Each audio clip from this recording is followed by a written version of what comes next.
What's going on, everybody?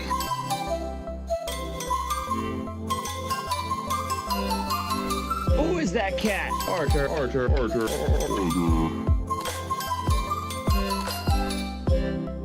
gonna stare at me? Oh. I am, Walrus.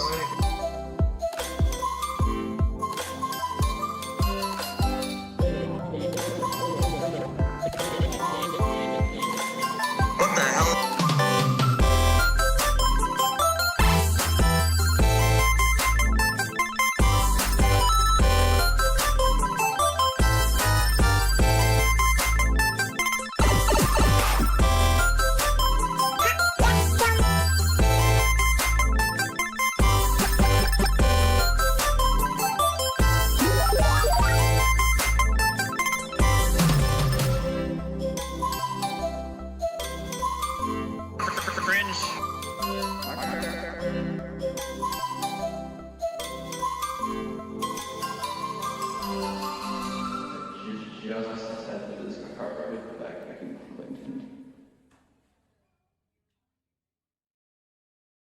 Hey, welcome back, everybody. Yeah, long time no see. We're going to go right into part 3. We're continuing on with Mr. McDonald. This is the hearing on what was the synopsis of this? It's a visitation hearing, September 27th, 2017, and for new evidence hearing, Mr. McDonald has been very busy with his antics, and I think in the last time we were right around when we ended it, we had heard the revelation that he apparently, despite not having any permission to do so, he went to his daughter's daycare, initially picked up the wrong child to take away from daycare, and then proceeded to get the correct child and try to take her out of the daycare, despite not having any permission to do so. He was not scheduled to have any type of visitation at all. I don't think he was even permitted to have even supervised visitation at this point in time. So it'll be fun on the bun to hear this. All right, counsel. Your Honor, we would oppose that until he is able to complete his class, to complete the psychological counseling, and if he can complete that and show that there is no issue, then we could look at. He's actually in counseling, Your Honor, in that approach. He completed 14 of his 52. I heard from the beginning. And this is from Nancy Sergeant Hunterton, a social worker. Oh, okay. He's going through counseling. Okay. With the social worker? It's a MALMFT. Oh, okay. Marriage and family therapist. Okay. Anything else? All right. I believe so, Your Honor. Thank you, counsel. I appreciate your arguments today. I'm a bit concerned because the facts, as alleged in Mr. McDonald's motion, just the basic facts are incorrect. It says that they stipulated via to the divorce. It's almost as if Mr. McDonald's discussing a different case in his motion and not his own. And I understand that counsel didn't author that for him, that he did that pro per. But I need to take a moment to address the basic facts in this case and the history of this case so that we are all on the same page, because it seems as though just the procedural facts have the last of been my lost somewhere spaghetti in that I cooked translation. The parties were married September 8th, 2010, and a complaint for divorce was filed just 5 years later, July 31st, 2015. On June 29th, this court extended the TPO that was issued by the hearing master in this case, and the plaintiff alleged prior to trial at least 10 violations of that TPO. He said prior to trial an 8-page letter cautioning the plaintiff and making threatening statements regarding her consequences if she didn't give him joint custody, and that he would take drastic steps to get his way. Mr. McDonald's original attorney passed away during the litigation prior to the first trial sitting. The court, sua sponte, with my own minute order, continued the trial 60 days so that Mr. McDonald could obtain new counsel. In fact, he did obtain new counsel and was represented I got no opinion by there. Mr. Anderson and Mr. I'm Smith at following motion it. hearings prior to the evidentiary hearing and at the evidentiary hearing and trial. That was August 16th, 2016. As I've said before, Mr. Anderson did an extraordinary job for Mr. McDonald at that evidentiary hearing, especially on the show cause issues. The trial court found several incidents of domestic violence that occurred during the parties' relationship that Mr. McDonald held down until after back. Uh-oh. From Uh-oh. from No, incident. what's happening? I think this is coming directly from the video, I think. He created a visitation on his parenting time There we go. that was extraordinary based on the circumstances. I set up that visitation schedule purposefully and with a lot of thought so that these parties didn't have to have any contact with each other, that the pickup and drop off was at daycare, and that order could stand the test of time and continue while the parties' minor children went to school. Mr. McDonald was unable to maintain that schedule. Mr. McDonald, did you want to say something? Can I refute some of that, Your Honor? Like, I would like to. Just please, I'll talk to you about it after. She's making her ruling. For the love of God, shut up. Mr. McDonald, on August 21st, just days after the trial, violated the TPO by entering the Canada Ridge Church and asking to speak alone with his son in a private room. When he asked church staff to produce his daughter, church staff refused and contacted law enforcement. Mr. McDonald left the premises. On November 11th, Mr. McDonald grabbed Candace, pushed her out of the way while trying to get to the couple's children in violation of the TPO. Mr. McDonald was found guilty of domestic violence and time was imposed. Okay, that's what it was. Ms. McDonald's continued concerns for her safety and the safety of her children are well-founded in the facts already found by this court and Mr. McDonald's continued behavior in this case. He has time and again demonstrated his inability to abide by the terms of the district court's TPO, behavior order, stay away order. He has time and again demonstrated his inability to follow the orders of the municipal court. Based on his behavior at Donna's house, and Judge Hardcastle changed his parenting time, his visitation time, to supervised time at Donna's house, which is the court's program that allows for supervised visitation by a third party. Mr. McDonald was unable to behave himself and abide by the rules at Donna's house. The allegation by Donna's house and by the plaintiff is that Mr. McDonald gave a gift to the couple's children, and the child gave that gift to mom, which is consistent with testimony we had at the trial of Mr. McDonald alleging that he gave the children he didn't break into mom's car, that he gave the children gifts to give to their mother for Valentine's Day. So it's very consistent with that gift-giving behavior that we've heard about before. And that the gift was perfume with a skull and crossbones on it. It's kind of weird. Crazy love. The name and graphic are not lost. Their significance is not lost on the court. Counsel and Ms. McDonald have been, despite all of those things, rather reasonable in their request. Their request today is that Mr. McDonald not be denied his parenting time, that he just at least finish his domestic violence counseling, that he get the psychological evaluation that Judge Hardcastle ordered in November that we have yet to see. Judge Hardcastle was concerned by his behavior in court, his inability to answer questions, his focus on things, his inability to understand what's going on, or what the historical facts are in this case, which I think some of that is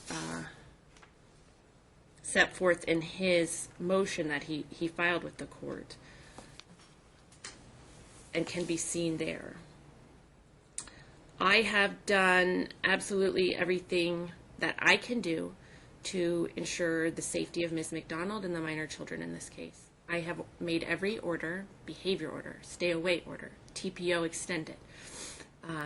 I created a visitation plan that gave Mr. McDonald more time with his children than perhaps he deserved, based on his behavior and the things he certainly admitted to during trial,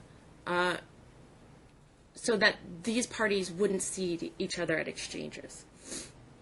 I'm at my wit's end. Donna's house is inappropriate for this family. Mr. McDonald cannot abide by, he was given that opportunity, it lasted a month, maybe two, to abide by the rules at Donna's house before Donna's house made a determination that they could not supervise this family. I've attempted every conceivable manner and method to communicate with Mr. McDonald. I've yelled at him. I've spoken quietly and listened patiently. I have begged him and pleaded with him for the safety of those people involved. His behavior continues to spiral. Do it again. Spring, based on prior ruling, court any filed a motion.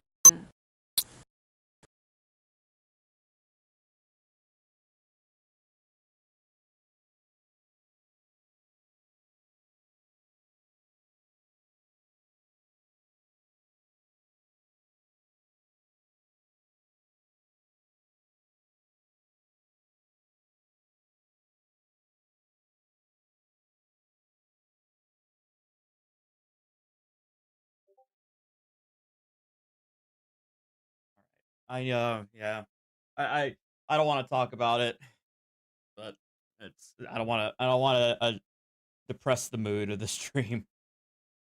All right, so let's continue on. All right. To date or each and that he get that psych inventory hearing. And what I will do in this case, because I remain extraordinarily concerned. I was concerned at the very first hearing, the very first case management conference, became very clear to me. Mr.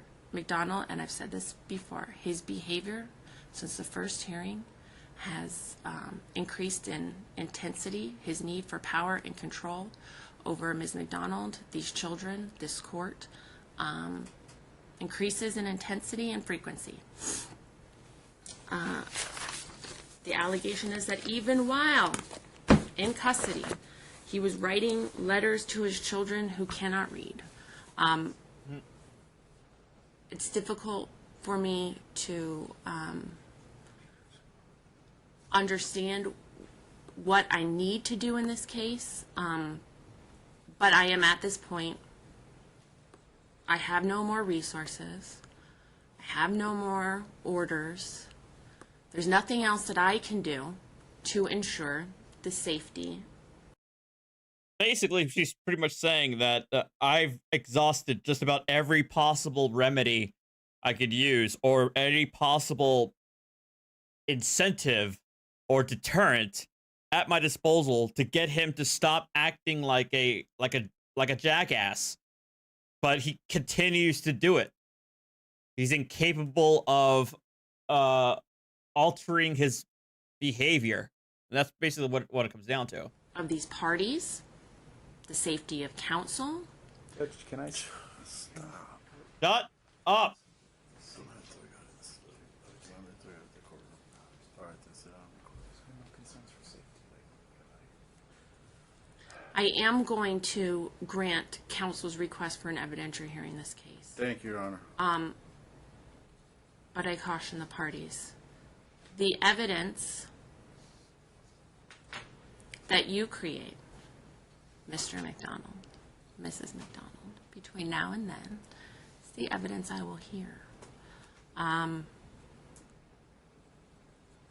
That hearing will not be, and I will not consider plaintiff's request that if he finishes domestic violence or if he gets his psych eval, then the court will reinstate any visitation or create visitation. This is a motion to modify custody. The change in circumstances, he's out of custody. That's the change in circumstances. That's what we're moving forward with. I am concerned because, as I've told you, I don't have a lot of resources. I don't have a lot of safe places for visitation to happen. He can't follow the rules at Donna's house. He hasn't showed me that he has changed, that he is able to, while he's out of custody, and that's a change in circumstance, and now he's certainly available for visitation, because of the extraordinary domestic violence in this case,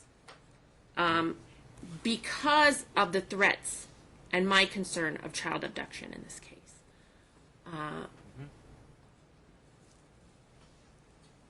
I cannot allow, and I don't have a place to send these parties for temporary visitation. I am concerned, and so, based on that, the temporary order will stand with a few changes. I will not allow any communication via talking parents anymore. I am incorporating the stay away order from municipal court. Stay away means stay away. It means as follows, and I have said this, Mr. Collins, probably 5 or 6 times in this case, but let me say it again. It means you cannot be in the same place. You cannot go to her residence, cannot go to her place of employment, cannot go to her place of worship, cannot go to the children's school. You cannot email her. You cannot send her a letter. You cannot send the children a letter. You cannot send them an email, a text message, no Facebook, no MySpace. I don't think people really do that anymore. No social media of any kind. Nope. Snapchat, no videos. Hell's MySpace. No, nothing.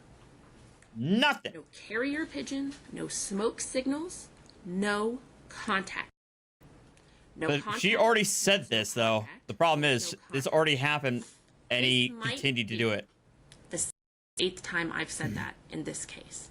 Today, there are any questions about what no contact me now. So there's no parents. Your Honor. All right. I'm hopeful that I've said it in terms that are very simple, that everybody, counsel, if you think that I am unclear about something or you have a question in your mind about that, will you ask me now so that I can clarify it? I fully understand what the court's goal is, and I will explain it to him thoroughly. No third-party contact, no contact via any form of communication. I've done many TPOs, and I've been in these courts a lot. I can explain it to him, Your Honor. Thank you, counsel, and I rely upon you to answer any questions that he might have.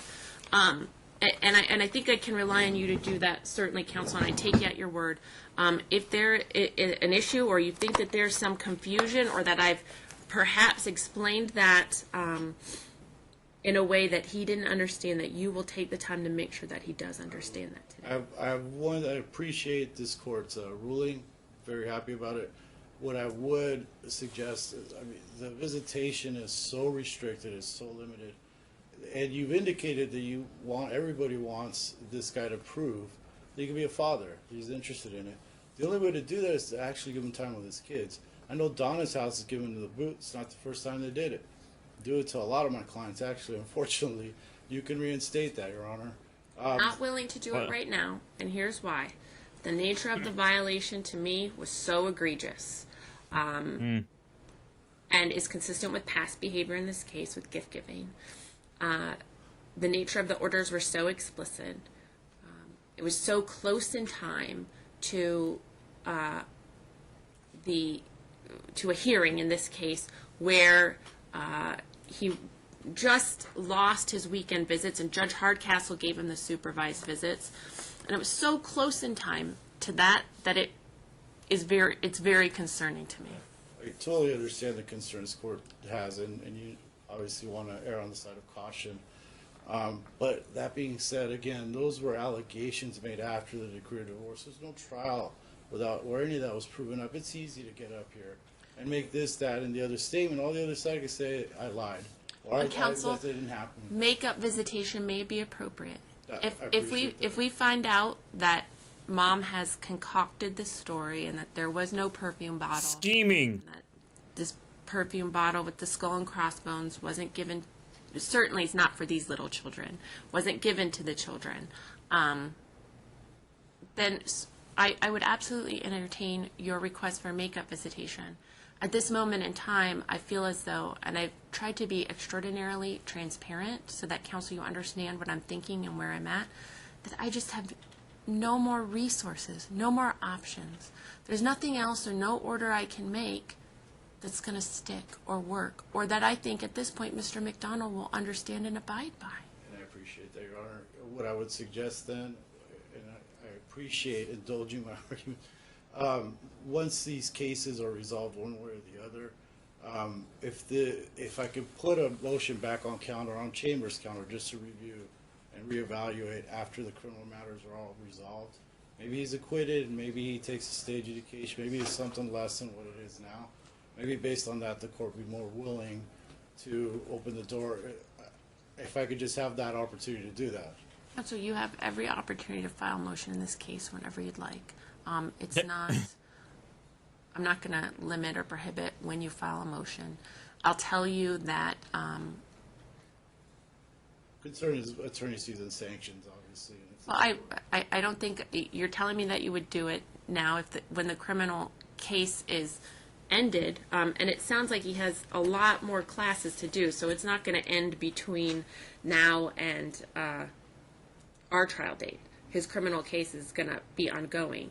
There's one domestic violence class per week, and he still owes, the vast majority of those classes. So, and counsel's indicated that if he finished those classes and he had a psych eval like was previously ordered almost a year ago, that they would be willing to talk about visitation. And so you might not even need me at that point. But I think certainly counsel has set the mark on what they're looking for. I appreciate that. Thank you. As far as the mental health eval, I know that Community Center, Las Vegas Community Mental Health, does it on a sliding scale or fairly cheaply. Because the other doctors, Paglini, Blinkai, it's $3,000, $4,000, $5,000 and up for that kind of thing. So. I'm not going to. That was Judge Hardcastle's order. She didn't order a specific psychologist or psychiatrist, but a psych evaluation certainly needs to be done by a psychiatrist. At a minimum, a psychologist, a family not a social worker, is not going to be able to diagnose or do the evaluation that Judge general Hardcastle therapist had in mind based on Mr. McDonald's behavior. Unless, counsel, you had another. That's exactly what we were thinking, Your Honor. Okay. So, and you can certainly, and then once we have that report, we'll consider it, and certainly, counsel might want to see the doctor and do some cross, and I leave that to counsel. I think that will get there. I'm going to send a full day in the ordinary course. My temporary orders will stand with the inclusion of the absolutely no contact, including talking parents. I'm going to order that plaintiff's counsel print off the PDF from talking parents and close the account. Counsel, you have an opportunity to print the PDF version of the talking parents as well. Why don't you close that out in 1 week from today? So you have 1 week from today to download that PDF, counsel, should you think that you need it. But I just don't want to leave that gateway between the parties open. Although I've ordered no contact, I can't be assured. Look, maybe I'll just do a stream marathon At this point, today. I'd like to close Go all that, night. Communication opportunity. 1 week from today, I'm going to issue a scheduling order. The scheduling order will be issued this afternoon. And counsel, are you retained in this matter? Can I send it to you, or are you unbundled today? I'm retained as of now. I may file a motion to withdraw sometime later, but if you send it to me, I'll make sure that my client gets it and understands it. Right, my order today will then. He's already. That I'm going to. So he's the attorney's already on his way out. Scheduling order this afternoon. It'll be e-filed into the case, and you'll both have electronic service of it. If either of you withdraw from this case, short of evidentiary hearing, my order is that you turn that document over to your clients, so that your clients understand when the witness list has to be done, when the pretrial memo has to be done, and all the other deadlines that we contemplate and counsel is well aware of, but your clients might not be, when we contemplate evidentiary hearing. Right?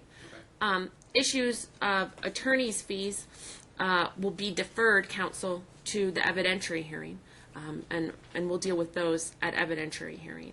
I will set full day and calendar call now, and then I will give you your scheduling order this afternoon. Right? Friday, March 16th at 9 o'clock. Sorry. Did I say that again? Friday, March 16th at 9 a.m. Calendar call. March 8th. All right, moving on. McDonald versus McDonald, D15-518-905. We got another attorney, September 5th. 625R. Parties are present. Counsel, your appearances for the record. Russell Collins, bar number 11363, on behalf of Plaintiff Candace McDonald, who is present. Yeah, Robert Luke, bar 1489, on behalf of Michael McDonald, who's present. Good morning, Mr. Luke. Everybody have a seat. Go ahead. Yeah, no, I just wanted to advise the court. I'd left a courtesy call this morning. Mr. McDonald just retained me like late Friday afternoon. Okay. And obviously, before a 3-day weekend, I have not had time to, review the file. I know it's extensive. I know there's a TPO case and a misdemeanor violations of the TPO municipal court and all that. But I was going to be requesting the court today for about a 3-week continuance so that I can assemble the file, get the materials together. I want to be able, in the context of this case, to be able to make appropriate representations to the court on factual and legal matters. I appreciate that, Mr. Luke. Counsel, do you have any objection to his Which I mean, it's fair. request for 3 weeks? I don't have a problem. We do have some concerns about some activities that have been taking place over the last couple of weeks. Even More activities. Sunday. Okay, well, can we find a date in 3 weeks and everybody have a seat? And then what's going on right now? Maybe Mr. Luke can be of assistance to you in that way. Oh, my client received some phone calls from the children's school and the children's daycare that. Ryan says, is constantly finding lawyers unprepared for his case like an intentional strategy on his part or something? It could be, but I would say I've seen that strategy used before. God, I've was it no, it wasn't Hillegas. But I feel like I feel like I have covered or I've read about a pro se, or not a pro se, but a who was it? I think it was a was it I think it was like a Sav Sit or somebody who would constantly over and over and over try to Michael Parsons. Yes, I think it was Michael Parsons, where he would constantly be rehashing attorney after attorney after attorney after attorney. I think you might be right, Demmer. I think that's who it is. Yeah. And basically, I would say that's a delay. It's a deliberate tactic on their part. They've been receiving phone calls from Mr. McDonald, inquiring about the children, wanting records, wanting different things. She's been receiving calls from bill collectors saying that they're getting her phone number from Mr. McDonald. She got one as recently as this morning. Okay. There's also, she had a friend call her from on Sunday, said that Oh, good. Mr. McDonald was there at her church and was following her around to the point where she had to Awesome. talk to security. And he was actually told by security he had to stay there until she actually left. Mrs. McDonald's friend. Her friend, yes. Okay. And this is that's a church that Mrs. McDonald has attended in the past a couple times with the kids. It's our belief that he was probably there, hoping that she would be there with the kids, but we don't know that for sure. Okay. And there's just issues like that are ongoing. Some of his messages on talking parents have been inappropriate. And so we just In what regard, counsel? just threatening to her, to her new boyfriend. Threatening in what way? Just threatening with constant legal action if she doesn't comply and let him see the kids. Requesting or just blaming her for everything that's happened to him, that she's conspired with myself to get him thrown in jail, that he's not taking accountability for any of it. So, well, the thing is, it's like, if you were coming into this, here's the thing that I see here. Sorry. If you're coming into this,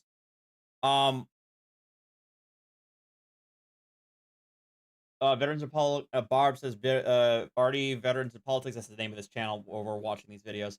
Deleted, but our Nevada judges has the one where the blue coat lawyer quit.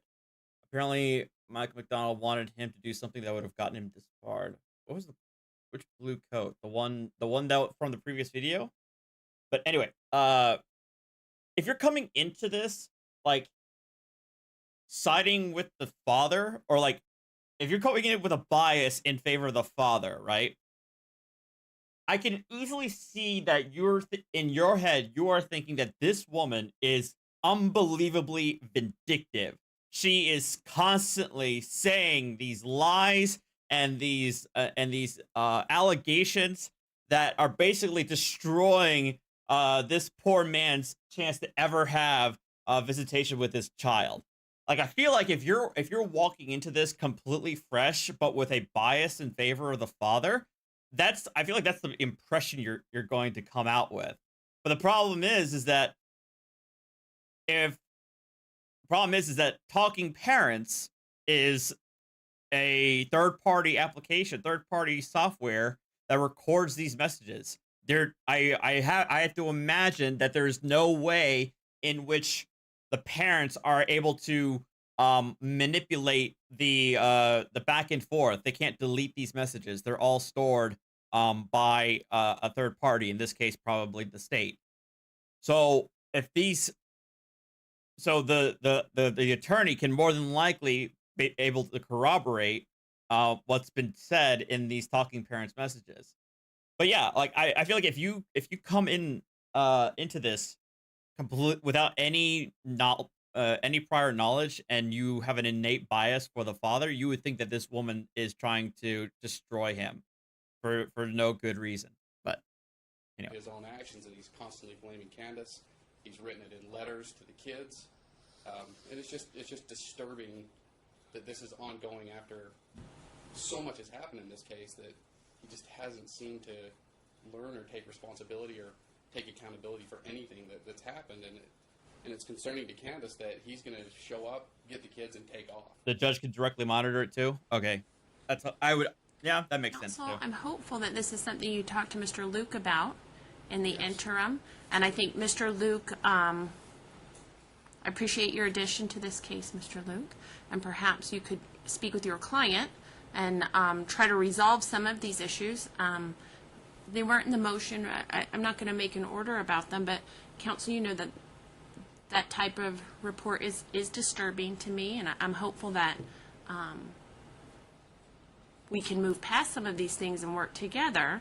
Mr. Luke, I want you to get caught up on the case. It's a lot to ask right now since it's been pending for a while. and perhaps you and counsel could speak. I am going to order you two to speak in the next 48 hours and try to resolve some of these issues. I could try, but by the time I assemble stuff, it's going to take me more than 48 I hours. just want you to understand what his concerns are right now, his immediate concerns. Yes. I don't expect you to respond, but I want you to understand what they are so that you can speak with Mr. McDonald about those immediate concerns. Right. No, that's why I wanted time to check it out, because accusations are easy. Proof is not always easy. Well, the talking parents transcript is certainly available to you at any time. Yeah, that's what I'm saying. Yeah, see, just saying exactly what I was saying. The allegations can be said, but the talking parents thing is probably going to be easier to corroborate over the allegations of this incident at church. I want to see what's objective and what's not. I mean, going to the school, he's the father. If there are school records, he has a legal right of access to school records. So there are things like that I'm going to check out and whatnot. If there are issues here, then I will speak candidly with my client and I appreciate do my best to work them out. Let's look at the 3-week calendar. Yeah. 3-week date? Just a minute. Just a minute.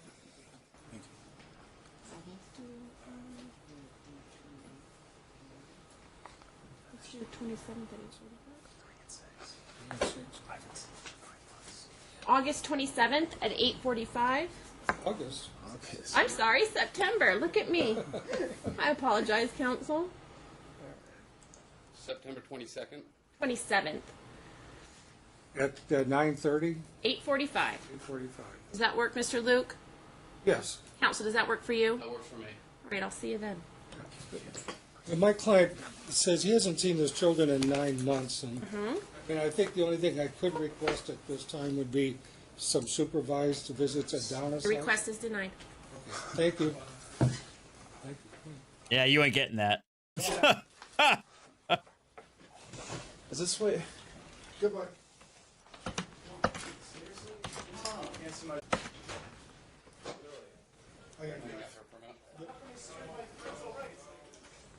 Oh, wait.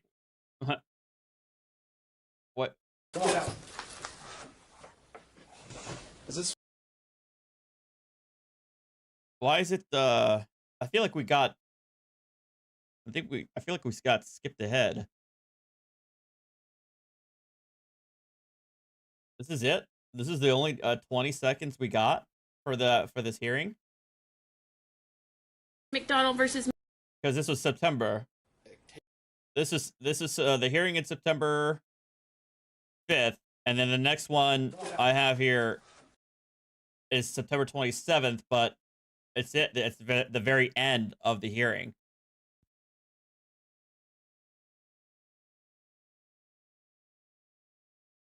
I think it was deleted maybe.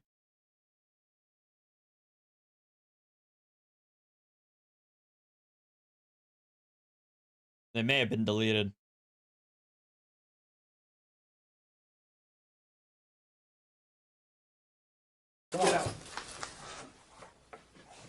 Is this what? Goodbye. Can't see my children until March.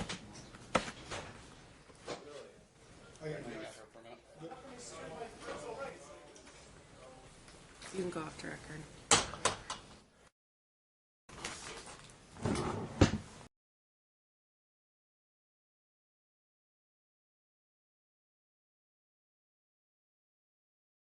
We're still in 2017. Michael McDonald on Art of Edit Judges doesn't start until 2019. This one is 2018, March 16th, 2018.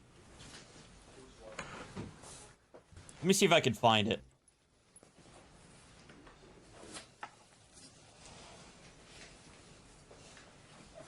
This is the matter of McDonald versus McDonald, D15518905D.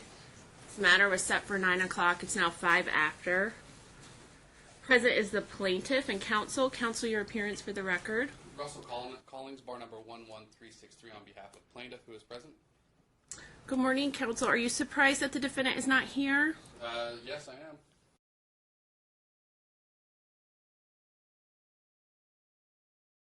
Hang on. No.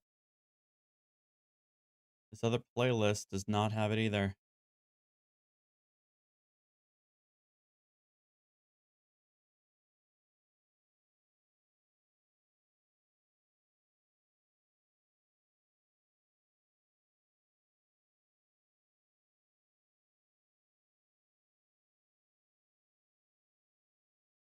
Nine 27/17.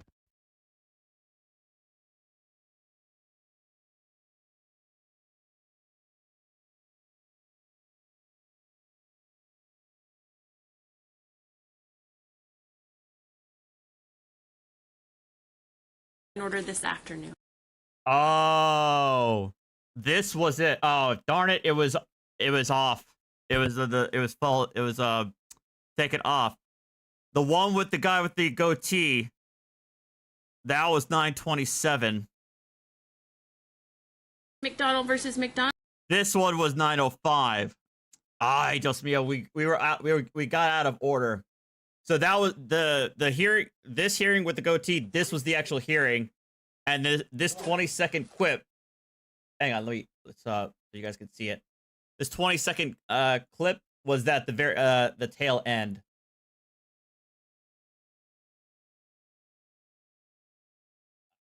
There we go.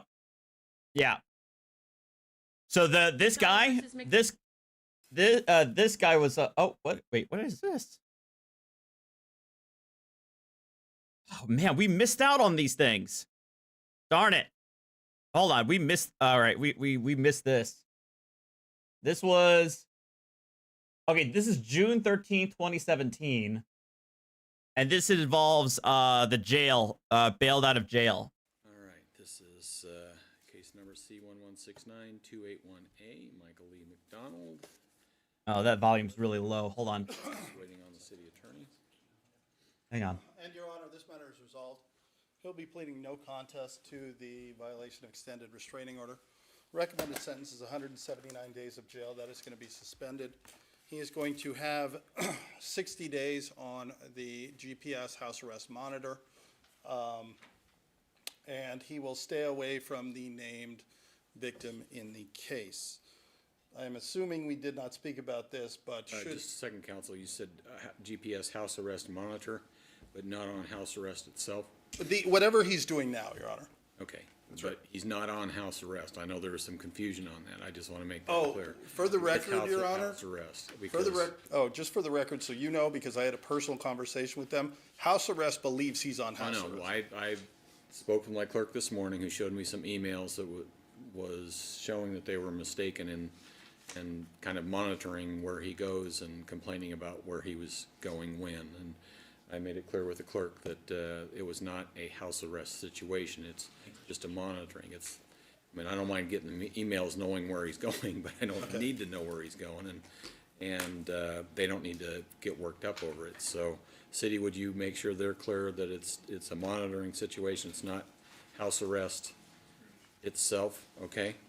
She's nodding affirmation. Okay. There is an understanding. And the jail is consecutive. Yes, the jail is consecutive to the domestic violence that is currently under appeal. Obviously, his Okay, expired. so we got 179 suspended. You haven't said for how long? 1 year, Your Honor. 1 year. Stay out of trouble. 1 year. Fraud. Yes. Okay. So that's a common deal. Anything else regarding that? That's to be consecutive to the other. Consecutive to the domestic violence. He has expired his sentence on. We know the case on the other case. Whatever jail. I thought the other ones were all on appeal. They are, but there was no appeal bond posted, so this sentence technically is not stayed, Your Honor. Okay, so it would be the. So we're talking about C1166005B, the domestic violence that allegedly occurred November 11th, 2016. Yes, Your Honor. Okay, so I'll write that in, consecutive to C1166005B. As you can see, I'm writing this down because I'm disposed to go along with the negotiations. Your Honor, the only thing I would ask is that, obviously with this plea today, the bond is exonerated. I would ask the house arrest or the GPS monitoring portion should be roughly $720. We would ask that you take that out of the cash bail and refund the balance to Mr. McDonald. City, any objection to that? Okay. Did you post the bond, sir, or did third party? My mother did, sir. Okay, we need permission from your mother as far as crediting the fees for the GPS towards that, so. I paid her back for it already, sir, so. So she posted it, you've already paid her back the money? Yes, sir. Half, yes. Half of it? Yes, sir. All right.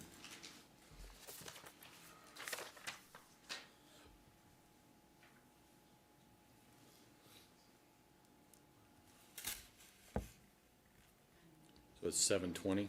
Correct, Your Honor.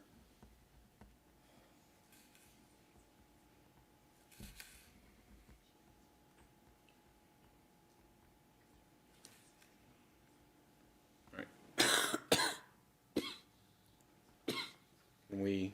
Can we separate the 720 for the GPS out of the 5,000 posted? Okay. All right. So 15 days credit for time served. Anything else? No, Your Honor. So what I've got is 179 days in custody, suspended for 1 year, stay out of trouble abroad, consecutive to C1166005B, which is the battery domestic violence case.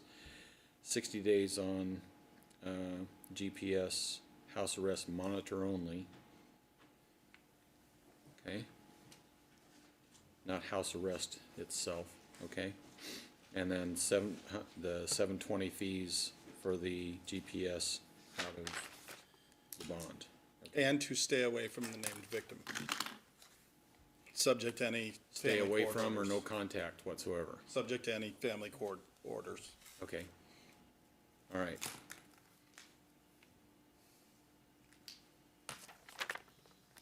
Comply with all family court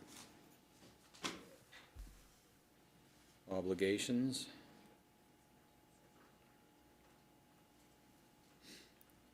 And subject to that. It's a no contact, right? Not Correct. just stay away. Correct. Okay.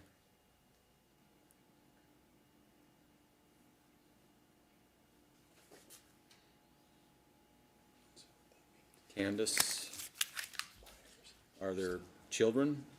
Yes, there are. There are 2 named children. That's why it's subject to any family court orders, Your Honor.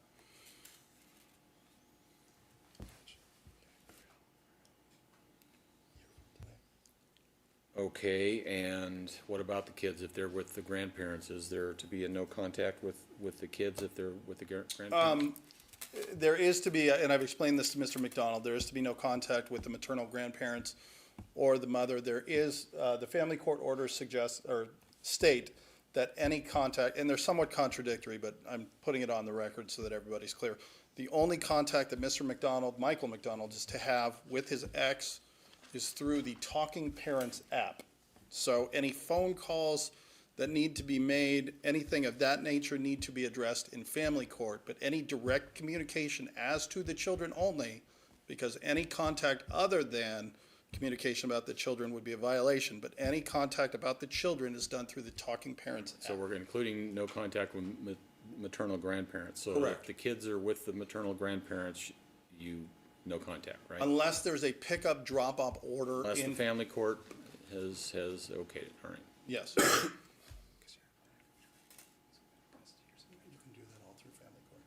All right, now we've discussed a lot. You clear on what council's represented is the terms of the negotiation? Yes, Judge. Okay, so just to recap, 179 days suspended for 1 year, stay out of trouble with broad conditions, consecutive to case number 1166005. The bond will be exonerated except for $720, which will be assessed to fees for 60 days on the GPS monitor only through house arrest. Okay?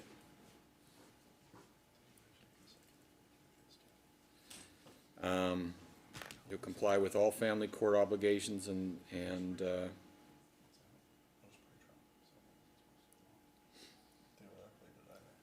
and there will be no contact with Candace, subject to that. You'll be not in contact with Candace McDonald or the maternal grandparents of your children. And any contact with Candace McDonald will Doing okay, be as Damien. Thank you. authorized by family court or through Talking Parents app. Is that clear? Yes, sir. Okay, no questions about? No, sir. All right. I'll go through the family courts and All right. pursue custody then. You've done this dance quite a bit, all right? So you understand. Yes. I will be sure to not be Right. entrapped, Your Honor. All right. Entrapped? Oh, come on. Oh, you Please, Weasley little. knowing that I'm inclined to go along. I will try not to be entrapped. That just basically tells me that he has no desire to adjust his behavior. He thinks it's all a vendetta against him. That's what it is. Everybody's against him. That everybody's plotting against him, and that's what it is. The fact that he just said, I will try not to be entrapped. Along with the negotiations, how do you plead to the charge of violating a restraining order? No contest. Okay, you understand your, no, by virtue of your no contest plea, you'll be found guilty? Yes, Judge. Okay, you understand that you're giving up your right to trial at which the city would have to prove you guilty beyond reasonable doubt? Yes, Judge. You understand at trial you would have had the chance to challenge the city's evidence, to question their witnesses. You would have the chance to present evidence in your own defense, including your own testimony. If you chose not to testify, the court nor the prosecutor could use that against you at trial. You understand? Yes, Judge. All right. You understand by virtue of your no contest plea, you're limiting any appeal rights you have to the issue of whether you knowingly and voluntarily entered into the negotiations, aware of the constitutional rights you're waiving and the consequences of your plea. You understand? Yes, Judge. I Okay. understand. All right. Do you have any questions about the rights you're waiving or the consequences of your plea? Will this stay on my record for what, up to 7 years? I could seal it or something like that, Your Honor? You can seal it after the statutory time frame, okay? Or apply for it. All right, I'm going to accept the no contest plea as knowing and voluntary. Sentence is as negotiated. 179 days suspended for 1 year. Stay out of trouble with broad conditions. No violations of the law except for traffic violations of 4 points or less. All right, if you start to get cited, cooperate and go to traffic court and try to get, if it's over 4 points, knocked down to less than 4. You understand? Shouldn't be a problem. If an officer has a lawful request for you to stop, either on foot or in a vehicle, comply with that officer's request, okay? Somebody complains about a noisy dog in your house, cooperate with the public officers in that, okay? If you start to get in an argument with somebody, back off, because you don't want to disturb the peace of any person, neighbor, or business, all right? You've got a lot more to lose in those arguments than they do, you understand? Yes, sir. Okay. That should be no problem. All right, make all court appearances that are required of you. Everything else is just treat people the way you want to be treated. You expect to be treated as a normal human being. You understand? Golden rule, sir. Yes, sir. I don't think he has the ability to act like a normal human Your Honor, being. we're going to request a 50-day status check. Okay, I'm not done yet. Oh, okay, sorry. All right, 60 days. First 60 days will be on the GPS monitor only through house arrest. Even though it's through house arrest, you will not be on house arrest. You will comply with all family court obligations and have no contact with Candace McDonald except through talking points, apps, and that one exception to family court allowing you to have such contact and under whatever terms they dictate. And no contact with the maternal grandparents of your children. Okay? Yes, sir. The bond is exonerated except for $720, which will be assessed towards the 60 days on the GPS system. All right, have I left anything out, counsel? No, Your Honor. All right, and you want a status check of? 50 days, Your Honor. 50 days. August 3rd, 2017, 8:30 in the morning.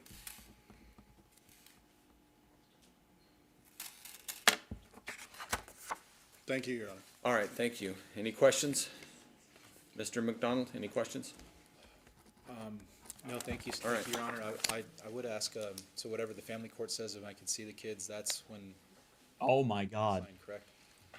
No contact except for the family court authorizing such contact, which council believes is at this time. He can think of it $5. This is normal Artie. He thinks this is fine. I mean, yeah. I mean, I try my best not to go full armchair psychologist, but yeah. Okay, I'm gonna turn down the output gain. So that was in June. What we had already saw, and I think I finally found the correct playlist that does have everything in the proper order. McDonald versus McDonald. This one, with this new guy, this was the latest one, September.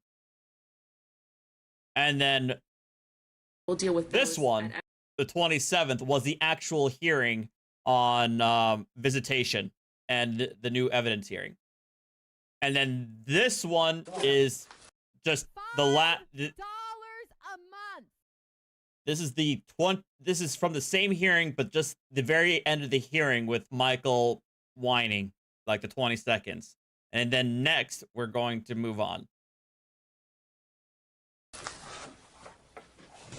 Is this way? Goodbye. Seriously? Oh, can't see much.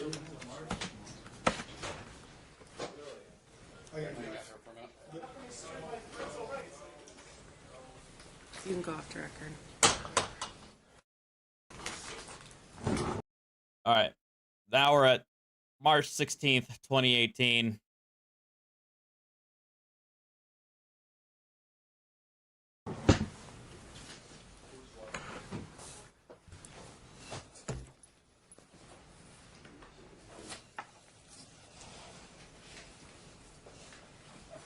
This is the matter of McDonald versus McDonald, D15518905D. This matter was set for 9 o'clock. It's now 5 after. Present is the plaintiff and counsel. Counsel, your appearance for the record. Russell Collins, bar number 11363 on behalf of the plaintiff who is present. Good morning, counsel. Are you surprised that the defendant is not here? Yes, I am. Okay, there's a few things that are on. Mr. Gabado's filed a motion to withdraw that's set for March 16th.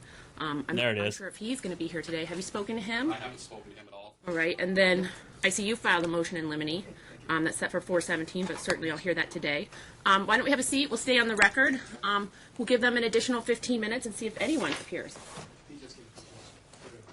I think, guys, I think he's out. He's out of jail.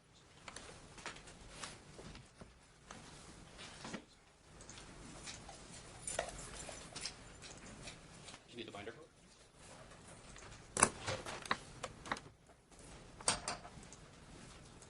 Drop one for the court as well. You need that.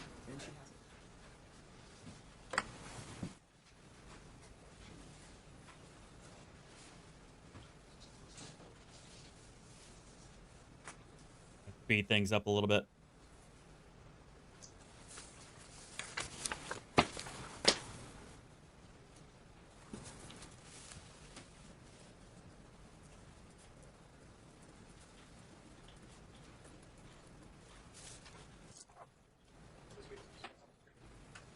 Is that him? No, that's his stepdad.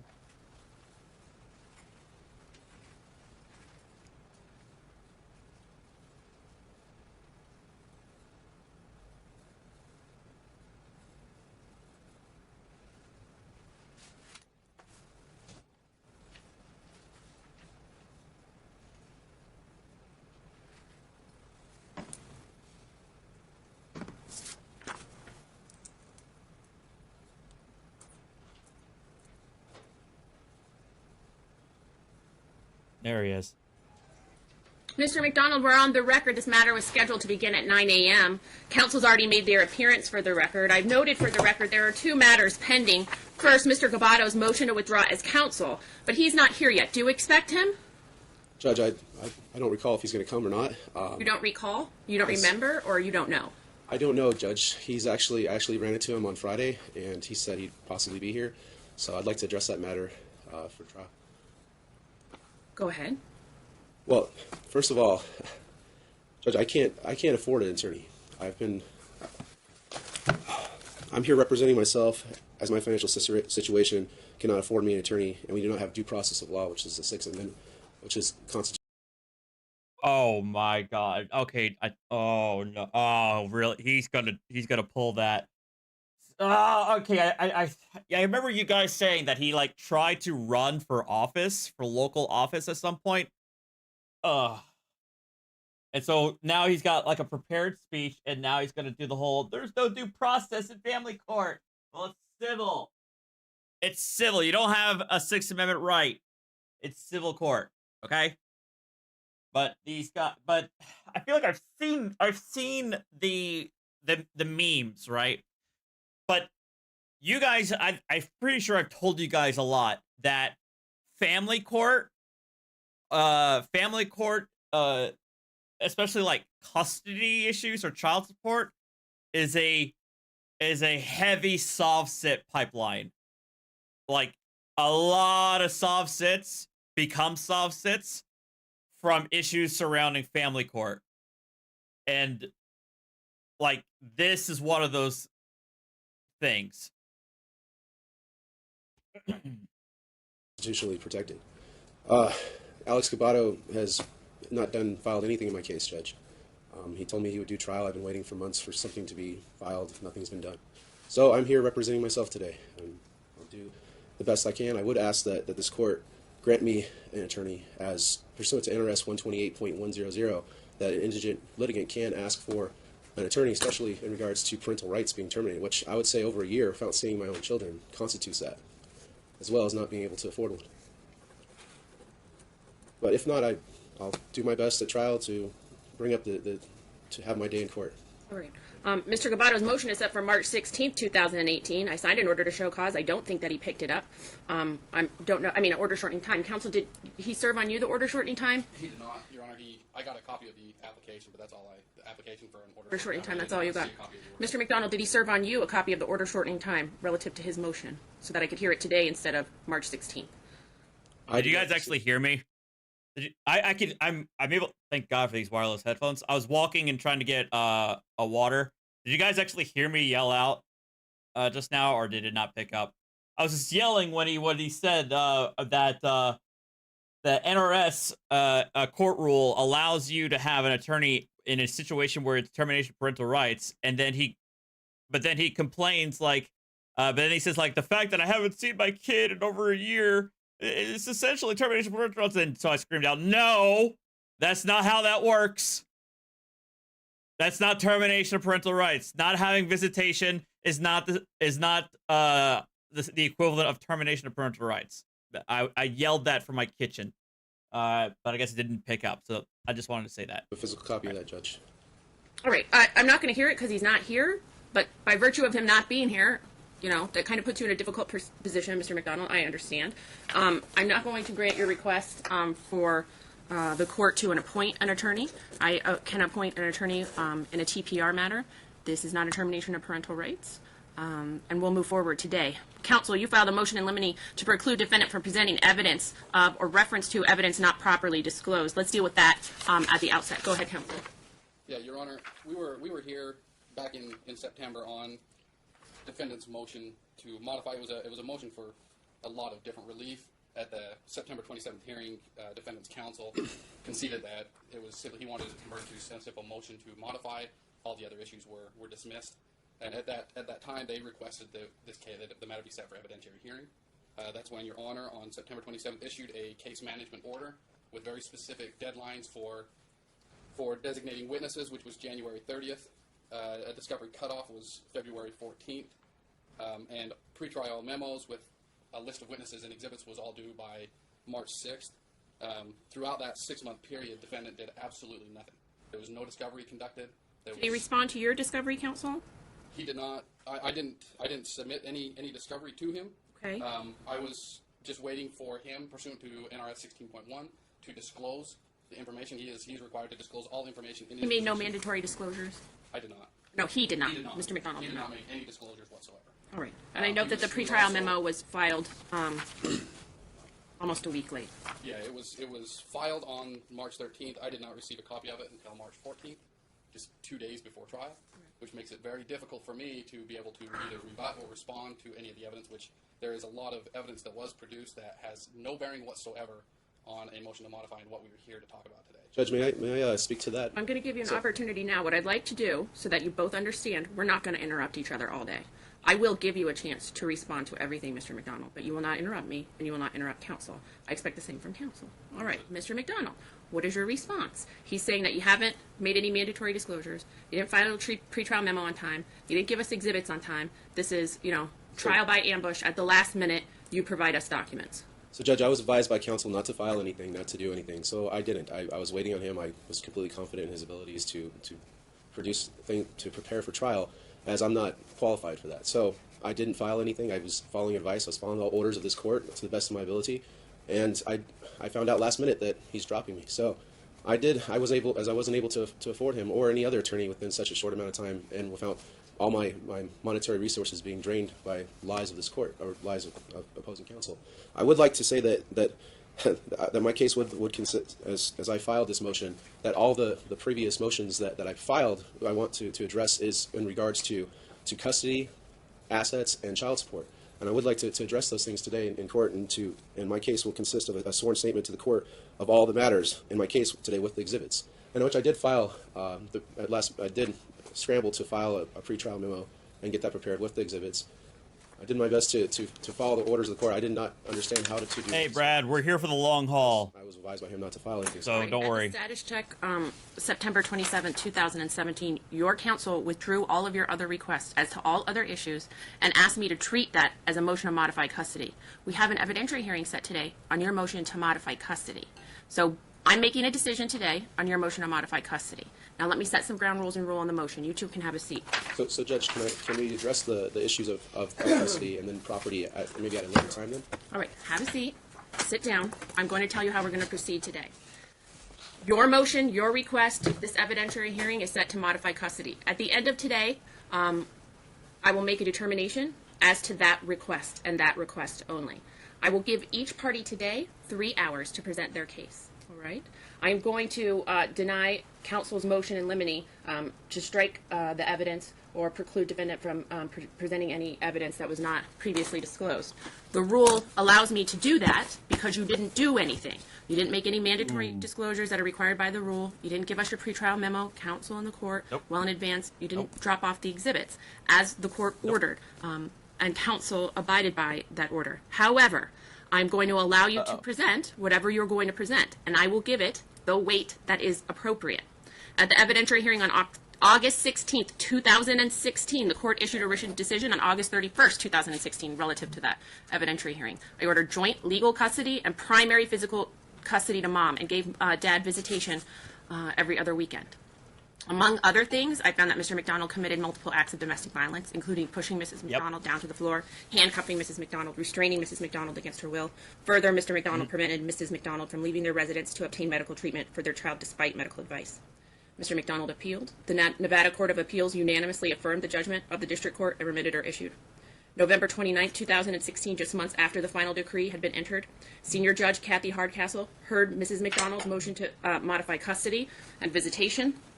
Judge Hardcastle was extraordinarily concerned about Mr. McDonald's behavior in court, the domestic violence arrest, and other issues. Judge Hardcastle modified visitation to supervised visitation.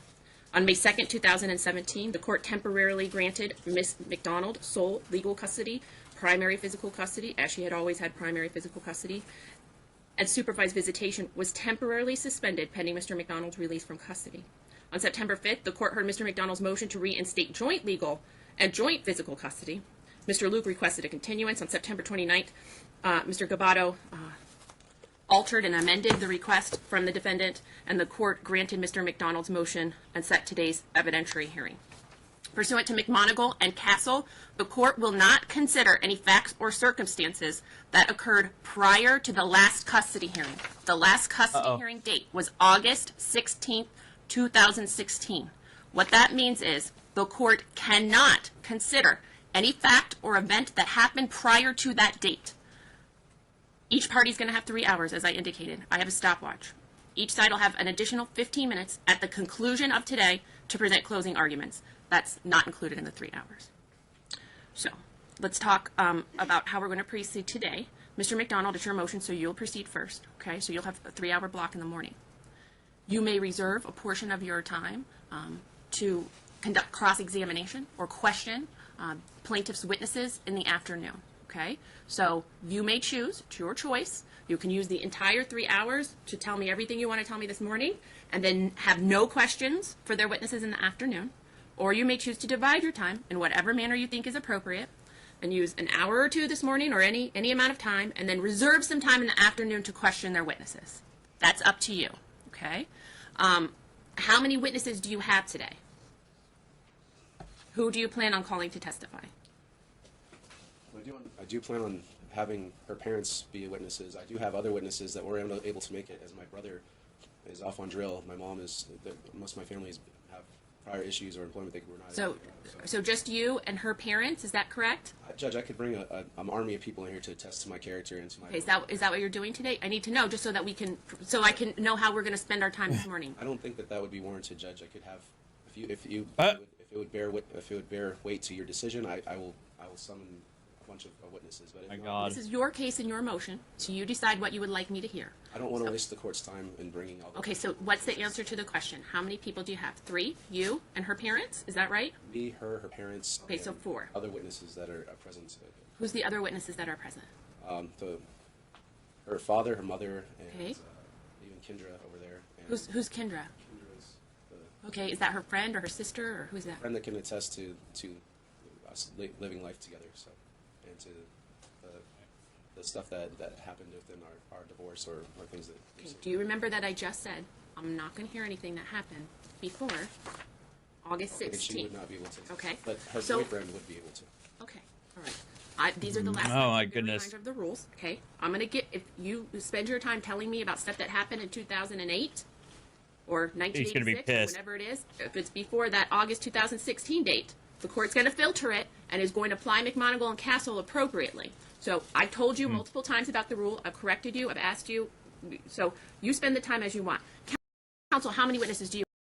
Basically, what the court's saying is that we're not going to allow you to relitigate everything that happened that's already been discussed and talked about that led up to the prior custody arrangement. You can only attest to what happened between the issuance of the current custody arrangement to now.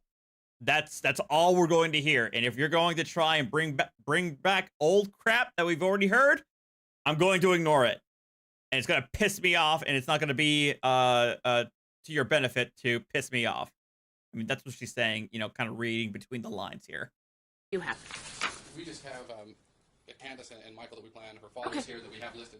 I do want to address his witness statement. Sure. According to his pretrial memo, he listed himself and plaintiff as the only witnesses.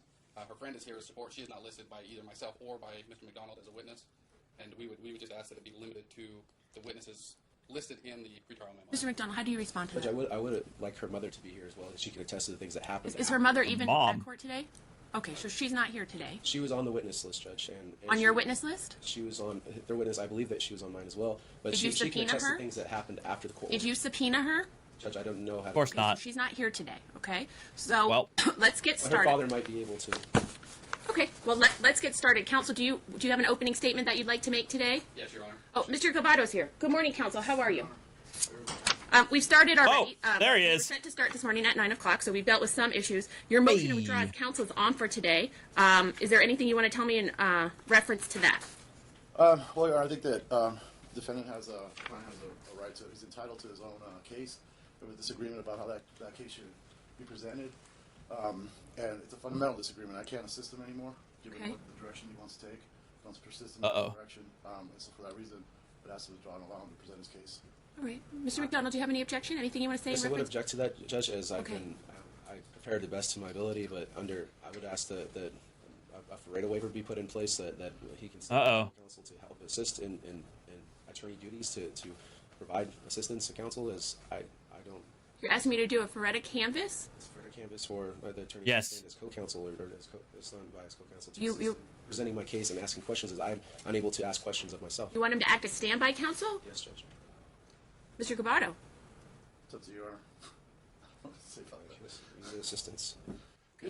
So generally, that is, well, not generally, all of the time, those cases, standby counsel is afforded when litigants, specifically criminal defendants, have a right to counsel, but want to represent themselves and don't want appointed counsel. And so the court is extraordinarily concerned about their ability to represent themselves adequately, will appoint standby counsel. That's not what we do in civil matters. You have no right to an attorney. The county is not going to pay for somebody to be your attorney. This is your motion to modify custody. So counsel has indicated that there is a fundamental disagreement between the two of you. It sounds as like, from what counsel is telling me, that this impacts his ethical duties of candor towards the court and his ethical duties about what type of evidence and the truthfulness of the evidence he's allowed to present. That's what concerns me. If I were to appoint counsel as standby counsel, I'd be ordering him to make some ethical decisions and do something he's not comfortable doing. He said it in his motion. He said it to the court. I think he's trying to be extraordinarily professional and not. So basically, according to his motion, the attorney's saying he's asking me to do something that's going to violate ethics and put me in front of the disciplinary committee. So I'm out. Implicate any attorney-client information, confidential information that perhaps has been shared between the two of you in preparation for today. I'm not going to order Mr. Gabato to do that or violate his ethical duties. Yeah, Mr. Gabato, yeah. anything else? See, Nothing else. The only thing that I would say is that I think what's appropriate for this case is that to be status checked and that Mr. McDonald be given an opportunity to satisfy some of the requirements that were previously imposed, including the criminal matter. I think that if he did that and he did it diligently, regularly, I think it would go a long way with this court, convincing the court that he is going to be a suitable custodian for his children, suitable to be around his children. And that was what I was going to suggest to the court, suggest Mr. McDonald that if he accepts that, that's probably in his best interest. If he can't do that, then I have to step out. I understand, counsel. Mr. McDonald, anything? Judge, I would ask that Mr. Gabato help in the direction or the assistance of presenting the trial cases. As I have not. I just indicated I'm not going to do that. Mr. Gabato has ethical duties and rules that he has to abide by as an officer of the court. What he has told me here in court, what he has written in his motion, is that there's a fundamental disagreement between the two of you.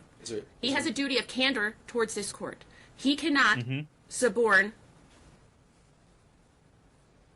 perjury. And so, I'm not going to order him, if you two have a fundamental disagreement, a fundamental difference, he cannot act as standby counsel. I can't order him to do so. This is not a criminal case. Judge, I would ask that there should be afforded assistance of counsel when in matters of this magnitude of stripping of parental rights for over a year for property that's in excess of $50,000 or more, $100,000. And I ask this court that I have that assistance of counsel, and that there isn't a fundamental difference. There is a duty to the court when there's an attorney that says that they will do their due diligence in your case, and then to not be afforded that time to scramble at the last minute or not file anything. There should be a duty, and attorneys should be held accountable for not. That's between you and counsel. That's between you and him, not the court. I am not going to continue today. All right, this is your motion. And after request for continuance, and multiple appearances by multiple attorneys, this case, these children, you deserve finality. Devil's advocate, I'm giving Deegan? you an entire day. The next entire day I have available is in August. We're not going to wait that long. We'll do it today, all right? This is a motion that perhaps should have been filed in writing, a calendaring issue that should have been raised at the calendar call. Certainly, Mr. Gabato's reasoning is appropriate, that we wait until your criminal cases are closed. That's a reasonable request, and I can see where he's coming from. However, you two disagree about the fact that you have a fundamental disagreement. You say you don't, he says you do. So that means you do. All right, thank you, counsel. Real quick for the record, that what he said kind of touches on that fundamental disagreement. He wants to take this in a direction that I'm just not willing to go. He wants to argue about his rights, his constitutional rights, and his understanding of his constitutional rights. His understanding of his constitutional rights, what he wishes his rights to be, rather than what they are. And I just can't. I'd like to rebut. Including, in addition to what you've already stated, Your Honor. I just want to present evidence of. Okay, so that makes it a little bit more clear. So basically, what the attorney says is that Michael wants to turn this into a show. I feel like he wants to turn this into a show that not about the change in circumstances from the previous custody hearing that would warrant him access to his kids. That there's been a change that warrants, then that involves facts and details and statements that can convince a court that there's been a change sufficient enough to grant a change to allow him to have some level of visitation. He doesn't want to do that. It sounds like the attorney saying is like, no, he wants to turn this into he wants the grandstand, saying that this is a travesty of my fundamental rights under the Constitution, that justice is happening here, and not actually talk about the case itself.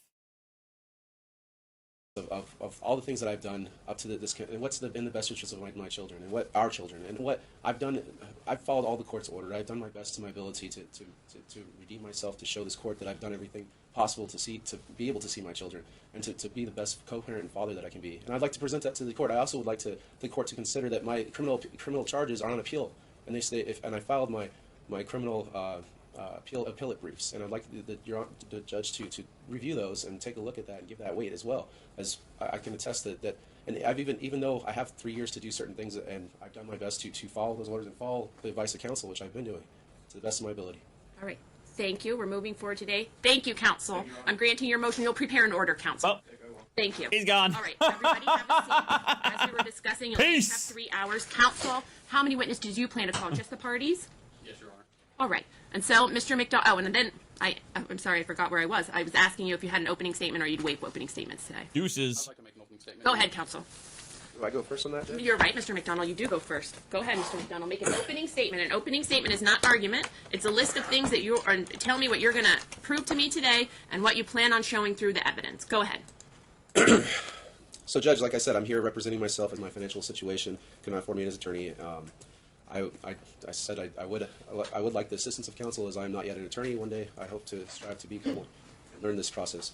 My case will consist of a sworn statement to the court of all my matters in this case, in regards to custody, property, and child support, as I originally filed those motions and did not agree with counsel to preclude that. I would like the court, if not to see the custody, the property matters that be trailed at some other date or some other time that we could address that, as there's significant property issues and orders of this court that were not followed per the divorce decree in regards to selling the house and the improper sale and marital waste and assets that were stolen and burglarized in the house. So I would like to bring up those issues, and I've also included that in my exhibit list. So I would like to go first in this case and prove to the court what happened and prove the case. Well, it's your motion, so yes, you're going first. Is that I've had zero contact with my children almost 450 days. I'm a loving and caring father. I've done my best to follow these court's orders and obey all the orders that were put in this court and in municipal court. I would like to show the court that this is a case of extreme parental alienation and pathogenic parenting, that I've done my pathogenic parenting? My best to follow and comply with all orders of this court, and that I could show the court how much I've learned in so many things. So much has happened in the past year that I'd like to present. Over the past year, I've learned so much. I've read over hundreds of books. I've completed almost 25 domestic violence classes, which I've learned that everything is domestic violence. I had no understanding of some of the things that are or aren't, and I would like to present to this court that there is a major issue of fraud upon this court and lies and deceit by counsel here. And I would like to present those evidence that I have and show this court that I am a good and loving father, that there's no warrant for keeping children from a loving parent for over 450 days without the proving of unfitness. Judge, I've never been proven unfit. I am a fit and loving father. I've taken well care of my kids. I've also had them for over a year while up to trial of October of 2016, before the series of unfortunate events that happened, where my attorney A series of unfortunate events. I mean, hey, that is a very, very loyal way of describing those events.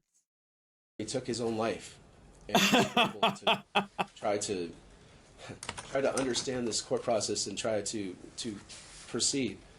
Judge, this is the most emotional time. They say that divorce is worse than death. I'd like this court to take that into weight, that a divorce is an emotional matter. It's a matter of the heart.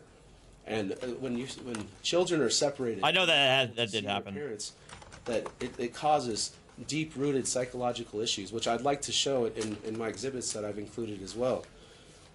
I have completed counseling. See, the problem is the judge knows all this. That's the thing.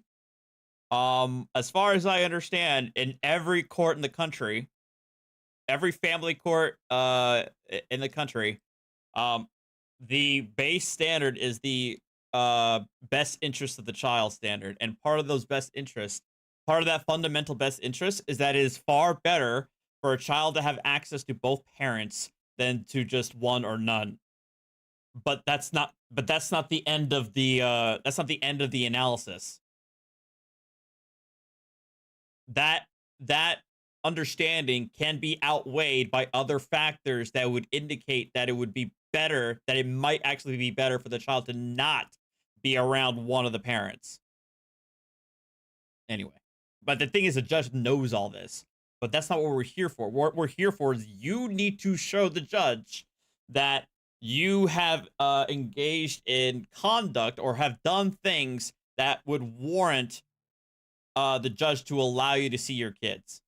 Counseling, Judge. I've been seeing them through, which I will show through my exhibits and through this trial. I've done so many things. I've done a psych eval just to prove to the court as well, to show that this court that I'm of sound mind and of sound body and mind to raise and love my own children and be in their lives and be a good co-parent.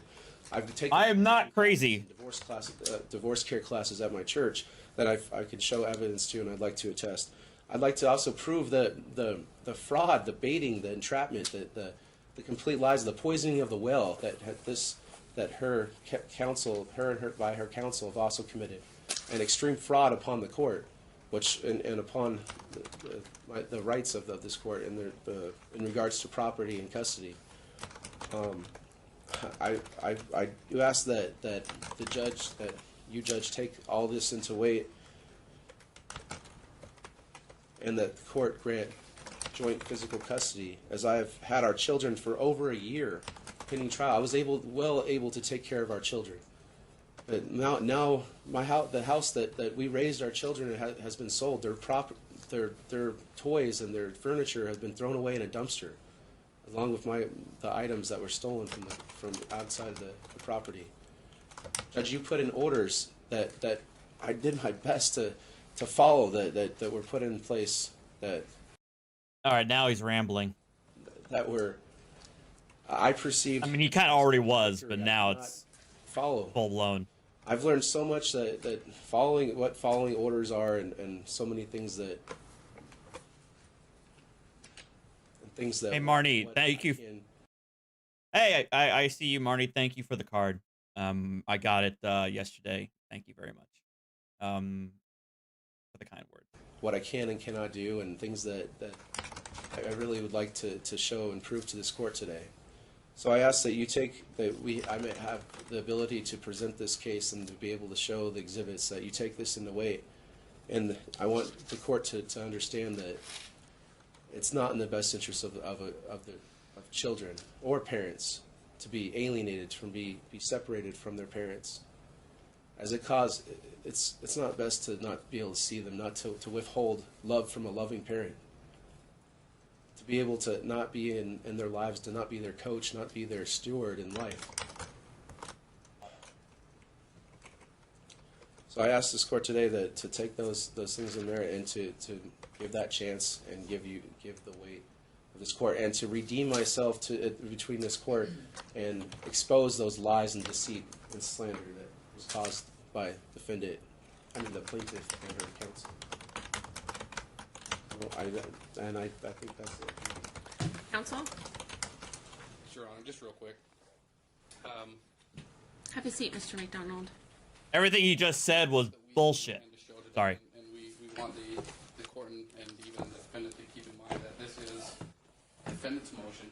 It is his burden to show that there's been a substantial change in circumstances and that it is in the best interest of the children for there to be a modification of custody. We intend to introduce evidence to show that Mr. McDonald has been found guilty of violating a restraining order. He's been found guilty of battery domestic violence. He pled no contest to 2 other instances of violating a protective order. And throughout the entirety he's been unable to comply with virtually any order issued by the court. He still, to this day, refuses to take responsibility for his own actions. He refuses to accept that change needs to be made before he can be considered a suitable parent and custodian for these children. There's been a lot that's happened out in social media, on YouTube videos that just recently were removed and we lost access to, that were posted by Mr. McDonald, that just demonstrate that he has not taken the steps necessary to change to become a suitable parent. He mentions that there was that he did a psych eval this court on 2 different occasions, once in November and once at the September hearing, ordered him to get a psych eval in preparation for this hearing today. That has not been completed. Objection. And there's just no evidence that Mr. McDonald can produce that will show that it is in the best interest of the children for him for a motion to modify to be granted at this time. Thank you, counsel. Anything else? Nothing else, Your Honor. Right, Mr. McDonald, call your first witness. If you'd like to call yourself, just let me know. Well, Judge, I have my exhibit list here. I present these to the court. And Are those the exhibits that proposed exhibits that you attached to your pretrial memorandum? Yes, Judge. Okay. I have a copy of those you have additional copies for the court? Yes, there's additional. Okay. Why don't you give a copy to counsel? Who is your first witness? The first witness I'd like to ask is the plaintiff to be on stand. All right. There we go. Ma'am, come on up to the witness stand. Remain standing. Raise your right hand to be sworn. All right. All right, guys. All right, guys. Get ready. I imagine this is going to get pretty rough. But yeah. Remember what I told you I'm going to consider. And your time. Do you solemnly swear the testimony you're about to make in this action shall be the truth, the whole truth, and nothing but the truth, so help you God? I do. Ma'am, have a seat. Go ahead, Mr. McDonald. Yes, Jessa, she can. First candidate. Stop it. I'd like to ask how are our children doing? But not. I've not seen them. Not so much deny it. Days in over a year since last Christmas of 2016. How is Mason and Malia? Mason and Malia are doing well. Do they ever ask about their father? They do. And what do you tell them? Objection, Your Honor. Allow it. I think that's tell allowable. them that you love and miss them, and that when you start doing what you need to do, they can see you again. Do you think it's best for Mason and Malia not to have their father? Absolutely not. You don't believe that it's okay not for the kids not to see their father? No. I wish that they could see you. Then let me ask you why. He's asking all the wrong questions. He's trying to allude of her trying to allegedly alienate the kids against him, but she's basically testifying, no, I want them to see you. They do deserve to have you involved in their lives. But that's not the problem. The problem is that, but I'm not the problem here. You are. Certain things have happened and occurred that have. Did you deny letters to the children that were written to them and pictures that were drew of Yes. superheroes and stuff? Yes. Why? The letters contained inappropriate information that children should never know or hear or read or see. So they never saw pictures that were drawn, just happiness of superheroes and different things. How are the kids' grades? Well, Mason's the only one in school. Mason's doing well in school. Is Malia still having rectal prolapses? Did she have surgery? Malia has not had one rectal prolapse in over a year and a half. Who did? Honestly surprised that wasn't redacted from this court audio. The child's medical issues. Yikes. What do they call your boyfriend? Do they call him daddy? No, they call him Joe.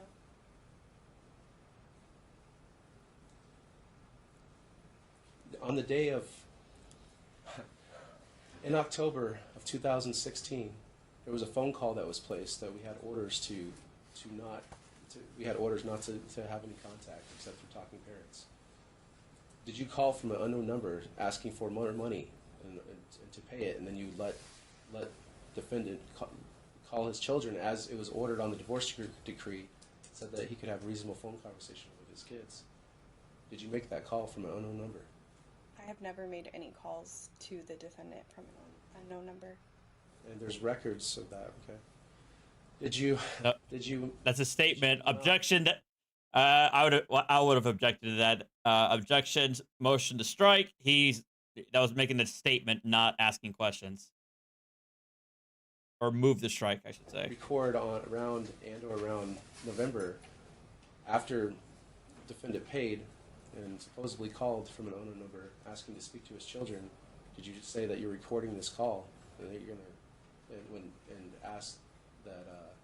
and said that you're gonna report it to authorities when he just asked to speak to the children? I'm What? sorry. Can you? I don't.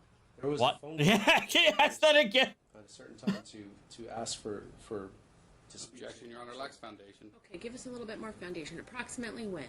November of what Approximately year? In November of 2016. Okay. After the bill was paid, as requested, did you not make a phone call, or did a phone call not come through in which you recorded, and that you tried to put in place to record and to give to the police in order to throw the defendant in jail? Objection, Your Honor, Lacks foundation as to who's making a phone call, who's receiving a phone call, what numbers are being All right, called. in the interest of efficiency, does any of that ring a bell? I did record a phone call that, yes, I turned over to my domestic violence advocate. Okay.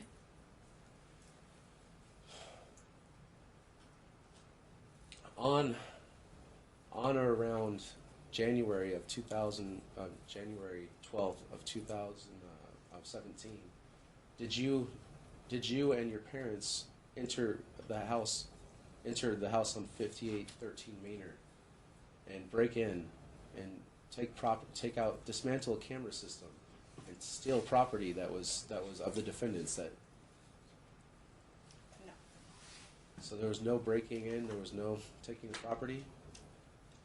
No, there was not. No, you say that, yet there is a list of exhibits here that show that all these items that were taken out of the house illegally. So I'd like Is that a to question? present that to the court to Is that that's not a question. show that the plaintiff is. Objection, Your Honor, nothing has been substantiated or demonstrated to show anything was removed. Hey, Leanne. Let me show to Again, for about the third or fourth time, the issue that's on today is your request to modify custody. That is what we are doing. If I'm not going to admit exhibits about anything other than custody. So, you can spend your time questioning her about things other than custody, and I'm going to allow you to do that. But I'm not going to admit and overrule their objection about relevance because property and issues regarding the house are not on calendar today. I would like to present that at a later time then, but I will try to keep my questions in regards to custody then. Plaintiff, Candace, do you agree that Michael McDonald is a good and loving father of his children? No. No.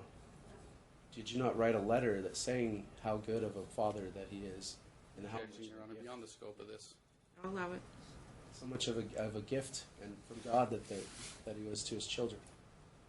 Did you not write a letter as to that? I did write a letter in the way past, like maybe 6 years ago, 7 years ago, that did say that. That was in my personal journal. Did you not do various Facebook posts and things saying that to the parenting and loving? So his problem is that he's obviously dealing with a hostile witness, and he's not asking leading questions, which is what's burying him right now. Like the question he should have asked, the way he should have asked this next question is like, you posted on Facebook, before saying how good that I was a good father, correct? That's how he should have asked it. This of their father? I'm sure I probably made Facebook posts, but again, they were probably shortly after we were married, or I don't recall specifically, but I'm sure in the past I did make those posts about you being a good person and so on. Did the defendant, Michael McDonald, the defendant, was he the coach of his son's soccer team and of Malia's various activities? No.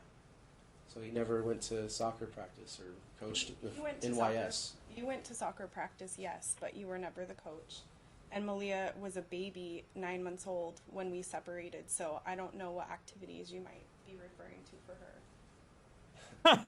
So he was not the coach of the NYS and the soccer and for his baseball stuff? No. Mason only started baseball this year. Did the defendant teach his son how to swim at a year and a half years old? And Malia how to swim and ride his bike without training wheels? I do believe that you taught him to ride his bike without training wheels. However, Mason still cannot swim. So he's taking classes at the YMCA actually to learn how to swim. And for Malia, what did you ask about Malia? Did the defendant actually, did he attend the classes for Malia? Did he pick her up at daycare? Did he take care of her, change diapers, feed her bottles while you were attending night school? And while Mr. McDonald would pay for your schooling to become a teacher? Would he not take care of... Hold on.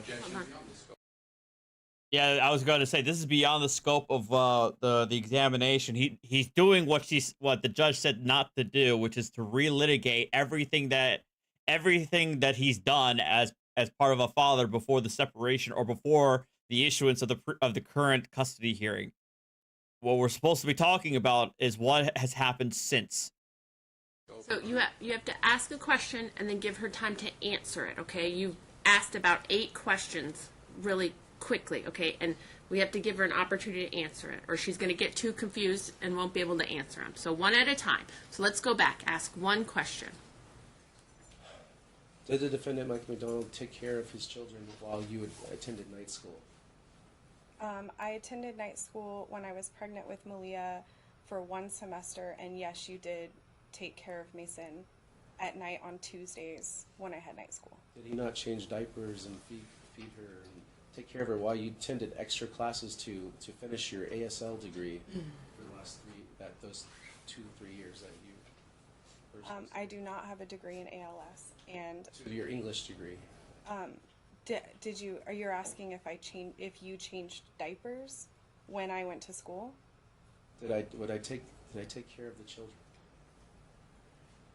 I would say you attempted to take care of them. Was it done properly or well? Like, no, but I would say there were times, yes, no. I changed a diaper. So during the time that did you not he tried it to Chicago and leave the kids take a trip to Chicago for my best friend's wedding? Yes, I did do that. During the separation and the allegations of the TPOs that you filed, did you not send a text message to Mr. McDonald giving the gate code even though you said that you're afraid for your life? I don't know what you're referring to, but I can tell you that there was never any communication during any time that there was a protective order at all. And so,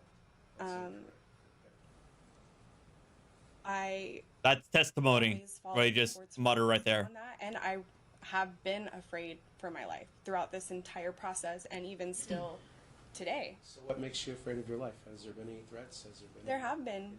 There was. Especially over the past year? Yeah, there was a recent video on YouTube posted where you said that you were making a threat. You directed it to Mason and Malia.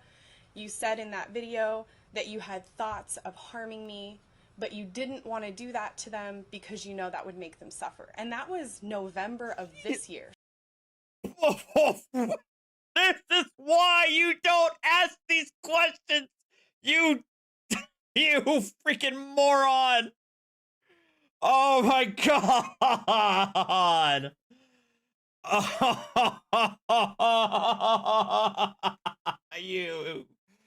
You damn fool. Nice one. So, am I concerned for my life?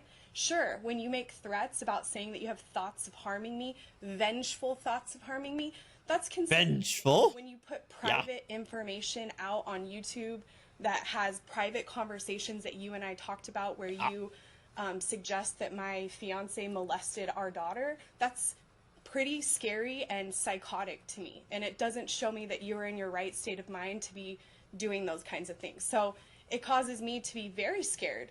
Let's talk about and that. concerned. Actually, so during No! the trial. No, why do you want to talk about that? Well, after the trial that we had when my attorney was not present, I was denied any access to my children, which I had them every weekend.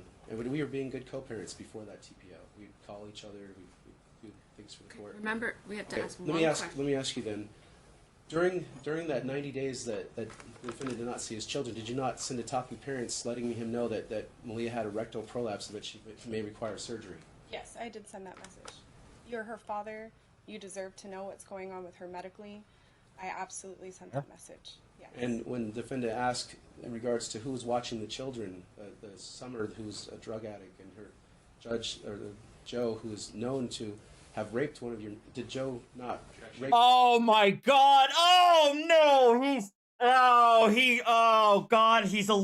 Okay, now I realize what he's doing. He's alluding that her current boyfriend did something to the daughter causing the medical issue. That's what he's okay. Yeah, so that's what he's getting at. Here we go. Raped one of your mutual friends, Nicole Ruiz. I'll allow it. Did you not tell me that yourself? I'm sorry, can you repeat? Did you not tell me that Joe raped Nicole? No, I did not tell you that. Never. No, did not happen. Did you not talk bad about him before when he was dating your friend? Objection hearsay, Your Honor. I'll allow it. No. You never said Joe has anything bad always about been a friend. and say how he was on drugs, doing marijuana and cocaine and other different things. No. You don't recall that? No. Now, during that 90 days, did the defendant not ask who's watching his children? You did. Can we back up? When was this 90 days? I need some better foundation. This was after the October trial of October of 2016. So this is then There was a trial in August. Oh, August. There was sorry, no Judge. trial in October. August of 2016, when my attorney did not show up. I had my kids every weekend for a year. I was taking good care of them, and then after that, nothing for 90 days. And I filed various motions to reconsider. Okay, so the 90 days after the August Yes, Judge. hearing. Go ahead. And try to retain new counsel. Oh, so what's the question?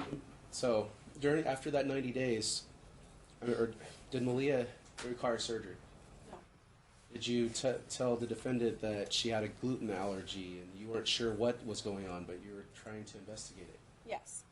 Did the defendant ask if your emotionally disturbed brother was watching the children alone? You asked me after I told you all of that, what male was watching my children was it Joe? Was it my two brothers? That's what you asked me. But I don't have emotionally disturbed brother, and you didn't use those particular words. So I guess the answer to your question would be no.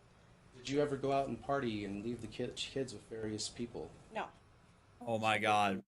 So yeah, so I'm pretty sure we heard this on in part 1 of this endeavor, and he's relitigating it again. The one time that you sent the gate code and told me to bring you coffee and to drop off the kids, did you not have a stamp on your hand from going out, and you appeared to be recovering from a hangover? I'm sorry, I don't really understand. What exactly So are do you drink, asking? Candace? No, I don't drink. Do you I smoke have marijuana? I have in the past. No, I don't smoke marijuana. So have you ever smoked marijuana? I did one time. One time. Does Joe smoke marijuana?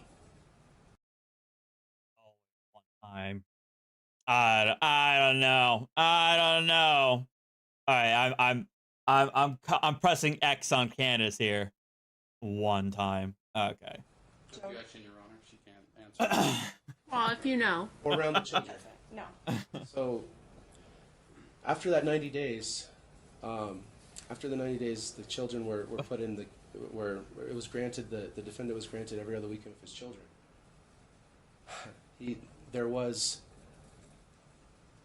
children let the father know that Joe was watching them alone, and Didn't inhale. Mason had Your Honor, can we locked instruct out of the the room. defendant to ask questions and not make statements? Did Mason not? Mr. McDonald, I really need you to ask questions so that Yes, I can follow. Counsel and I are struggling here. So after that 90 days, did Mr. McDonald did Mason, was Joe watching Mason and Malia alone? No. Never. No. So does he watch them alone? No. So recently, in November, did he not take them to Aviation Nation and take them to the parks alone and take both the children? No. Really? He never takes the children or is with them? No, he doesn't. No, I because of all the CPS cases I will say this. He has been alone with Mason. He's never alone with Malia. Because of the CPS case, the CPS worker instructed me, just for safety precautions, that Joe never be alone with Malia. And so I have followed that. The only person that Malia ever stays with is, if she's being babysat, is my sister or my mom. So does Joe work? Is he unemployed and watching the children? Joe works full time. And did you not send a text message during that time Which saying time? that he's off on Tuesday and he'll be watching? Lax Foundation, Your Okay, Honor. so she's asking. Lax Foundation. Lax Foundation. What times? Hold on, so that you understand. So this goes quicker. Foundation means the basis. What time, when, so that we all can keep up. So what time are you talking about again? So during after August around October of 2016, was there not a text from you saying that if you don't pay the daycare in full, that Joe will be watching Malia alone, as you can't afford daycare? I did send that text. Basically, in essence, you weren't paying childcare. At this time, there were no allegations towards him at all. And if I could cut down daycare from 5 days a week to 4 days a week because he had one day off, that was what we had talked about. Now, obviously, after the allegations came out and so on, that wouldn't even be a good idea. And so that never happened. He never watched her alone. And because CPS had instructed me, just for safety precautions in case there were ever any allegations in the future, Malia is never alone with Joe. So do you agree that, was there ever discussions between us that we would never let strangers watch our children alone? Joe is not a stranger, but I mean, yeah, we did have those discussions. I take it very seriously who watches the kids. I made sure that whenever I had a babysitter that they were drug tested, CPR certified, made sure that they had experience. I wouldn't even allow anybody under the age of 18 to care for our kids. So yeah, it's really, really important to me to make sure that whomever is watching our kids is solid and safe, and that's something I still value. So who watches the children while you go out and party or have different drinking events? Objection, Your Honor. I'll allow it. I don't go out and party. Honestly, I hardly ever go out. If I go out at all, then the person that watches my children or is either my parents or my sister. During around October of 2016, when Mr. McDonald was awarded every other weekend with his children, Mason said that he was being watched, him and Malia were being watched, and that he was locked out of the bedroom while Malia was there with Joe. Then after, did the defendant not send you compound questions 9 felony charges for lewdness of minor and sexual assault with the name Joe Ruiz? You was concerned as Are you asking me if you sent me a person's name, named Joe Ruiz, the same person as my boyfriend's name that had 9 felony charges? Is that what you're asking me? I'm asking you, did the defendant not send, or did Mr. McDonald not send you, did he send you those 9 felony charges of lewdness of minor and sexual assault with the name Joe Ruiz? And then you said... Yes, and I said that my fiance does not have a middle name, and that's not the same guy. I told you that in that conversation on Talking Parents, that was not the same person. And then after that, you still proceeded to call CPS and tell them that So he called he called CPS on her and her boyfriend because he looked up another Joe Ruiz with the same name as her boyfriend, who had apparently 9 felony charges of lewdness with a minor. And after she told him that's not the same guy, he still apparently called CPS. Gotcha. All right, that explains why she said that the CPS worker told her to avoid having him take care of Malia while this thing happens. Gotcha. Joe was the same Joe from the 9 felony counts. They then investigated. They then closed the case because they sat down with Joe, did an interview with him. Obviously, they did not have the same social security name. Joe does not have a middle name. This person, Joseph Drew Ruiz, does have a middle name. They're not the same person.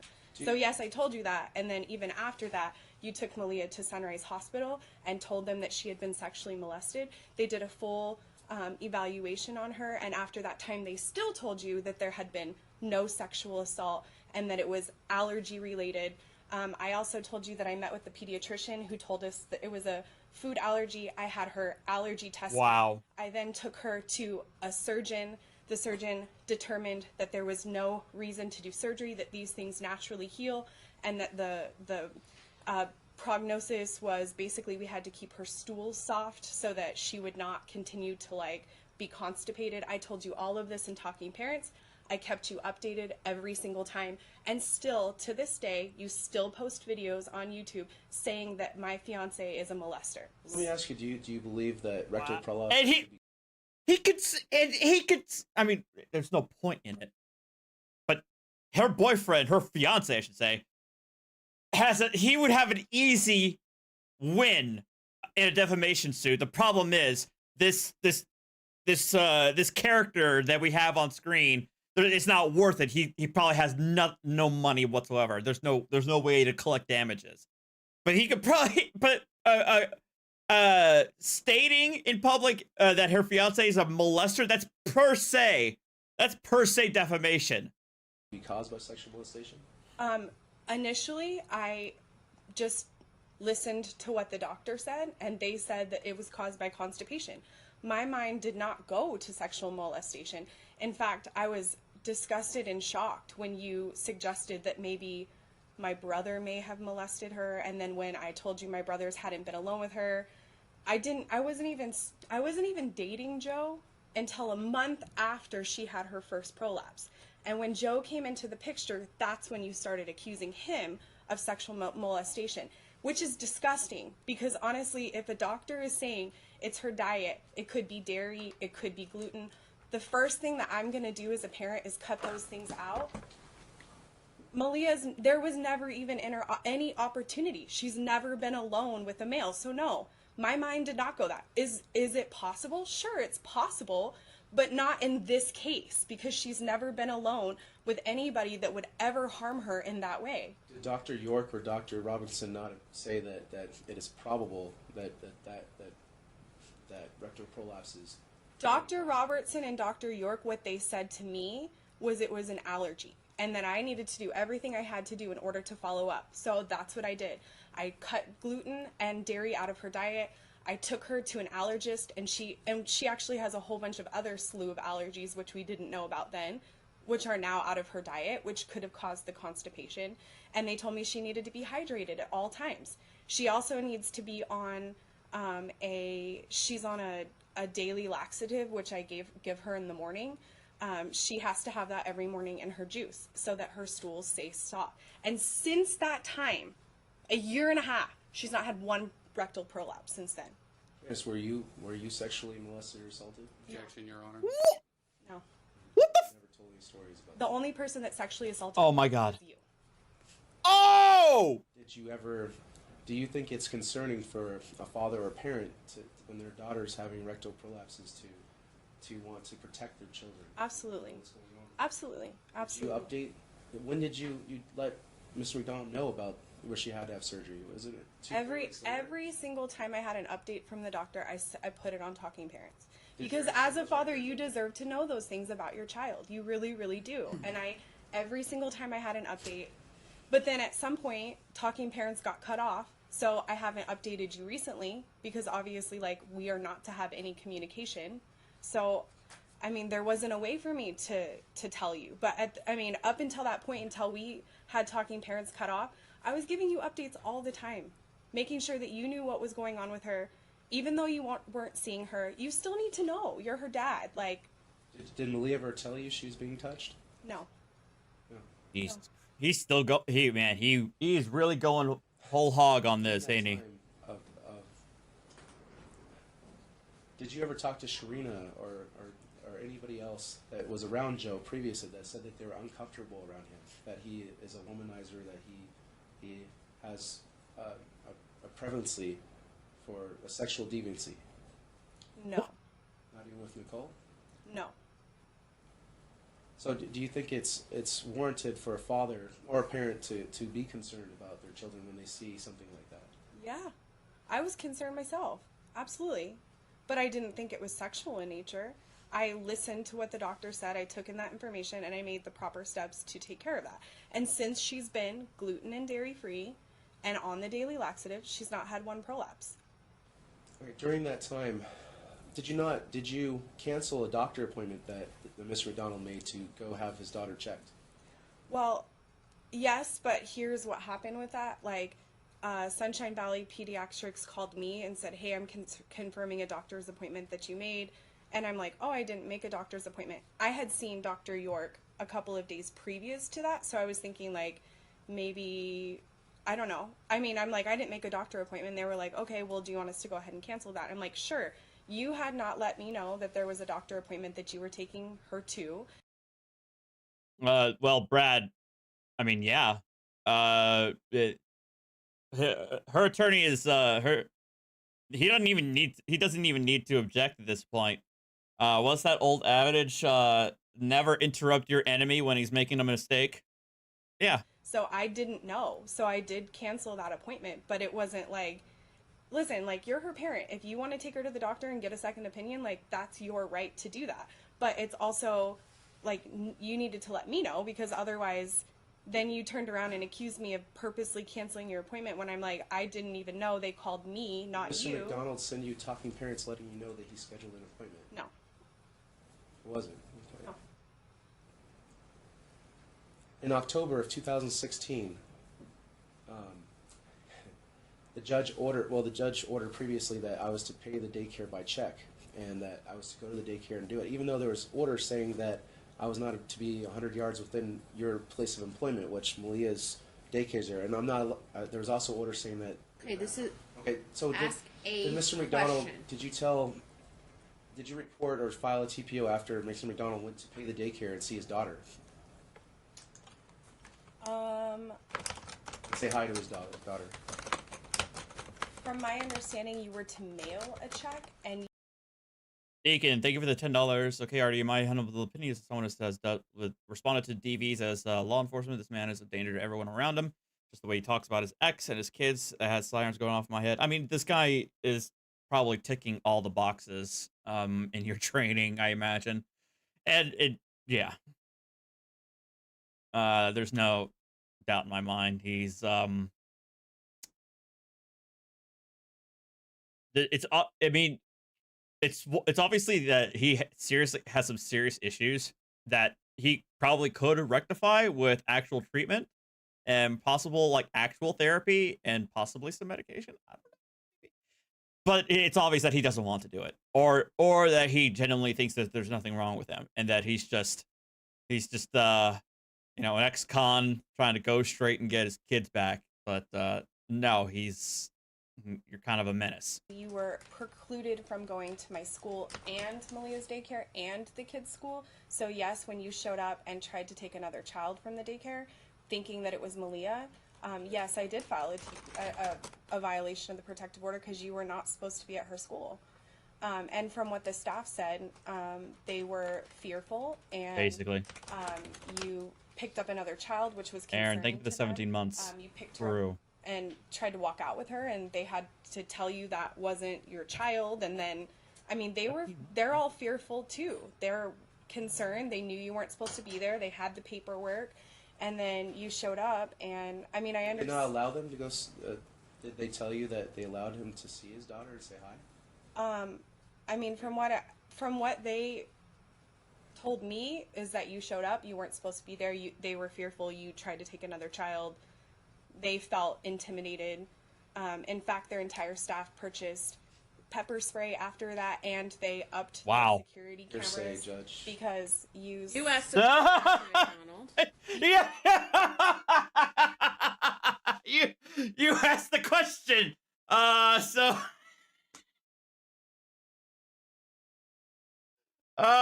No, you moron. He's gonna say it. You snuck in with another parent because the code had been changed. So you snuck in behind another parent to get in. Wow. Which is all what they related back to me. And that was concerning Holy to me crap. and made me feel fearful that you would go against what had been ordered. And so, yeah, I definitely did report that to the police. Did Mr. McDonald not have a code to the daycare door? They had changed the code after there was an order stating that you could not be at the daycare. Did Mr. McDonald have a good relationship with Ariana, Malia's daycare provider, and the manager there would bring them coffee?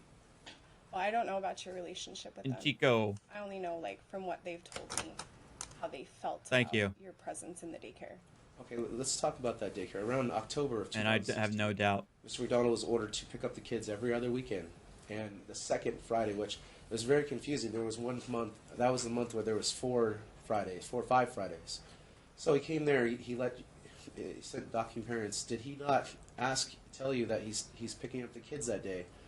Then did you show up and say you're not taking her and go and shove Mr. McDonald while he had Malia in his arms?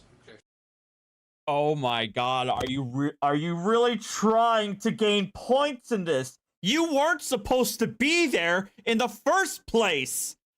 You're actually trying to win points by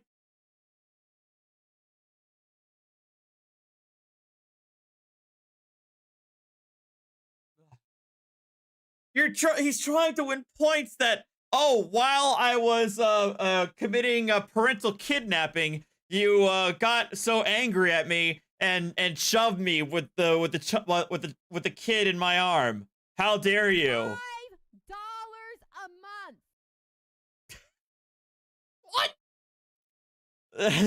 Let's thank you for $5. This guy's the anti-chorizo. He is not worthy to sniff chorizo's doots.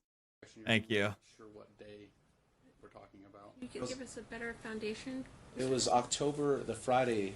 It was the second Friday of October of 2000. Okay, second Friday, October 2016.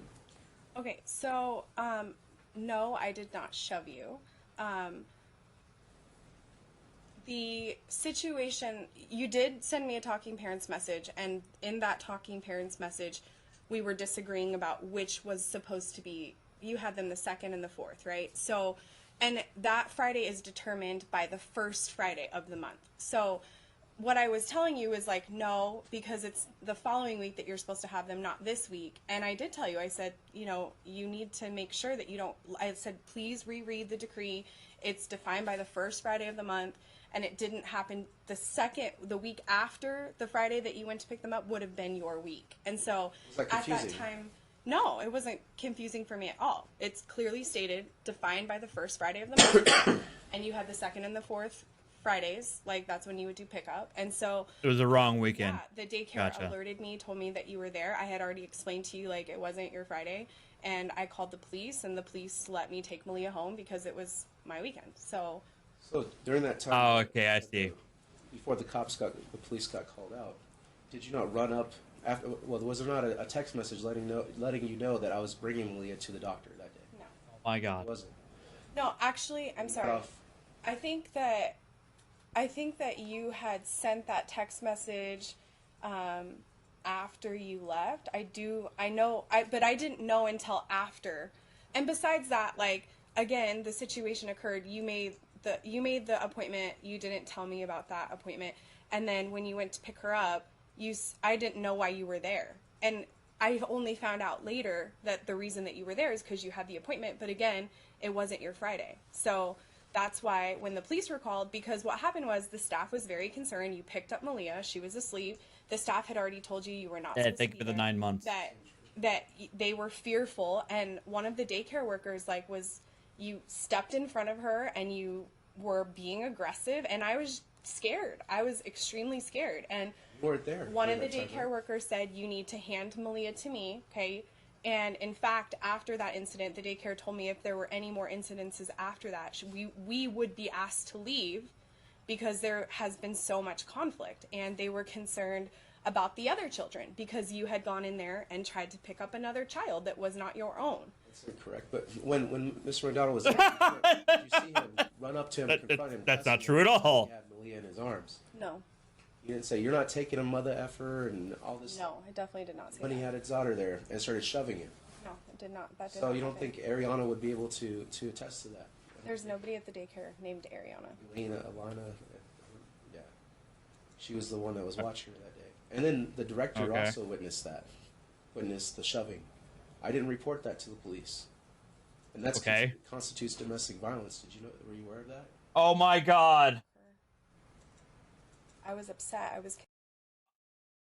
It's like the way he talks about this. It's like, okay, I'm imagining that he goes onto these veterans in politics like podcasts, right? And he has, and because she's already said that he's uploaded videos of him doing these roundtable BS, right? It's my mind. The way I'm thinking is like, he probably has been in like these circle jerk podcasts where he trauma dumps all of these things, and I'm sure at least one or two of his buddies say, "Oh my God, she shoved you, dude! That's domestic violence. You should probably bring that up at some point, right?" And they're like, "Yeah, right, totally. Like, how come she's allowed to shove you and that not be called a domestic violence?" And they're thinking like it's the greatest idea on earth to try and bring it up. And so he thinks that this is a good idea to bring up the fact that she shoved him while he was taking his daughter when he was not supposed to, and causing a scene at this daycare. Concerned, I asked you to put her down. I asked you, I again reminded you, like, it's not your weekend. I told you, I called the police, they're coming. Did you cuss at Mr. McDonald? No, I did not. Not at a daycare in front of children. No. You never put hands on him? No, I did not. I did not. So if there's video My of main that, concern was keeping Malia safe and making sure that she was okay. I mean, the whole staff was in the hallway. Like, they were... lots of witnesses, yeah. Did you not Yeah. Yesenia, Elena, sorry, take Malia out of my arms and bring her into the room? No. While you were Leslie, Malia's teacher, took her out of your arms because she was concerned. In fact, she took her out of your arms and out of the building because she was concerned that you were going to hurt her. Me. And Mr. McDonald walked out of there and waited for the police to come. And the police were going to give him his weekend, as I believe it was too. And then it was a technical error. I had the paperwork. The daycare has all the paperwork. They read the paperwork. They said I was free to go with her. But now, why was the confrontation? Because of the medical appointment? No, I didn't. I wasn't aware of your medical appointment. Again, like I said, if you wanted to take Malia to the doctor, that is your right as a parent. And 100%, like, sometimes you need a second opinion. Like, I didn't know what to do either. And so if you wanted to take her, that was fine. You just didn't tell me, and you showed up on a day that was not yours, and you took another child, which was concerning to everyone else, which is why everyone was on high alert, because you grabbed another kid that wasn't yours. And, like, you know, I mean, seriously. Do you freak out over medical issues? No, I don't. So you don't recall a time when Mason was choking and you froze and didn't know what to do, and Mr. Donald patted him and dislodged the No, food I items? don't. I don't recall that. You don't recall bringing the kids to the doctor for every little sniffle and things, and they get sick a lot because you shake every kid's hand and the kids on daycare. I bring the kids to the doctor when I feel like they need to go to the doctor. They have a high fever, or I feel like medical attention is important and appropriate when kids need. I don't feel like I took them for every little sniffle, but I do feel like when they needed medical attention, I would take them.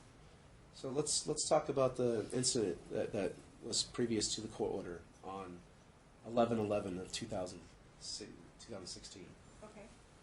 So during that time, 11/11 orders saying that on days the kids do not have school, such as Veterans Day at 11/11, that we are to exchange the kids at the kids' school. Mm-hmm. Now the orders were confusing to both of us, as we don't know how to march a 2-year-old 100 yards. Is that correct? Do you recall that? The orders were not confusing to me. I'm sorry. Do you remember those orders on the divorce decree saying? I do. That on days the kids don't have school, that we were to exchange them. Yes, at the school. Were you aware that there was Barb a Blakely that was granted extended for a year that said we weren't allowed to? Thank you for the $20 super chat. I'm sorry. Careful already every time you TPO think. in place. During that time, when the decree of divorce was entered, I believe that there was. So did the defendant not send you talking parents saying, please follow the order and bring them to the school to do the exchange? No. There was no talking parents of that. No, there was talking parents messages, but that's not what you said. It said to do the exchange You told at the me school. that you had a protest on Veterans Day and could not make it to the 9 a.m. appointment, which I never planned to be at in the first place because of the TPO. So my parents were originally going to do that exchange. It was a parade, but okay. Okay, well, whatever you were doing. It was at 9 a.m., which is the exchange time. So we went back and forth, and I said, okay, well, what time works for you? And you said 4 p.m. I said, great. Well, since it's at 4 p.m., I would feel more comfortable if my parents did the exchange because there was a TPO. And again, like I said, I wasn't going to, be alone anyways, or within the 100 yards. So you said that it was fine because the kids were... Said it was fine. Was there not messages saying if we don't, to please follow the court order, and if not, to do the exchange at my grandparents' house? No. Were your parents ever hostile to Mr. McDonald? No. Fussed him during exchanges? No, my parents were more than patient and kind, and they did all of the custody exchanges for us, which they did not have to do. They gave up weekends all the time just to do that, so there was no conflict between you and I. So what happened in that talking parents message was you said, all right, I'll agree to meet across the street at the church, which is far enough away from my parents' house, and the kids were used to being exchanged by my parents anyway, at 4 p.m. At 3:50, I got a message from you saying, no, I'm not going there, bring them to my grandparents' house. And I said, look, they're already at my mom's house. They're already there. Like, just bring them to my parents' house. They'll walk them across the street like we normally do. So across the street is within eyesight, within 100 feet across. You can see the parents' house. Now, on that checking parents, did you put a text message saying you pick up the kids at my parents' house? I am not there. If you don't come within 30 minutes, you're going to lose your weekend. I did not say those exact things, but I did say I'm not there because we had left, right? You said you weren't coming, so I came back. So I came back to my parents' house and waited because we're all like, we don't know what to do. And I did say, if you're not here within 30 minutes, then we're going home. Like, how long am I supposed to wait for you? Was Mr. McDonald not there at 4:05? You were not there at 4:05. I got a message at 4:22 that said, please bring Mason out. That was after the incident that happened. No, that was not after the incident happened. You were late. So let's back up then. What happened? What during that day of 11/11? What is your version of what happened? Of what happened that day? Yeah. Okay, so on 11/11 that morning, you sent me a text message or a message saying that you had this parade or activity that you had to do. You could not meet at the 9 a.m. time, like court was ordered. So you and I agreed to figure out a better time, and I said, since it's going to be later, can we just do it back at the church? My parents will exchange the kids. You said that was fine. I got a message at 3:50 saying you did not want to go there, that you did not feel like that was a good place to exchange them, and then you told me just bring him to my grandparents' house. At that time, I had already left, and so I turned right back around, and I'm like, all right, well, I guess I'm going to go back and get the kids because you said you were not going to go there, so I wasn't even sure if you were going to come back, or I wasn't really sure what was going to happen. So at that time, we were still waiting. We were just outside. Like, my parents were getting ready for a yard sale. They were pulling stuff out of the garage. Joe and I were helping them. The kids were in the garage with us, and I got a message at 4:22 saying to bring Mason outside. Well, at that point, we still didn't see you, so we were just like, my mom was like, I don't know, I don't see him yet. Well, all of a sudden, we see you swing around the corner in the church parking lot. You aggressively get out of the car, run across the street, start screaming at Joe, calling him a molester. Oh my God. Telling him that you were going to fucking kill him in front of our Awesome. children. At that time, I then Really? told Joe to get in the house, call the police. The reason that you violated Unhinged. the protective order was because you were not supposed to be on the grounds at my parents' house. That violated the protective order. At that point, I mean, do you want me to continue? Like, I can. I mean, you know, right? She's like, even she's like, dude, I am burying you right now. You feel free to stop me.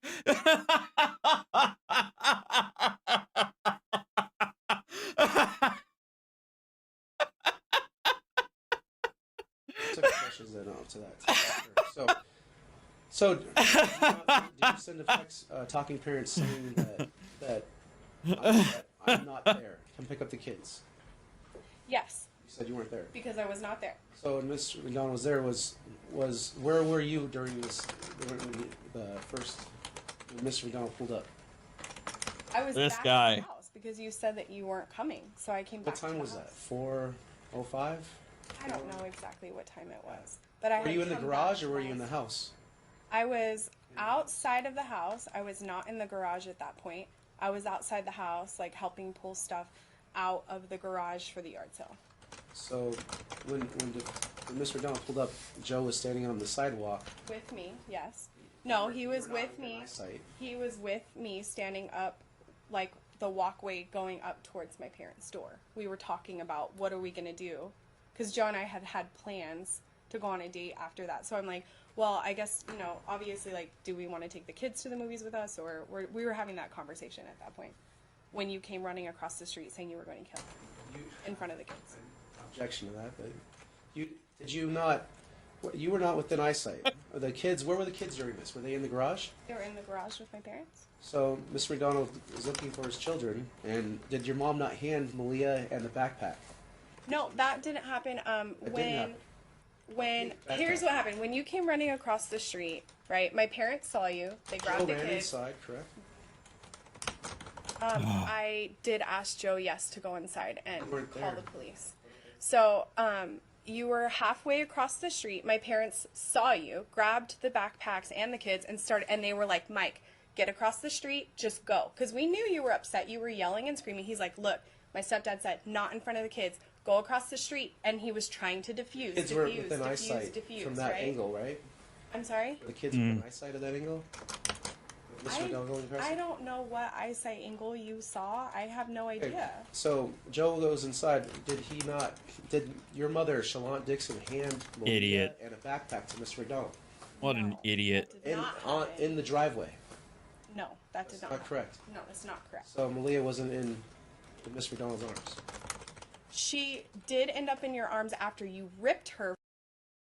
Recusal, thank you for the $5. The highlight of my time on YouTube was watching this hearing with Michael McDonald in the chat in Biggins' room. $5 a month.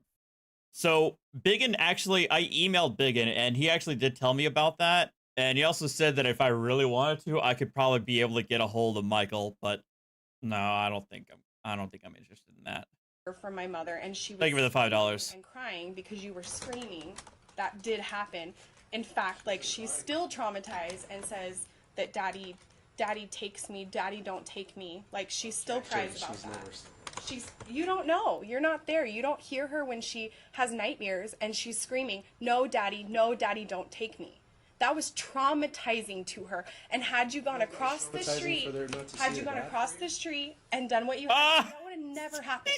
If you would have just followed the law, the rule, whatever, and just met them across the street. You dumbass. You had to charge against Joe, scream at him, scare the kids. Mason was running away. He ran back into the garage, which is how we all ended up back in the garage. Mason was literally digging his nails into my mom's leg because he was terrified at what you were doing. Did you ever call the cops, hold the kids there and call the cops on Mr. McDonald? I was not holding the children there. No, Mason was terrified. He did not want to go with you. I'm not going to force him to go with you. Event, did you ever call the police, have Mr. McDonald served a TPO, and have the kids wave at him through the window, saying, hi, Daddy? No, that did not happen. Didn't happen? No, that did not happen. There's an You exhibit were of banging that. on the door at my mom's house. You were screaming. You were yelling. There was a TPO. I called the police. I was scared. I didn't know what to do. The police came out.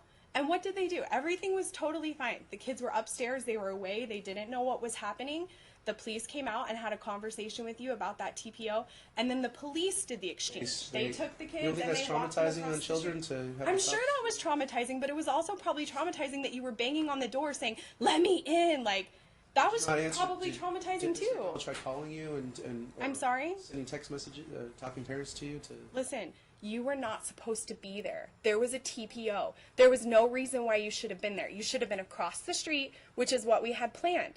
Like, I don't know if you ever realized this, if you had just followed what you were supposed to do. Like, none of this would have happened. Seriously, like, the kids need you, but they need you to be healthy, and they need you to make good decisions. And that was not a good decision that day, to bang on the door and to scream and to scare me and to scare the kids, which is why I called the police. Honestly, it sounds like she's lecturing another one of her kids. This is how pathetic it's turning into. What was the safest option after that? For the police officer to walk the kids across the street. You and I don't see each other. You and I go our separate ways. The police do the exchange. The way that I explained it to the kids was like, hey, there's this, police officer here. He's really nice, and he's come to visit. Like, what do I say to the kids? I don't think that's traumatized to see their dad in front of a... They didn't see you. I would never let them see you over the top of a cop car because that would be traumatizing to them. I made sure that they were away and upstairs, and they were with I think my sister was there. They were with my sister, and she was playing games with them. Did you ever send a text talking parents saying, be prepared for your fight of your life if you don't agree to primary custody? I have no idea. I don't know what I said. I don't... Did you not say you're not going to see your kids for Christmas? I don't believe I said that. And yell in the courtyard after it was warded every weekend with the kids. No, I did not say that. And we both agreed to share that day. Right, which is what we were supposed to do. You didn't yell in front of council here? No.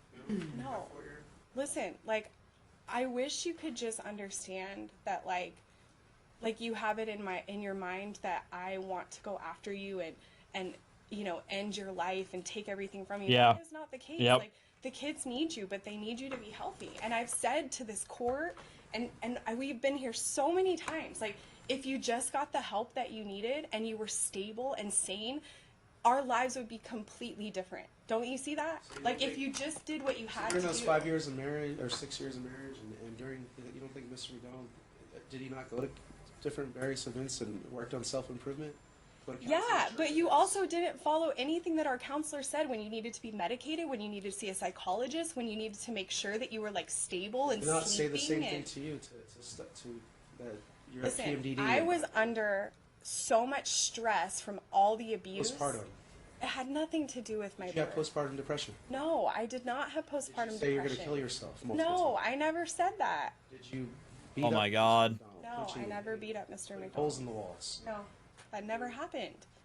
throwing things in front of the kids. No, that never happened. You don't have PMDD? Post I periodic don't even dysmorphic know disorder? what PMDD is. You did not tell Mr. McDonald that? You have that? No, I don't. I have no idea what PMDD is. You have a thyroid hormonal condition. I have no other conditions. I have no conditions. Now, during that time, Mr. McDonald had the daughter in the backpack. Oh my, really? Really? That's what it is? Daughter in his arm in the back. It's basically, PMDD is basically like super PMS. It's like Super Saiyan PMS. Okay. Backpack in the arm. And then he asked Mason to come with him. That's okay. So that's your perspective. My perspective is you were holding Malia and the backpack in the same hand, and you were screaming at Mason to come with you. Yeah, you literally said in front of our child, "I will go to jail if you don't come with me right now." Okay? You reached over. Mason was cowering behind my mom and me. Block you? No, my mom did not block you. She was encouraging him and saying, "It's okay, it's okay, it's okay." And she was telling you, "Mike, please go back across the street." We were trying to diffuse the situation so that we could bring him back over there Mr. to you. McDonald not take his daughter and leave when Dan requested? You did, yeah, you took her and left, and CPS returned her to me that night because you left her at your brother's house after you again said that she had been molested, and an ambulance came to check her out, then called me on the phone, okay? Then they found out that you had abandoned your child at your brother's house because you were avoiding the police because you had pushed me, okay?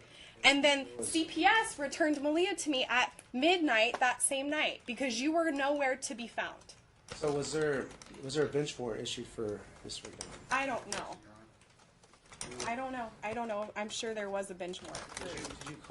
Did you call the police and file a report when Mr. McDonald tried to see the children at the church? Away from the church, it was separate. I'm sorry. Can you ask me that again? Did you go to Metro and file a police report saying after the 90 days Mr. McDonald did not see his children, he saw his children at a separate location from the church, and said that Daddy loves you, I didn't abandon you after 60 Okay, so yes, I did file a police report because you Can came. you tell me when is the approximate date of this instance? This occurred September of probably the second Sunday of September. The second Sunday of September? Oh no, it was around August. I apologize. The second Sunday of August, I believe. Was that time? Is that correct, ma'am? I don't know the exact. 2016. Approximately? I know that there was a TPO in place during that time. So August 2016? Yeah, I would say it was August. Okay, tell me what happened. So at that time, I had the TPO that precluded Mr. McDonald from going to Canyon Ridge Church. I had given that to the security team and told them, he's not supposed to be here if he comes, just so you know, he's not supposed to be here. Michael went to the church. He went behind the desk for where they checked the kids in, went through a back door and into the auditorium where all the kids were, they were there doing like worship music. Michael scooped up Mason. The security team knew right away because he had gone past a volunteer who told him to stop. And the security team moved in very quickly. Dude's a menace. One of An the absolute volunteers menace. ushered Michael into a private room, and she was very calm, and she said, "Hey, listen, I'll give you 2 seconds. You can say hi to him, and then he needs to come back in." So Michael had his moment with Mason. He said goodbye or said he loved him, and obviously was there or whatever. And then as Mason was being brought back into the room, Michael went through the back, tried to go through the back door to get Malia, and at that point the security team was in place. They told him, "You are not allowed to come into this room. We have something saying that you are not supposed to be here." He then said, "What are you going to call the police on me?" They said, "Yes, we will be contacting the police." And then Michael ran off campus. So at that point, I did call the police. We then did have court over that because he was at Canyon Ridge. And, obviously, we had a witness and stuff. He pled no contest to that. Was Mr. McDonald when I heard did the ministers that Mr. McDonald would work with at Canyon Ridge on daily did they not know him and know it was I don't know what your relationships Mark are. Sargent and all this? I don't know what your relationships are with the people. So Mr. I just know that you weren't supposed to be there, and then you were there, and then you were picking them up and trying to. Did you see Mr. McDonald? Did he try to contact you? I did not see him personally. No. You stayed far away from you. Right, but you weren't supposed to be at the church. So when did he ask? So he did ask to see his daughter and was asked to leave. Yes. Which he did. But did you file a police report after that? Yes. Did Mr. McDonald was a bench warrant issued? I don't know if there By was. card in the mail. I have no idea. I don't know. All I know is I made the report and was notified that we would have court. Did That's Mr. all I know. McDonald go and try to quash the warrant? And he had a business trip to Canada. I don't know. And it was thrown in jail for 3 days without bail. I don't know about that. I just know that we had court. Almost was fired from his job. I don't know about that. And then there was imposed during that. After that incident, there was trial on January 11th of 2017. What evidence did you produce during that? Did you show a phone recording and bring up that issue? I did, because at that hearing, right after the church incident, you were ordered to have no contact with me whatsoever, phone, text, social media, none of that. And I was told by the police that if you made any phone calls, that I was to record it. And I had to say at the beginning of that phone conversation, this call is being recorded. On one of the exhibit lists here, does it not say in the divorce decree that Mr. McDonald is to have reasonable phone conversations with his children? And I don't know about what the decree of divorce says or what exhibit you're talking about. Exhibits, let me see here. I don't even have any exhibits over here. Here, we can give you the exhibits if you like. But was there not order and then saying that he will not? Let's read it exactly.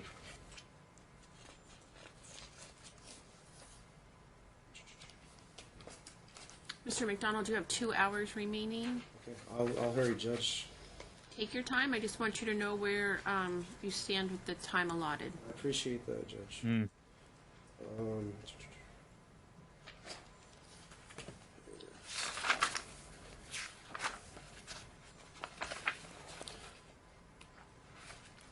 So when you asked when you went to trial because was the orders confusing on the divorce decree and the TPO?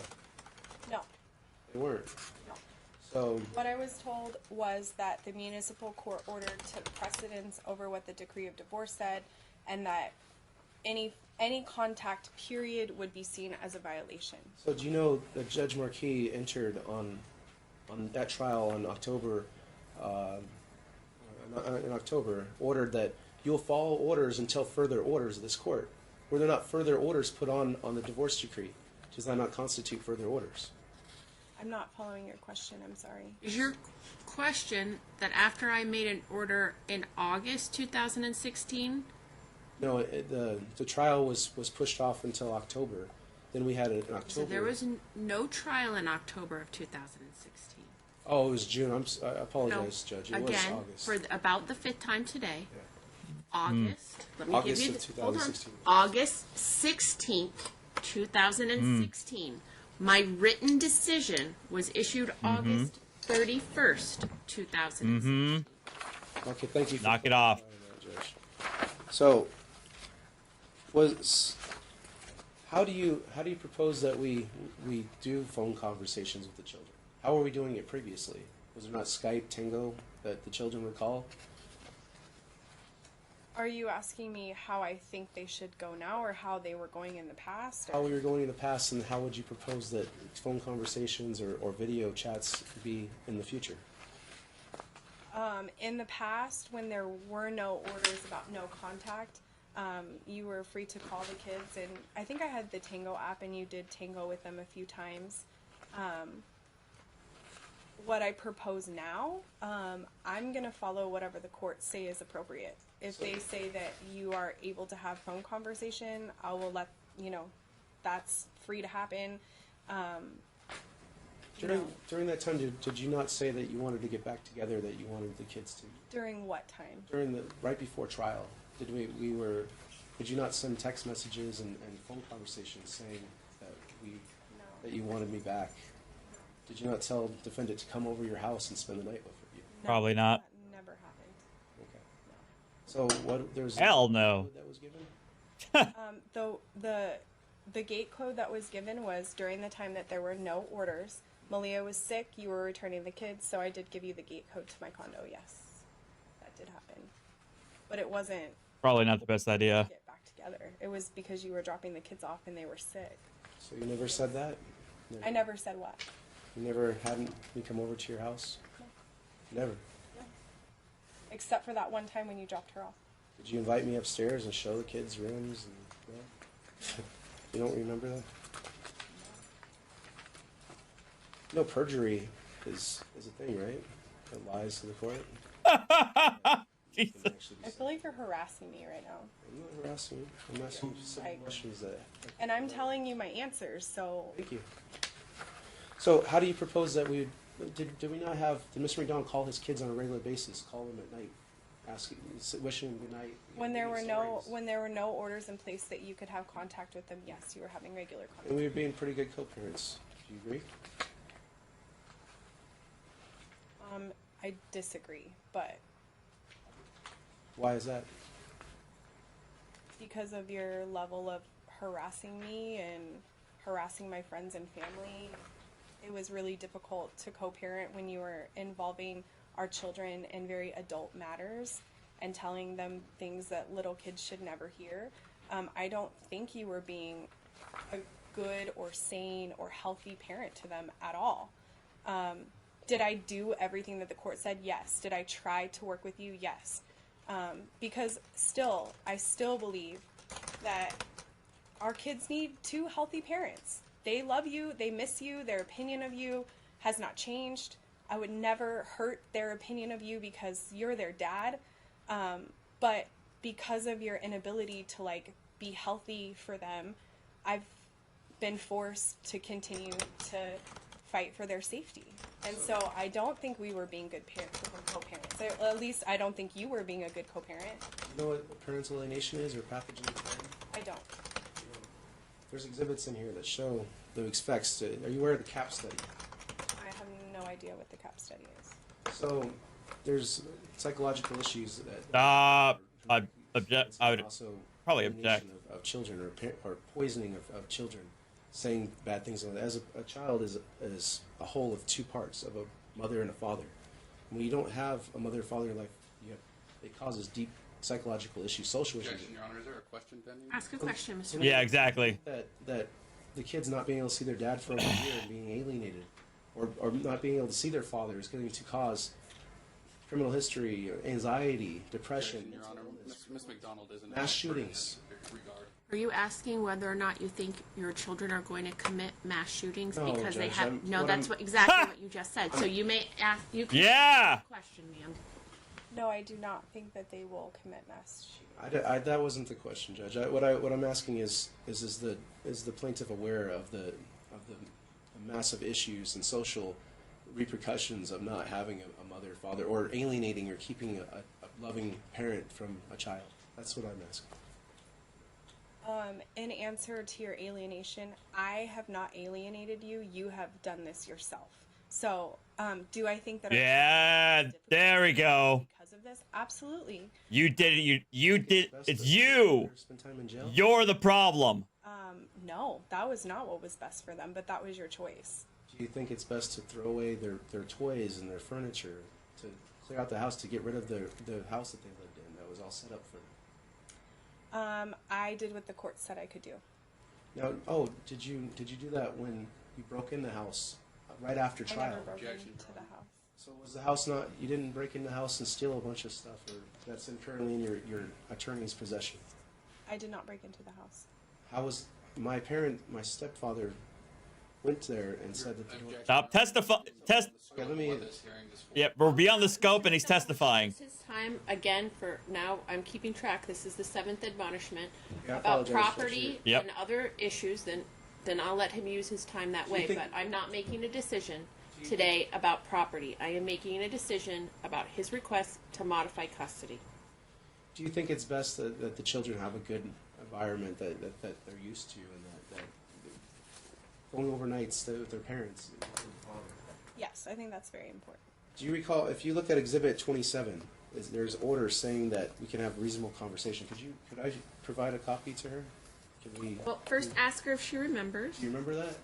I'm sorry, can you ask me again? Do you remember on the divorce decree it said that the defendant, or that Mr. McDonald could have reasonable phone conversations with his children? Yes, I do remember that. Did you allow reasonable phone conversations with his children after trial? After trial, there was still a TPO in place, so no, I did not allow any phone conversations. And then after that, there were new orders entered by municipal court, which still stated that you couldn't have contact with me. Therefore, if you called me, text me, anything, it would be considered a violation. So no, I was not allowing you. How did you propose that we were to follow that? Did you not? Did you call from the number? No, I did not call from him. No. You didn't ask for money. So I did ask for money when there was when we were able to have contact, because you were not paying the daycare bills, nor were you paying child support. You did not pay child support for a year and a half, and your wages had to be garnished. And I was paying $1,200 a month in daycare costs, as well as all of their medical expenses, which was $440 a month. So when we did have a phone conversation, I did ask you to make a payment to the daycare. I wasn't even asking for child support at that point. I was just asking you to call the judge. pay half of the daycare. Call the judge saying that Mr. McDonald was to pay in lieu of child support, the car bill, the insurance, the mortgage, all of the things, almost over almost $1,300 a month. I do remember that, but after that, it was ordered that you needed to pay child support and half of the daycare, which you were not doing, which is why you got garnished with the child support court. And did Mr. McDonald not pay half of daycare? You did not. You still haven't paid half of daycare. I haven't paid. Records of that, but okay. So, if you can pull Exhibit AC on page 77, can we turn to that? I'd like to show the court. Or here, I'll read from it then, just for knowledge. Oh. The parents shall provide man. itinerary and whenever reasonably possible telephone numbers at which the children can be reached whenever they will be away from the parents' home for 2 nights or more. Did you not go to California on multiple trips and not let Mr. McDonald know where his children were at? At that time, we were not even allowed to communicate on talking parents. And I had sole legal custody at that time. I never ever took the kids to California without having sole legal and physical custody. No. Primary custody. No. During that time, I had sole legal custody because you were ordered to stay completely away from the children. I would never take them out of state without letting you know unless I had the legal right to do that. And I never violated that. There was temporary primary. No, I had sole legal custody. You don't think it's a good idea? And I had no way to communicate with you. The courts had ordered during that time. No communication. How am I supposed to tell you? I'm not going to violate the orders. It did say that we could have talking parents. Did you not bring the kids to Disneyland during that 90 days that Mr. McDonald did not see his children? I had sole legal custody during that time. Primary. The judge suspended my visitation, every weekend visitation. Is that correct?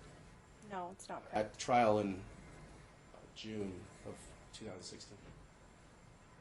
Mr. McDonald not have... There was not a trial in June of 2000. I mean, before trial, I apologize. When visitation was suspended in June of 2016.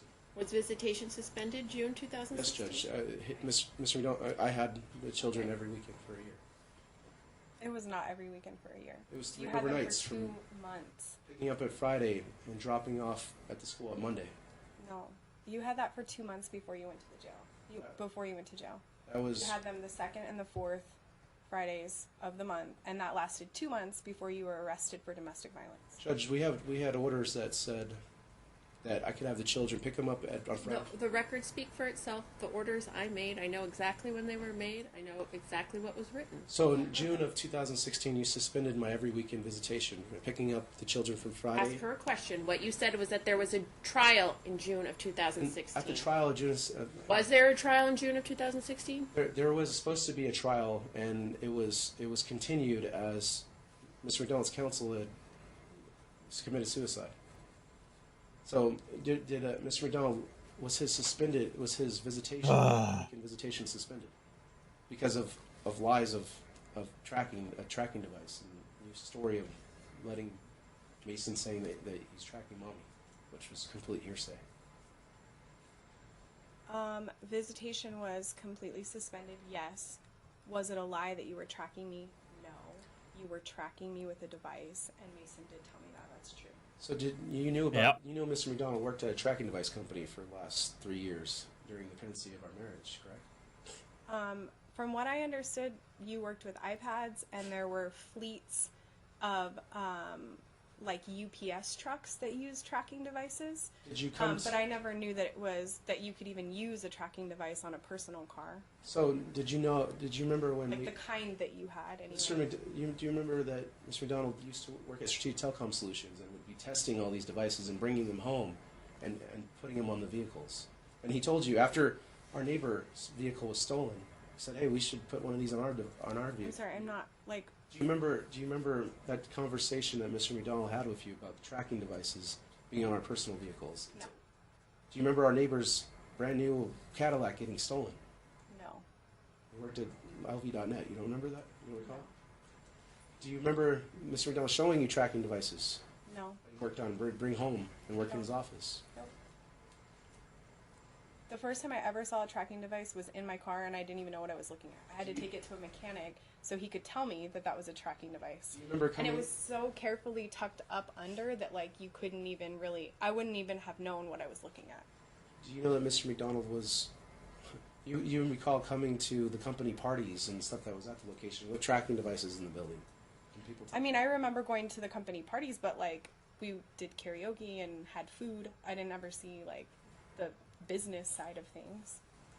Did Mr. McDonald ever tell you about the tracking device and say that? Yes, you told me that there were tracking devices that you used for UPS trucks so that you could track to make sure that, like, basically that they were used for companies to make sure that these people were going where they were supposed to be going and making the stops that they were supposed to make. I never saw a tracking device. I never knew that you ever put a tracking device on the car. I still don't know how that tracking device got on there, whether that was like, I still have no idea. You had a key to the car, so it's possible that you put it on at any point. And do you remember showing the company policy that saying that? No, you never showed me any company policy at all. Eat your own dog food policy. You don't recall that? No, and from seeing the document since then, it also said that you weren't supposed to be, like, committing crimes with it either, and that you weren't supposed to be, like, using it for personal use. So, like, if you were using it to track me, like, that also went against company policy. So, like, I never knew that you were tracking me. Why would I ever be comfortable with you tracking me, especially since we got divorced? Like, why would you want to know where I'm at? Like, So, know what I'm doing? For the past 3 years, do you think you could have forgotten that it was on the vehicle? No. You psycho. Definitely no. And in fact, I had smog checks on that car, and that's exactly where the little piece went in. I would have known. They would have said there's something plugged into your... You don't think they could just unplug it and do the test and plug it back in? I mean, I suppose it's possible, but I mean, knowing that I had to pay for registration and get smog checks, I know it wasn't there. They would have said, like, what is this, or can I unplug this? I mean, that's what I'm assuming. Were you there during the Yeah, I was there. lobby and let them... No, I like, you drive up to the little green station at Terrible Herbs, and you stand right there, and they do the smog check. And so when I found the tracking device, I had to take it to a mechanic who definitely said, this looks like a tracking device. So I called 311, and they advised me what to do, which was to take pictures and to report it to the police, which is what I did. Were you afraid that Mr. McDonald was Yeah, you were showing up. Midge, thank you for the upgraded membership. All kinds of places that I was at, and I'd always be like, that we'd go what the together? heck? Like, why does he know that I'm here? Well, now I know because you were tracking me. You don't think Mr. McDonald's really busy with his time and has other... No, I think you spend a lot of your time harassing me and checking on me and stalking me and texting my friends and harassing my family. I pretty much think that, like, your whole life is focused on what you think I'm doing with my life. Has Mr. McDonald done There it is. over the past year? You in fact have uploaded every single Why are you asking these hearings. There's he's an one idiot. video that has 75,000 views. Okay, there are hundreds of comments on there. There's private information on there about our children, about our lives, about the horrible things that we've had to go through, and then you're gonna post that on a social media site so other people can watch our drama. That's disgusting and concerning to me. You've made personal videos to the kids where you have told them and addressed them, my attorney shot himself. You think that's appropriate to say to a— Oh my God. What? What the hell is wrong with you?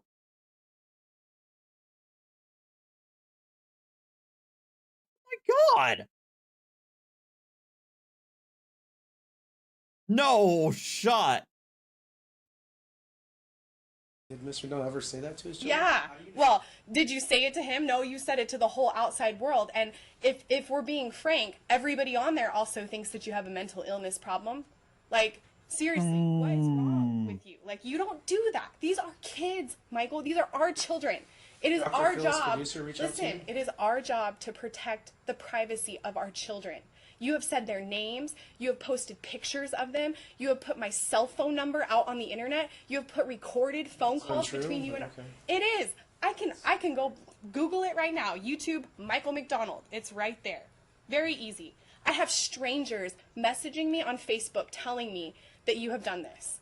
It's humiliating. Michael, like, please, I'm begging you to stop. If you could just focus on being a healthy person for the kids, all of this would stop. After a year, do you not think it's emotionally traumatic? It's traumatic for everyone. It's traumatic for me. Everybody involved. The bailiffs here. I'm sure that they feel traumatized by our— Probably.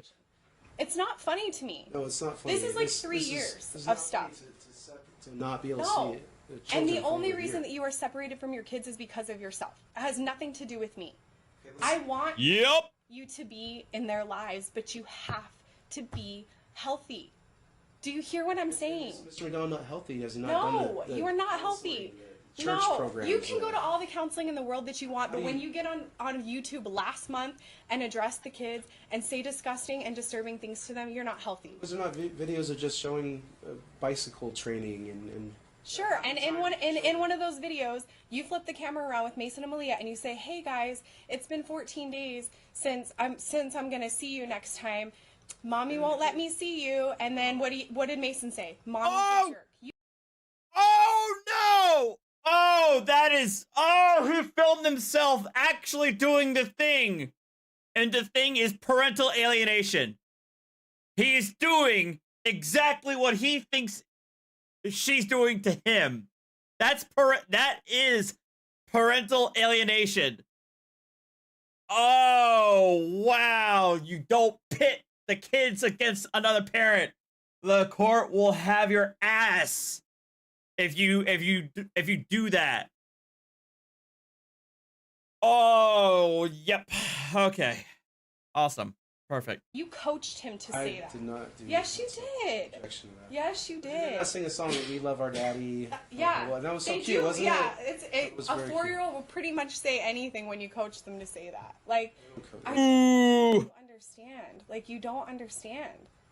You really don't understand. I understand that. If you really want the kids back, if you really want to be healthy, like, this court will give you the opportunity to do that. What do you propose that is, Candace? What steps? What do you think? You need to take your domestic violence classes. You need to take your parenting classes. You need to pay your fines. You need to follow every single court order. And guess what? Maybe in a year from now, we'll be back and you will be sane and stable and medicated. And you shouldn't see the father for another year? Yeah. Not at all. No, not with the way that you're acting. Not with the things Does that anything you're happen doing. during the year? Yes. What's Every single YouTube video. Ah! It's like I know. It's part of his problems, right? I'm trying not to be freaking armchair psychologist, armchair psychiatrist, but his complete obliviousness to his own actions is just, it's wild. It's wild to me. Video that you've uploaded, all the stuff that you've said on Facebook. You made a post about Judge Marquise herself, okay, that was sent out to between 40 and 60,000 people through Veterans in Politics. You don't think that that's like normal behavior? It's not normal behavior. Do you think it's normal behavior to be alienated from the No. child? Nobody should ever be away from their children. I think it's You have an awful. unalienable God-given right to your children. Not if you're not High healthy. set standard. No, this is a high set standard. Can we get back to the question? All right, let me ask another question, Judge. So if you turn to page 77, let me finish that saying here. The parents shall be entitled to reasonable phone. Yeah, X-Ball, like this Veterans in Politics channel is all full of, look, they're all full of deadbeats. And their whole channel shtick is about how the court system is against them, this and that and the other thing. But I think they're not making the greatest case that the courts are unfairly targeting them. But they're all a bunch of deadbeats, and they're probably all a bunch of deadbeats. They got to be, politically efficacious here. And yeah, throughout this entire endeavor, he upload these roundtable YouTube videos of them woe is meing all of these things, and also making spurious allegations against his ex-wife, against his ex-wife's boyfriend and fiance, this, that, and the other. Deacon, I have no idea, and I'm not going to make that particular speculation. But yeah. Telephone communications with the children. They further agree to refrain from interfering with the children's right to privacy during such telephone conversations. The parents shall provide each other with the address, phone number of which the children reside, and shall notify the other parent prior to any change of address and provide the telephone number as soon as it's assigned. Do you remember that being on the order? Yes. So did you allow any phone conversations after that? Not during the time that there was a protective order. When that was entered, there was a protective order, and then shortly after that, municipal court entered their orders saying that there was no contact. So this order I'm going to follow that trumps this. So this order was put in October 22nd after the TPO, which the judge ordered, Judge Marquis ordered on October, the trial of October, June of 2016, she ordered that we are to have no contact until further orders. Was this not a further order? There was a protective order in place. You were not to contact me or the kids. This is after the order, correct? I was following the protective order, which was there was to be no contact. So that's maybe we were both confused on that. No, I'm not confused. So was that? I've never been confused that not a further about order? The orders. The protective order trumps the decree of divorce. If there's an issue of violence or something that's happening, that trumps what's happening there. Maybe you could clarify that, Judge. No, or maybe we could talk. No. I don't you want me to clarify? There's a TPO order that was issued prior to an order. There's a TPO that was issued on June. There was further orders that was entered on a divorce decree. Which orders come first? Orders that were further orders that were put in place, correct? Mr. McDonald, I think you need to ask questions of the witness, not of the court. I'm just asking for some true. We both are confused. No, she has said numerous times she is not confused. She's explained the order. She's explained the orders of the municipal court. After that, my orders, the TPO order. She's explained it all. It's clear to me that she understands it. You can ask her more questions about So it. that was your understanding. So you also texted, I will follow the court orders and when asking. I don't know what I texted. I don't even know what time you're talking about. I can tell you I never made any contact with you whenever there was an order for no contact, ever. You never called from one of the numbers. No. Get the phone records. I haven't. Okay. Then get the phone records. Where are they? Here, let me. Idiot. Well, this is regards to properly. So let's talk about trial. On municipal court. So 52 domestic violence classes were ordered. GPS monitoring for 6 months at a cost of $12 a day. As soon as that order was put in place, for 170 days for the phone call, 6 months in jail. Do you agree with that? Do you think Mr. McDonald should be thrown in jail for 6 months for trying to call his own children? You were not thrown in jail for calling your own children. You were in violation of contacting, which they told you to stay out of trouble. You had already violated the protective order. and then you went to jail for domestic violence. That's what you went to jail for. Do I agree with it? Absolutely. I think that you needed that. You needed to be ordered to take domestic violence classes, that you needed to take parenting classes. I still think you need to do those. For what? Did I push you? Yes, you pushed me in the shoulder. Was You there knocked any me back evidence of off that? of my feet. How did Ms. Renaud do that with a daughter and backpack and arm? I explained earlier how that whole incident happened. If there was a backpack. Jason was cowering behind me. He did not want to go with you. You reached around, you grabbed my mom's wrist, which I'm surprised you didn't get convicted for that, because you grabbed her first, and she yanked her arm away from you, and you pushed me, past me, to try to get Mason's arm. You yanked his arm, pulled him. You told him, Daddy will go to jail if you do not come with me right now. And Mason was screaming and crying. So that's worth yes, 25 days in jail. Good It God. should have been worse than that. You should never touch me. You should never touch my son. You should never touch my mom. Did you ever touch Mr. McDonald? No, I did not. You ever I punch was him in the asking nose? you to leave and to go away, and I was begging you. I'm like, please don't do this in front of the kids. Like, So you that's never during traumatizing you. any time punched or hit? Or... The only time I ever put my hands back on you is when you were choking me or hitting me. They were defensive. I've learned a lot about domestic violence, how you would take my phone and my keys, how you would hold me down. And yeah, I defended myself. So yes, have I ever hit you? Absolutely. Were you In ever defense hurt? of Did you ever call the yeah. cops? I never called the cops, and I should have. You bruised the back of my arm once when you pushed me into a dresser. You choked me. You tried to rape me once. You tore my clothes off. You bit my neck. You called me a whore. You said that women should sleep with their husbands on their anniversary. Did and we that ever I was role gonna do play, that. Candace? Or is there No. Holy I was screaming. shit. That was not role play. I was terrified. There is so much You were that I terrified. Why understand. didn't you call the police? I should have. run Because out of the what house? would you say? If you call the police, they're not going to believe you. I Yeah, don't know. you did. And you would threaten to take the kids all the time. I'm going to take the kids. You'll never find me. I won't use a credit card. I'll use complete cash. lies, but okay. I'll live off the fat of the land. You'll never find me. I was terrified. I was terrified to leave you.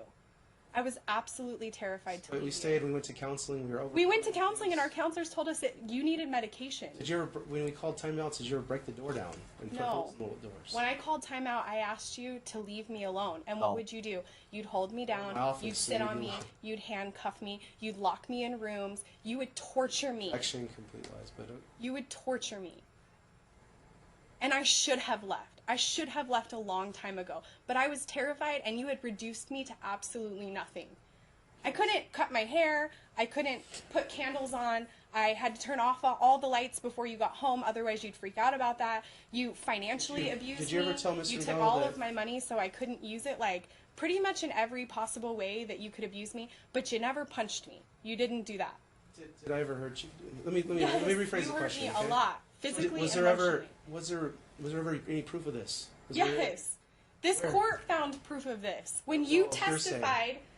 testified to handcuffing me and shoving my face to the floor. You testified to that. Never When we were in the Ooh. you testified to pulling a fuse in my car and disabling my car because you thought I was going to go see a He boyfriend. did testify to You that. testified to tracking me. You said that you accessed to that tracking He advice. did testify that. What isn't? did testify what to is that. It's not me versus you. You said that yourself. Yes, it's been proven. There was no evidence of a lot of these There's things. the evidence was your confession. And yet we stayed and we worked together. Did you not Yeah, say? I Did you not should say not that have you gave stayed. me everything that I ever wanted, except we don't have a good marriage, and we both worked on that? I'm sorry. Did you not become a teacher? Did you not pay Listen. $40,000 off in your debt? Listen, that was the biggest thing to me. All I wanted was a healthy marriage, which is why we took steps to try to do that. But when you would not receive any advice from our friends, our family, our counselors, our church, like, what else did I have left to do? Did you ever put a Christian mingle dating site while we were married? Not while we were married. Well, okay, we may have been married, but we were already separated. Look at, I had already Did filed you for post a divorce. picture of our daughter on there as well? Yeah, and I do think that that was a mistake. I did put a picture of her and I in there on my profile. And when you saw the profile and mentioned to me that you saw that there was a picture of me and Malia, Andrew I Ramsey took it sent it to down us. because I'm like, you're right. If I'm going to be dating, like, I don't need to Did put a Christian picture mingle of her. disable your account because you were married? Christian Mingle disabled my account because you emailed them and said that I was a cheating wife. Did So Okay, So Wow. you Wow. Did you have an after-school program for inner city? Yeah, I was in full-time ministry at one You remember the children that Mr. McDonald and you, we would both teach them and go there, and Mr. McDonald volunteer. And you know the fact that they didn't have, a lot of those kids didn't have their fathers. And do you remember the issues that they had? A lot of my students did have issues. Many of their families were like convicted felons or murderers or drug dealers or dead. Is Mr. McDonald a drug addict? Not that I'm aware of. On drugs? I don't know if I'm Ever hurt you or the kid? I feel like you ought to be on some drugs. Am I right? You ever hurt the kids? all the time. I think you emotionally hurt our kids a lot. You told them a lot of things that they shouldn't know. They're too young to know some of the things that they do, and unfortunately, I'm still dealing with the aftermath of that. So, did you hurt our children physically? No, I don't. You didn't. I cannot think of one incident where you physically hurt them, but emotionally damaged them. Yeah, absolutely. Yeah, Brad, I knew a little bit. I knew some of this. It's like it was like a long time ago, but I forgot just how much of a most of this I wanted to say the caveat, assuming this is true, but a lot of this is already on the court record, from his previous convictions and the previous court hearings. But this guy's a monster, and I think it's like the dichotomy between the actions that he's done versus how he goes into a 1 HP voice of don't you think that kids should have a father? Don't you think that it's bad that a father's not with their kids for over a year? The way he does this soft 1 HP voice is just that compared to the actions that he's done. It's just yikes. And then and also note that this guy, he speaks with a soft voice, but he's not a small dude. This guy, he looks like he's 6'2", 250. Like, he's a big dude, which again, yeah. Absolutely. Effects that they will carry. And I've done everything that I can do to be proactive to get them the help that they need. Kids away from their father. No. Well, do you know that Mr. McDonald completed over 20 something? I don't know how many classes you've completed. On Exhibit A. You have 3 court videos that I can't get on YouTube. Yes, Black Belt Babe. If you could, control wheel and the different things. Yeah, send me a link. On email. Codependent on each other. No. I think you were codependent on me. I think that you aren't able to manage your own life. Did Mr. McDonald always try to make you happy? Yeah, Brad. Did he try to make you happy? No, I think you did everything that you wanted to do by yourself, and you only did it by yourself, which is why we ended up here. Did you know that Mr. McDonald's been in counseling for not being able to see his children and for getting over? I don't know. I mean, my attorney showed me that there's a letter. Did you know that Exhibit D, there's a mental eval done, and it was stated that Mr. McDonald, here I'll read it here, was diagnosed with adjustment disorder due to divorce proceedings and marital relationships. I did not know about that. To Dr. Harder. Exhibit D. Did you know that there's an appellate brief that on there's an appeal in place for the criminal charges? Yes, I know that. But you still have been convicted of domestic violence, and that conviction stands until the appeal. You don't think that was the max sentence? And for a first offense? I don't know. This has been my only experience with domestic violence, so I don't know. From what I understand, yes, that was the maximum sentence, but I also know that the court was very concerned about your stalking behavior, and that's why they put the GPS monitor on you. Did you not go into court and said, I'm afraid for my life?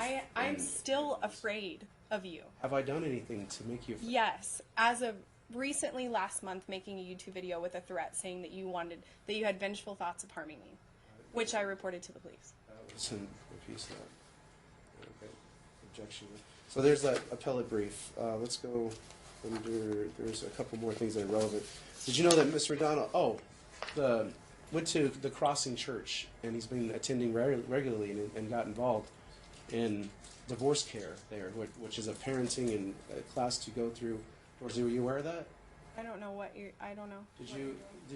Are you aware that Director of Security came up and said, I know you're on a GPS monitor, and I know that, and harassed Mr. McDonald when he was told by his counselor to go visit that pastor there? I do know that my best friend attends that church, and that you have made multiple attempts to talk to her. And Mr. McDonald ever talked to her or seen her? You sat directly behind her like 3 Sundays in a row, and that church has like, I don't know, 25,000 people that attend on a Sunday. So she did talk to the security people because she was concerned. She was concerned that you were there. You were waiting for her. You waited till she had to be walked out to her car multiple times because she felt fearful of you. You were hovering, following her in her general direction. So I am aware of what her side of it is, that she did talk to the security there and she felt fearful, and she said that they had a conversation with you. What that conversation was, I don't know. You know, on Exhibit G, Mr. McDonald's been going to Celebrate Recovery for life issues in regards to this, and has been following the 12-step program that's over there too. I am probably going to skip through the documentation portion of this because that is exceedingly tedious. We're gonna skip through that and go towards the end, because it's just boring as all hell. For most of it, because I remember that part. But we're gonna go through towards the end. We're only gonna go through the witness testimony because I believe the boyfriend actually does testify, right? I think that's actually what happens. Candace's fiance testifies. We're definitely gonna go through that. To recover from those things, and to overcome and ask for God to forgive and let go of these things. And Were you attending Celebrate Recovery at? The crossing. Okay. You know, let's see.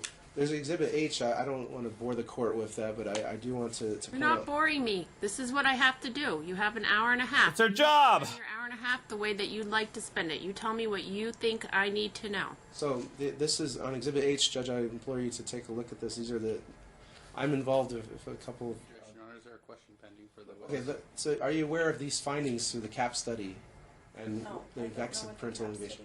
Definition of parental alienation: one parent manipulates. You're defining what you did. The other parent or step parent. You're defining what she alleged that you actually did and recorded it. Parent does the manipulation. Also frequently asks questions. Also, let's see here. Pathogenic parenting. There's a doctor named Dr. Childis. Were you aware of that study? Pathogenic parenting. I doubt you would know. A good relationship with your father. Like what the? Up? What? I would say it was a challenging relationship. Brad, I agree that obviously he seriously needs psychiatric help, but the thing is it's hard for me to have sympathy when the person is obviously not taking steps to address their issues. And this guy is clearly, for years, several years, despite having the resources available, refuses to address his issues. So I don't have much sympathy for him. Did you cut him out of your life and say things and that's what you do to people? I don't cut people out of my life. Have you ever said that? I don't know. I've never said that. Have you denied access to grandparents or even Mr. McDonald's side of it, which? Do you agree that Mason and Lee have a good relationship with their cousins that are about the same age? I would say they don't. Melanie and Dustin. I would say that they don't have a relationship with them right now, which is sad for me because Thank you for the $5. Okay, Artie, my mom is on the way for the food testing. Can you catch her up a bit when she gets here? All right. But I have real concerns. I'll try. About the mental health of your family, and I don't believe that they would not invite you to see them when there are no contact orders in place. Your Nana has emailed me and asked me for pictures, and I've always been happy to email her back and show her pictures, and and it is. Brought them over there to see them though, or no, because I have concerns that you will show up. I have concerns that they themselves won't follow the orders. And is it sad? Yeah, it's heartbreaking. I miss honestly, out on the whole other side. I know, and it's terrible. I really honestly wish that that wasn't the case, because I know that your family loves our children, despite my opinion of them, but I know that they love them, and I'm not going to stand in the way of that unless the court says that. And so far, because they have been unable to help you to get the help that you need, I don't feel like they're safe to be around them, and that they might actually allow you to see them. And that's from what the courts have said, like, that can't take place. And so, like, really the biggest key to allowing your family to see the kids is your health. Do you recall going over there every weekend for barbecues and swimming? And my grandparents? It wasn't every weekend, but we did Almost. spend time with your grandparents. And I love your grandparents. I think that they're good people, and I wish that Mason and Malia could see them, but I have concerns that they wouldn't. They live protect close to them. you. How do you know where I live? I don't know. Are you supposed to know Oh where I my live? God! I used to live right there down the street. Bro, no!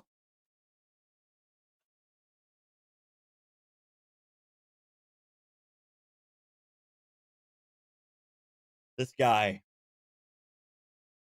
This guy. You told me where you live. Oh, okay. No. I, in fact, do live 3 miles from your grandparents' house, which not really sure why you know that if you're not stalking me. So do you agree that there should be a good relationship between them? Yes. Yes, I really wish that could take place, but like I said, I have concerns. Did you ever project issues about your father and your relationship onto Mr. McDonald? No. Did you witness your No. father beating your mother in front No, my father never beat my mother. There's never a What? call for that? Oh, okay. Oh, okay. So are you aware of the facts of? He sighs a lot. I imagine you guys have already noticed it, but it's only now that it's starting to click with me a lot that he does a lot of sighing. The ACE study here, that Anyway. there's a link. 90% of children from fatherless homes are homeless and runaways. No, I don't know about that study. Do you know that 70% of children from fatherless homes are in state-operated institutions? No. Oh, You know yeah. 5% of I'm children sure it from is. fatherless homes are youth sitting in prison. No. You know, 80% of children from fatherless homes are rapists motivated by displaced anger.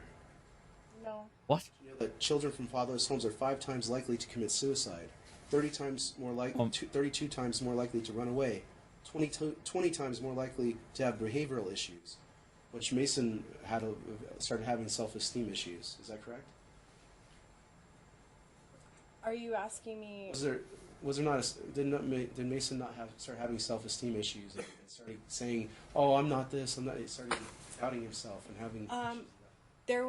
I received an email from his teacher when she told me that after a visitation with you, that she was concerned because Mason told her that he wanted to run away, which was concerning.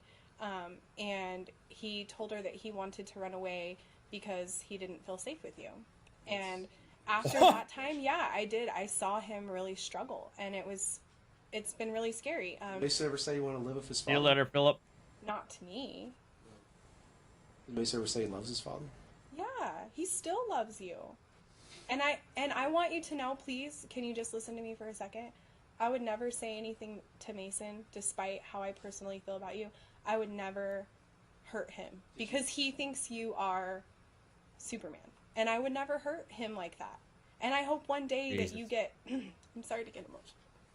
I hope one day that you get healthy enough to be able to see him again. What constitutes healthy, Candace? What? Not stalking me, like leaving me alone, letting me live my life, and like... Has Mr. McDonald left you alone for the past No, year? Have you you heard, were seen him, heard posting him? our... No, apparently not. all over Facebook and the internet and YouTube, and it's humiliating to me. People are calling me horrible things, and they're all saying that you're mentally ill. Like, do you want our kids to one day have access to that? Do you think that that's good? What are you going to tell our children when they get older, Candace? That I'm going to tell them. What are you going to tell what your kids? I continue to tell them, which is your dad loves you, but right now he is not following the rules, and when he follows the rules, he can see you again. That's all I have to tell them. I'm not going to tell them the messy details of everything that's happened Rules. because it's traumatizing. It's traumatizing to me, and I'm an adult. It's traumatizing to be thrown in jail or to be kept from. Listen, Father, those were right? your choices. Like, they're your choices. All right, let me continue this. 14 times more likely to commit rape. 9 times more likely. Oh my to drop out God. of school. Is Mason doing well in school? Is he getting A's? Mason's doing very well in school. Do you recall the incident when Mr. McDonald went to the PTA meeting for Oh no. and you happened to run across, it wasn't your time, but you walked across and you started saying, "You mother effer being, what are you doing?" I have no idea what you're talking about. I remember Miss Wilson saying that you were videotaping her in the classroom and that you made her uncomfortable. I took pictures of his work. And her, and filmed her, trying to get information about her and about me. About our Just like you did with the daycare workers. Oh my God. 10 times more likely to abuse chemical substances. Have you ever abused chemical substances? Here he keeps on going with the stats. 9 times more likely to end up in a state institution, and 20 times more likely to end up in prison. So, 2 times more likely to smoke. Do you smoke? Do you still smoke? Do you smoke around the children? He's already asked this before. Anything? Nothing. Did Mason not say that there's stinky? I don't know what Mason said. From when Mommy's and her friends were there? No. I don't know what. Did you ever tell What? Mason that Daddy's brain doesn't work right, and started telling him that Daddy's no good and that he's? No. I will say about. Never said that, or your No. mother. No, and I will say about the daddy's brain doesn't work right. That was Mason's comment, not mine. He asked me why you can't follow rules. He asked me why he can't see you, and why can't you just follow the rules so that you can see him? And I said, I don't know. I still don't know. I don't know the answer to that. And all I can tell him. Think some of those rules were contradictory after? No, I think that they were I think Judge Marquise has been very clear. Municipal court has been very clear. Your attorneys have been very clear. And I think that you just don't want to follow the rules. How was he supposed to go to school every other weekend and pick up the kids if he wasn't allowed on the divorce decree? No, I mean that's not. I mean not- the TPO that was previous. to No, and see, that's not even what it said. We could read that. The exchanges were to take place at the school. If there was no school in session, they were to take place at the school. Which you would not follow. Listen, when the TPO was in place, I never planned to meet with you by myself, ever. I would never be, I don't even want to be near you because you're afraid of me? Or? Honest to God, if I was our attorney, this is like the easiest billable hours on the face of this planet. I'm afraid of you, Michael. Your behavior is concerning, and not just to me, but like every freaking person in your life who's told you that your behavior is concerning. And if you could just understand that and work through that and admit some of that, like. So you don't think that it's an emotional process to get divorced and Absolutely. Just the love of somebody? Absolutely. Especially children? Absolutely. And you remember Mr. McDonald's conversations with you about not having his father in his life and the issues that arise because of that. I remember those conversations, yes. And what did we promise each other? Do you remember that? No, I don't. We made a lot of promises. We'd never keep the children from each other. We wouldn't get a divorce. And I never thought that you would be this unhealthy. I did make that promise, but I also never thought that you would do all the level of crazy things that you've done. And in that case, that's the thing. It's like, it's not me keeping the kids from you. It's your choices that are keeping you away from the kids. Like, if you just made better choices, you'd probably get to see them. Don't you think if we had orders to what would you propose in that situation? Which situation? What would you propose in visitation or seeing or custody exchanges? I will fight to keep the kids safe. And right now, I feel like you're an unsafe person still because of the social media stuff. Because I'm getting ads on Facebook from strangers who've said, I've seen your ex-husband's videos. Are you alive? Are you safe? Are you okay? I'm concerned about your well-being. Why is he not back in jail? Like, that interrupts my life, and it's humiliating to see that you would make videos. I mean, Michael, there's pictures on there of me being pregnant in a bra. Like, not appropriate. And so that makes me think that if you're gonna go to that level, it shows me that you have not made any change. It doesn't matter to me if you've taken 1,000 counseling classes or if you've been through domestic violence. You still think it's my fault. You still think that it's me keeping the kids away from you. You don't realize that this is a direct consequence of your behavior. So what do I suggest for custody? I suggest you get healthy if you want to see the kids. When is healthy? What is defined? I would say when you start following orders, when you go to counseling, when you go to therapy. What is healthy? Past year? Have you seen What any, even is any healthy? events or any, Judge Marquis any said no baseball? contact. I would say when you're addressing the kids on YouTube and saying, "Dear Mason and Malia, you know, I didn't get a fair shake at this trial. My attorney shot himself." I would say that's contact. And I would also say, showing like, fun times with the children. Who coaches the kids' baseball team now? the coach of the baseball team. So Joe and your coaches. Dan don't do that. No, they don't coach his team. Did you ever let Miss And McDonald how do you know that Mason's in baseball? watch baseball games or? Oh my God! Or gymnastic or dance? I'm sorry? Malia's gymnastic or Malia's dance? not in gymnastics. I thought we were gonna put dance. Oh. Malia's in dance. How do you know she's in dance? So we said we were gonna put her in dance. Yeah. And we used to walk right past that at Little Kickers. Okay, Mason's not And we doing even little would pickers. go to events together. We would be good co-parents. What is your question? So, do you think we could do that again? Do you think If that's possible? you can take the proper steps to get healthy and show that you are not crazy, then yeah. Listen, like, I just wish you would hear me say this. That, like, all of He's this clearly incapable. you having the kids back is all within your control. If you did what you needed to do, I guarantee the courts Why would. don't you give that outline? What do you think it takes? It's not my decision. Like, it's up to you to seek that out. You don't I'm do not counseling and classes. I'm and- doing what I have to do for the kids. While you're out there doing whatever you're doing, trying to You don't humiliate think me Mr. on McDonald Facebook. wants to take care of his children? I'm sure you want to take care. Well, actually, no. I would say no, because honestly, if you wanted to take care of your children, you would do what you had to do. There is nothing. I would follow, even if I thought they were ridiculous. I would do them because I would be able to see my kids again. There is nothing that I wouldn't do. Order me to do classes. I'll go. I don't care how much it costs. You don't I think Mr. would McDonald sell- hasn't attended any classes or completed I don't know any? what you're doing. He's cooking. I don't know Exhibit what A, you're B, doing. C, D, and E, F, G. I don't know what you're doing. Are those classes what the court has told you to do? Yes. Everything that has been ordered, Mr. McDonald has been following. I sincerely disagree with that, because if that Deegan, is there a reason why the lawyer or judge is interrupting? One, the judge kind of already gave the thing that she's giving him, Michael McDonald, pretty wide latitude. I think the judge already said that, but she already told him that I'm only going to accept certain levels of evidence into consideration.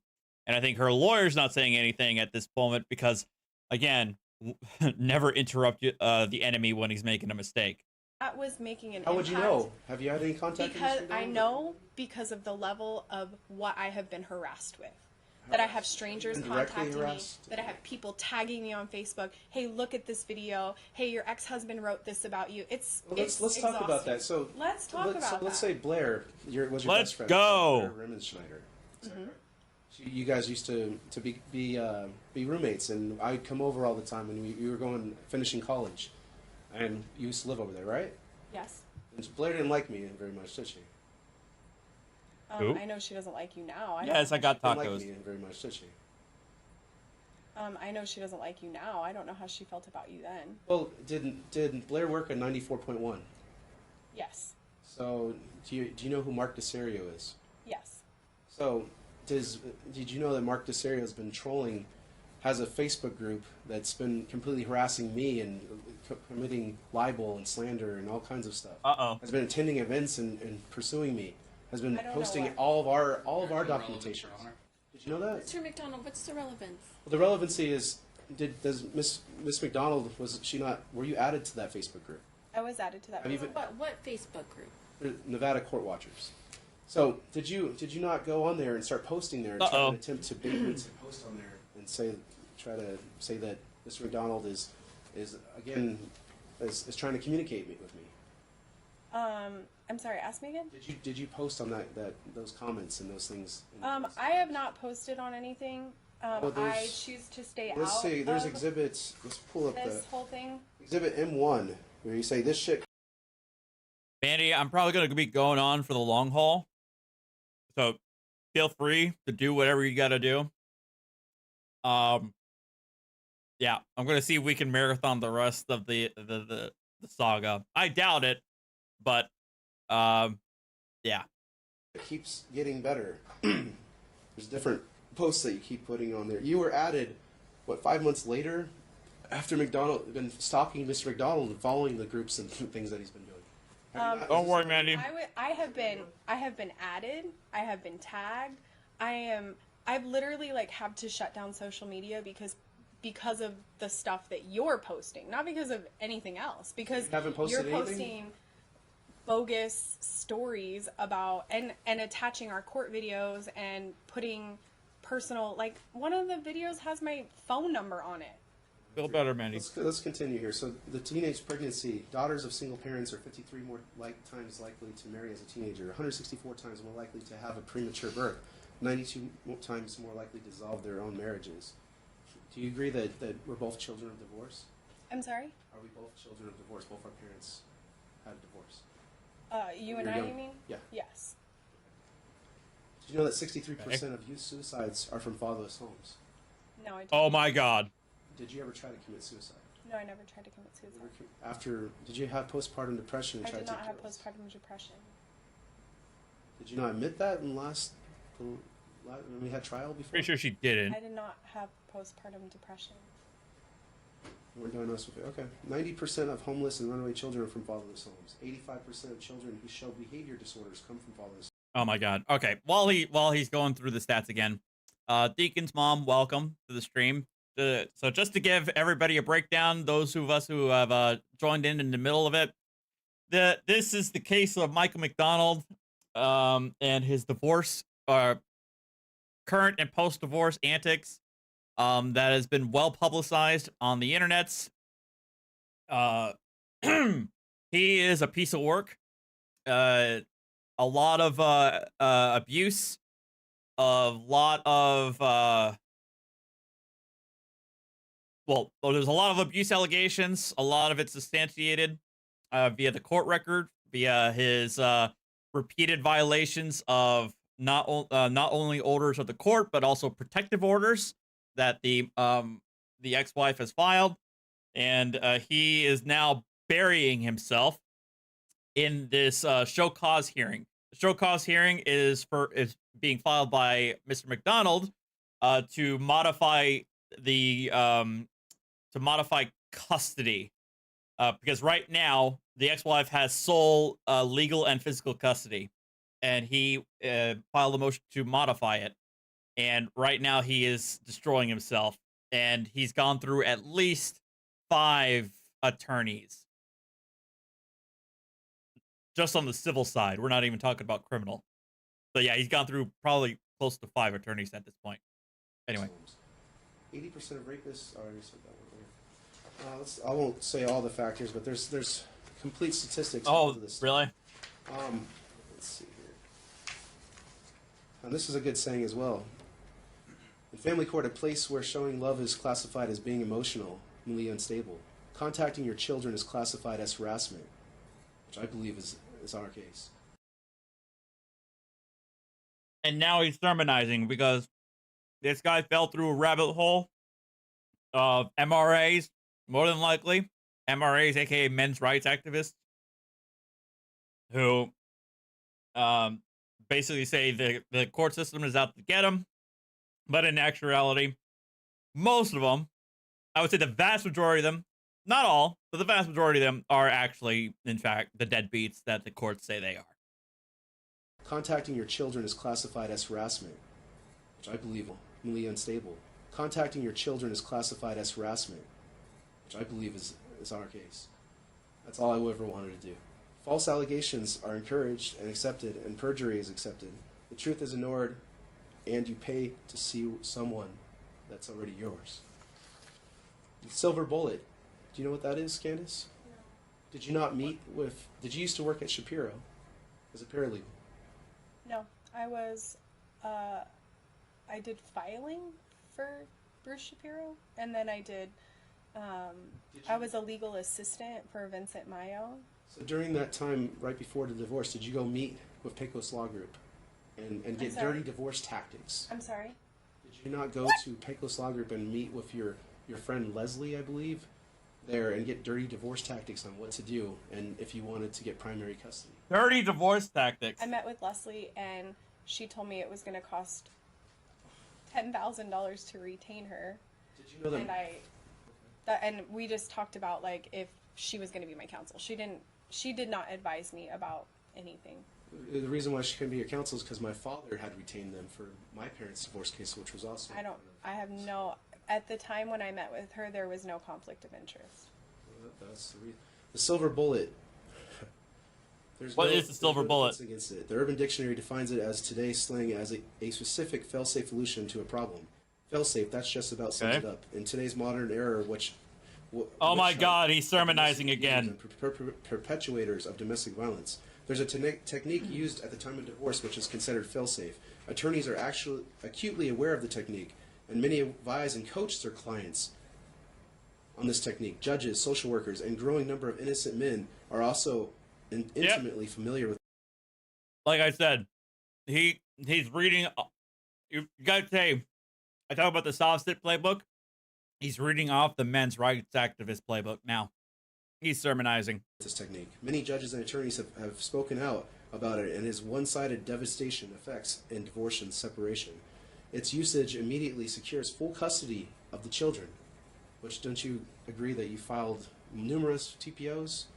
I did file numerous TPOs. Did Mr. McDonald ever try to violate or see you or do this? Yes, you were actually convicted for violating. You were terrifying me. Did you ever call or say to come over or do anything like that? If the one time that you came over was when the children were sick, I never said for you to come over. I have throughout the course of this been afraid of you. Mr. McDonald never came over your house multiple times and we go to the park across the street. No. Or inside of your at Deerfield Beach, no? You don't recall that? Interesting that you remember my address. You invited me there multiple times, okay. Due process is set aside and ignored, even outright denied. Not only does it immediately secure full custody of the children, the marital home, vehicle, etc. Do you agree that you got $60,000 to sell the house? You fire sold it for $165 when it was appraised at $210? You don't recall that? No. You took all the all the marital assets. What, we had $15,000 in equity in the SUV? You took $10,000 out of the safe, which said it was only $2,000. None of that happened. So you got lots of money during this, though, correct? No. Did we not meet up with our stepdads and agree to everything? And then we met with our stepdads before I filed with this court for divorce because we were trying to amicably work out a divorce decree, and you decided at the end of that, after I had drafted all the papers in proper person, that you didn't want to do that because you didn't want to pay child support, and you asked me if in exchange for child support if we just like called it even, and I was like, no, I'm not agreeing to that. So did you agree to 38% of the time but not 40%? No, I did not agree. Recall saying that I want primary custody. If you don't give that to me, I'm going to fight you. No, this is not about punishing you. We got to agree to everything else except for custody. No, there was a lot. You did not want to refinance the house. You wanted to keep it. You wanted to give me like a. Was Mr. McDonald approved in the refi? I don't know if you were approved. So, well, that's from another my for understanding custody. from what the court had said was that you had a pre-approval letter, and at that time you weren't even approved. And then upon pulling my credit in January of 2016, you ran my credit for a refinance with my name on it. But because you're still legally married, there's nothing I can do about it. So even if you refinance, it was only with my income and my credit that you qualified for that. Mr. McDonald had a job for and had a refi approved. There's also, if there's one of exhibits here that shows a letter from the underwriter to counsel, yet they committed fraud to Judge Hardcastle saying that I didn't have it approved. I was approved for over $152,000, and that was going to be an equal split between both of us. Yet you fire sold the house. Mr. McDonald only got $2,400 and got everything else. He was awarded $24,000. Anyway, let's continue. We'll bring up property issues some other day. Dads kill. Yeah. 63% of youth suicides are from fatherless homes. He's still going. And state-operated institutions come from fatherless homes. 71% of high school dropouts. 75% of think we already adolescent went patients through in this. substance abuse rehab come from fatherless homes. 80% of rapists motivated by displaced anger come from fatherless homes. 85% of children who show behavioral disorders come from fatherless homes. Yeah, we've been 15 here times before. the average. 85% of youths in prison come from fatherless homes, 15 times the average, and 90% of all homeless and runaway children are from fatherless homes, 24% the average. Dads are more than a paycheck to a child. They represent safety, protection, guidance, friendship, and someone to look up to.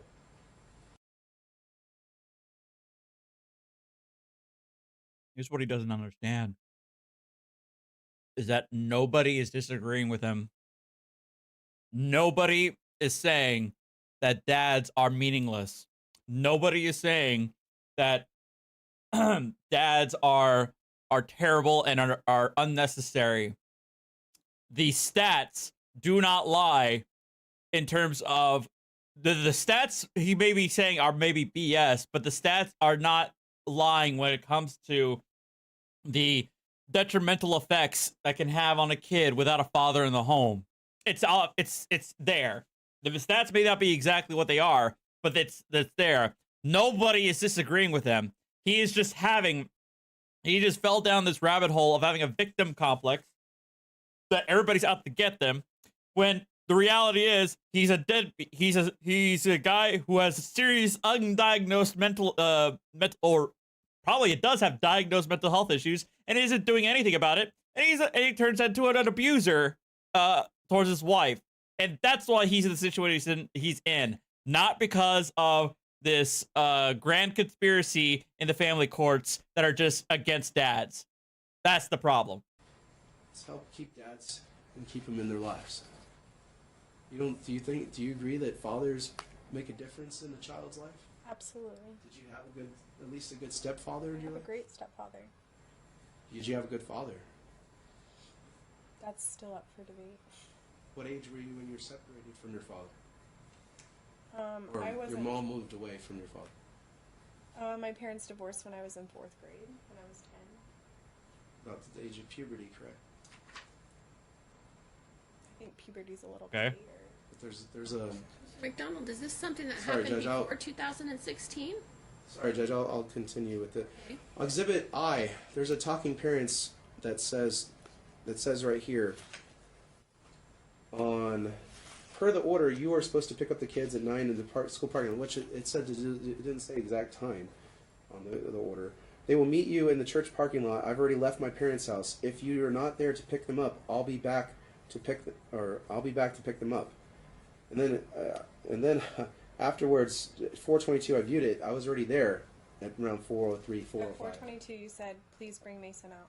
And did you not say, "I've already left my parents' house"? I had left my parents' house. I came back. 4:03. I told you that. So Mr. McDonald pulls up at 4:05. The car is still there. What does that say? It says, per the court order, you cannot meet at 9 a.m. Therefore, and which you didn't print out before that, was the conversation that you and I had agreeing to meet at my parents' house. So when you messaged me and said that you weren't coming... And didn't Mr. McDonald say here, no, you need to drop them off at the grandparents or the school parking lot per the order? Which one? I'm sorry, I don't even know what you Exhibit have I. in your Can hand. I show her Exhibit I then, please? Can we do that, bailiff? No. Or That's Judge? proposed Exhibit I. If you want to refresh her recollection or ask her to testify about it, you can. Yes, Is that what please, you're... Judge. What? So can we just attest to the entrapment of what happened on 11/11 of 2016? Entrapment. Entrapment? Okay, if you're asking her questions about that, she seems to be answering it. Yes, Judge. Why do you want to show her that piece of paper? Just to agree that she said that she had left her parents' house. She agreed she said that. You agree to say, okay. Yeah, and then I came back to get them when you said you weren't coming. And didn't y'all Yeah. be back to pick them up? And then Mr. McDonald was there. Ran across the street, You were already there. screamed that you were going to kill Joe, and that whole domestic violence incident occurred. And the issue is this: had you just stayed across the street, you wouldn't have violated the protective order. But because you went inside my parents' garage, you violated the protective order. Because you ran across the street screaming and yelling in front of our children, that violated the order. Had you I believe just the gone... parents' house was on the protective order at the last. Listen, that is what we had done. My parents had exchanged the kids all throughout the time that we had a protective order. We always met at the church parking lot. It was far enough away. I was never involved. Like, I stayed across the street. There was no reason for me to be there. They were going to do it all. But because you said you weren't coming, obviously Joe and I came back and we were discussing what to do next. Have you ever seen Exhibit K? The 1, 2, 3, 4, 5, 6, 7. The 8 charges for sexual assault and rudeness of minor, Yes. Joseph Ruiz. I have seen that. You sent that to me. I told you that was not Joe. I do not think that's concerning to him. No, it's not concerning. It's not the same guy. Like, I don't understand. Like, CPS told you that twice. Metro has told you that. Your attorneys have told you that. The doctors have told you that. Like, I really don't understand, like, why you are obsessing that this happened when it did not happen. So let me ask you another question. On Exhibit L, this was after we were being good co-parents, you found out I was dating. On those text messages you sent, you said, I can never trust you again. This was after we spent the night together. And you found the woman I was dating and started texting, found her on Facebook and started messaging her. And these are some of the messages that were sent. Do you not think there could be some emotional or jealousy issues or things like that could have occurred? Oh my God. Okay, first of all, really? That's not how it went down. Can we do you want Exhibit L to refresh your memory? No, I don't need to even see it because I already know what happened. She contacted me and asked me if we were still legally married because you had told her that you were not married. And I said, no, we're still legally married. Why? And she said, well, I also found out that he has a protective order. Is he bipolar? And I said, well, he's been diagnosed with bipolar, yes. And then she told me that that you guys had been planning to get married and that you had just met her family. And I said, well, that's really interesting because during that time we had free access to be able to contact one another. You had been texting me that whole weekend that you wanted your family back and that you missed us and that you were going to do the right things. I know. So I said, Sorry. well, that's really interesting because he was saying he wanted to get back with me. They ended And it with she asked me to send her the text messages and I did. And, I mean, again, these were all on your side. You wanted to get back together. I had still told you, like, no, we're not. No. Two-timer. It's on page 48. Do you remember those text messages that you sent? That I According sent to Jackie, to her. you went out last night. Are you a man who wants his family back, or are you a liar? From here, I only communicate with you about the kids. I do not call me unless it pertains to the kids. Do not text me. Do not show up. I want a divorce. It's over. I'm not sure how clear I can make that. I almost believed you wanted to help Jackie help me put things in perspective. Yeah. I think that it is when you are Jealousness. No, it has nothing to do with jealousy. It has everything to do with that, you know, you pretend to be this thing that you're not. And it was concerning. You pretend to be somebody who cares. Like, you pretend to be somebody who cares about his children and No, I said that earlier. I think if you cared, you do what you have to do to see them. I used to think that you cared until you've done all the things that you've done to, like, expose them and humiliate them. Since and last quarter, has Mr. McDonald done anything? Yeah. Besides the social media? Besides the social media. No, the social media. Besides the stuff, social like, media. Supposedly. Okay. No, that pretty much sums up the Facebook stuff, the messages from strangers, the YouTube videos. On page 48, did you not say, it's fine, venti iced coffee, 2 pumps, white mocha cream. It says, and here's the gate code, pound 666. Yes, and that was the time when Malia was sick and you were bringing the kids back, and there was contact during that time. And you said, I got the money. You got the money that I gave you. All right, on Exhibit M, these are the stalking of Miss McDonald on the court group. It says the date that she was added on September 19th. On what? On Nevada Court Watcher's website. The one that her previous coworker, or her previous roommate that was coworkers on, and the former radio show host Mark DeSerio has been posting all the time. Why is she talking about her like as though she's not here? I'm going to stop us here, Mr. McDonald. You have 1 hour remaining. Thank you, Judge. Hold on. Uh-oh. We are going to break for lunch now. We will return. It is 20 minutes to noon. This is a good time to stop because, Mr. McDonald, you have 1 hour left, and I want you to use your time. Have an opportunity to think about how you want to use that hour. If you're going to testify or you're going to tell me things or you want some of these offer some of these exhibits into evidence, which haven't been offered yet, you're going to need time to do that. How do I? Hold on. You asked me, you say, can these be admitted? That's how you offer them. Council may object about foundation or some other questions, but it's going to take us some time to get through it. I'm going to ask council to look at the exhibits. Council, if there's anything you stipulate to when we get back from lunch, you'll let me know right off the bat so we don't have to get there. Then we'll continue with your examination of the plaintiff. Use your time wisely, and we'll be back at 1:15. All right? Thank you so much. All rise. We're on the record. We're on the record.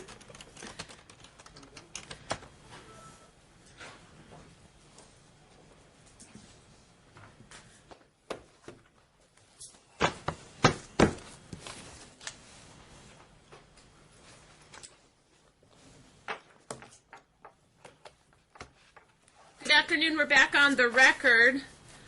The plaintiff was on the witness stand. Mr. McDonald, would you like to continue with your examination of the plaintiff? Yes, Judge, I would. All right, ma'am, come on back up to the witness stand. I'm going to remind you that you're still under oath. Mr. McDonald, I told you at the break you have about 1 hour left. Continue. Well, Judge, before we start with the rest of the witness, I would like to omit these exhibits into records so that we can use them and finish the trial here. So, Counsel, do you have any objection to any of his proposed exhibits? I do, Your Honor. Okay. Can you stipulate to admission of any of his exhibits?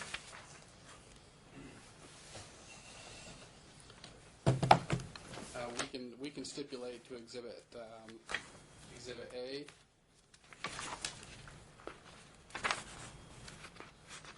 A will be admitted. And counsel, tell me what Exhibit A is. The copy I have is not... The municipal court document showing 15 domestic violence classes completed. Page 5.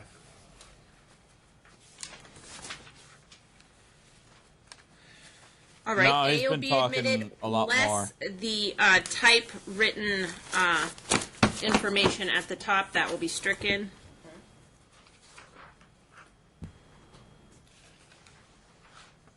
Judge, can I stipulate to that the Safe Nest classes being completed, and there's the Safe Nest book is Exhibit B. Can you stipulate to it? Can we enter it into record? We won't stipulate that, Your Honor. There has been completed domestic violence classes intake and domestic violence classes. What I will... All right. All right. I'm skipping through the stipulation because that's messy and boring.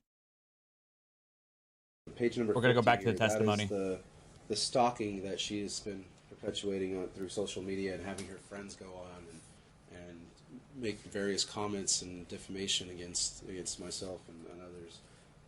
Also posting different things and having a radio show ex-radio show DJ go and further cause damage in this court, and it shows the stalking that she has by joining these various groups. Oh, so are you telling me something? Or are you asking questions? Okay, so is this not a post from you?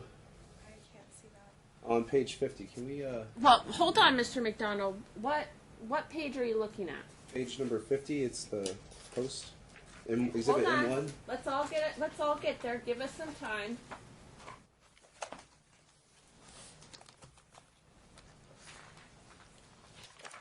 Okay. Number 50. 51. 52. All right. Joe? No, you stay there.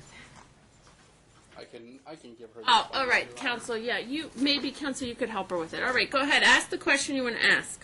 Is this you posting in the various groups that I belong to, or that you had?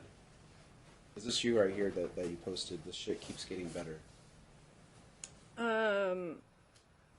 I honestly can't read. Like, it's so small.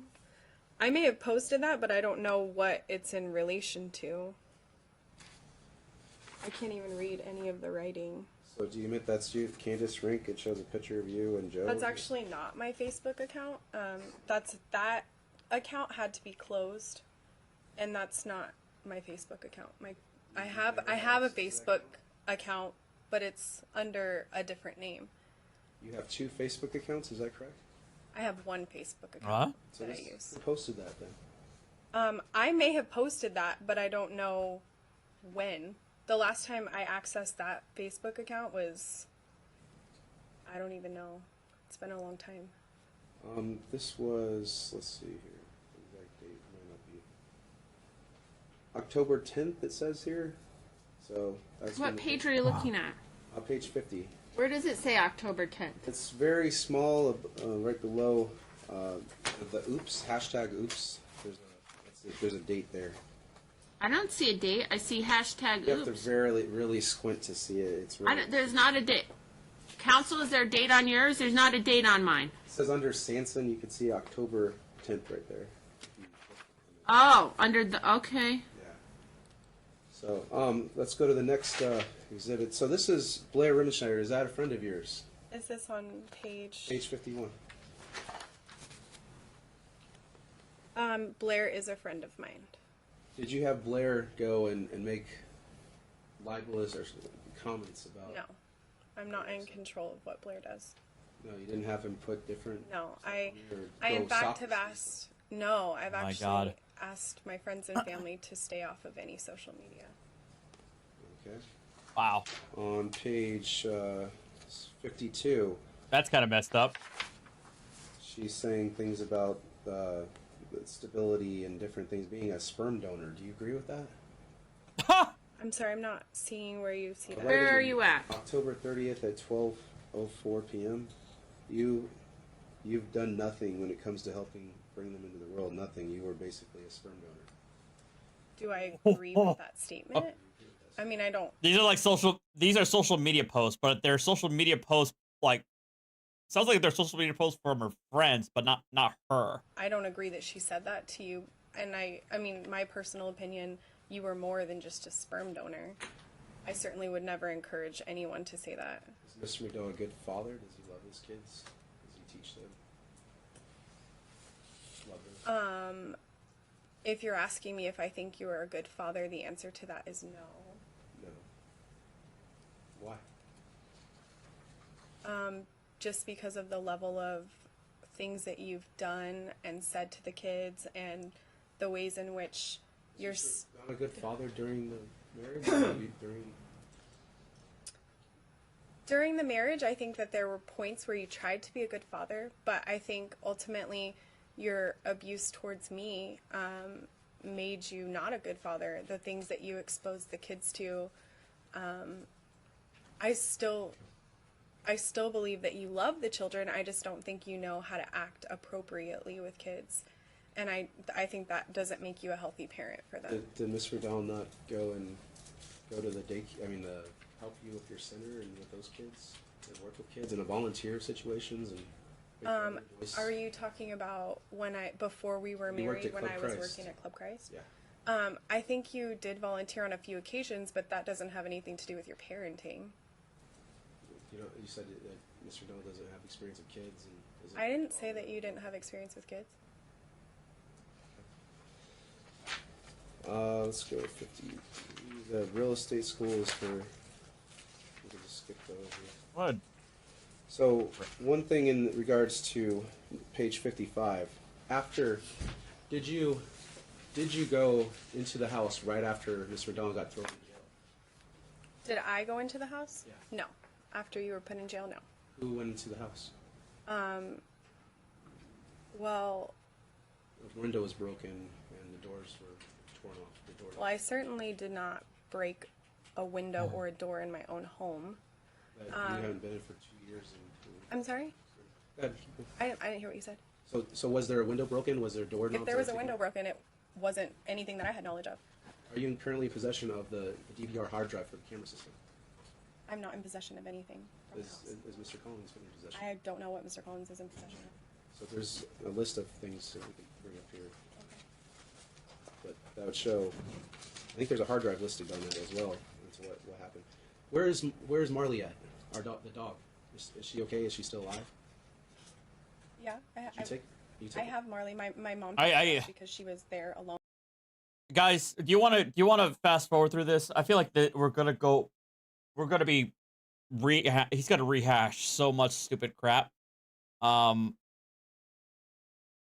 think the last video kind of highlighted the kind of individual he is, especially in relation to his ex-wife. So I think it's probably best for us to just move forward here. Let me see.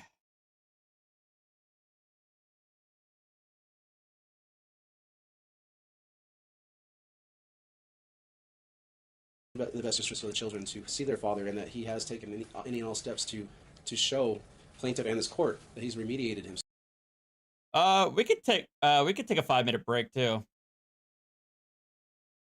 You guys can take a 5-minute break, stretch your legs.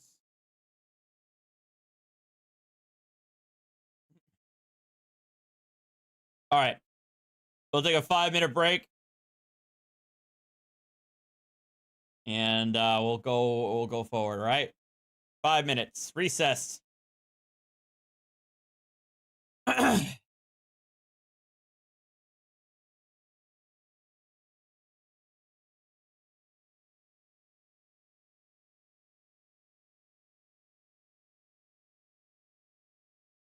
Welcome if you got them.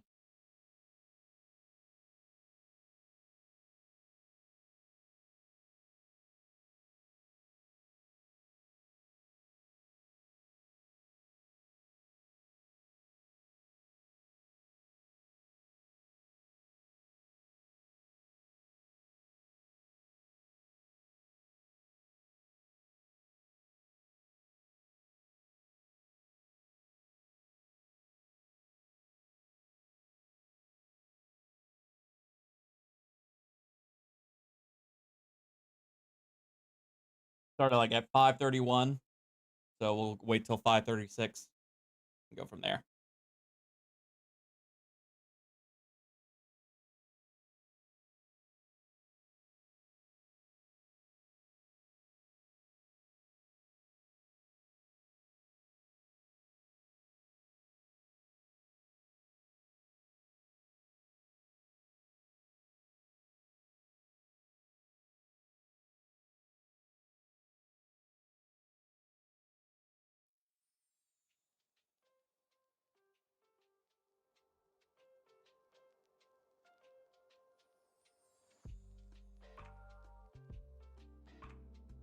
Hey, Randy.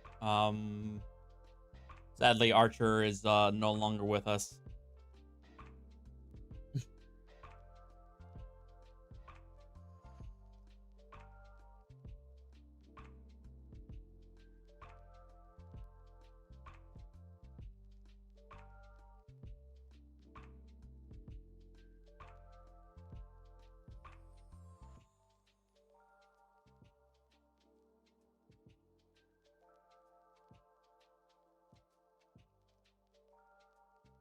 Okay, thank you.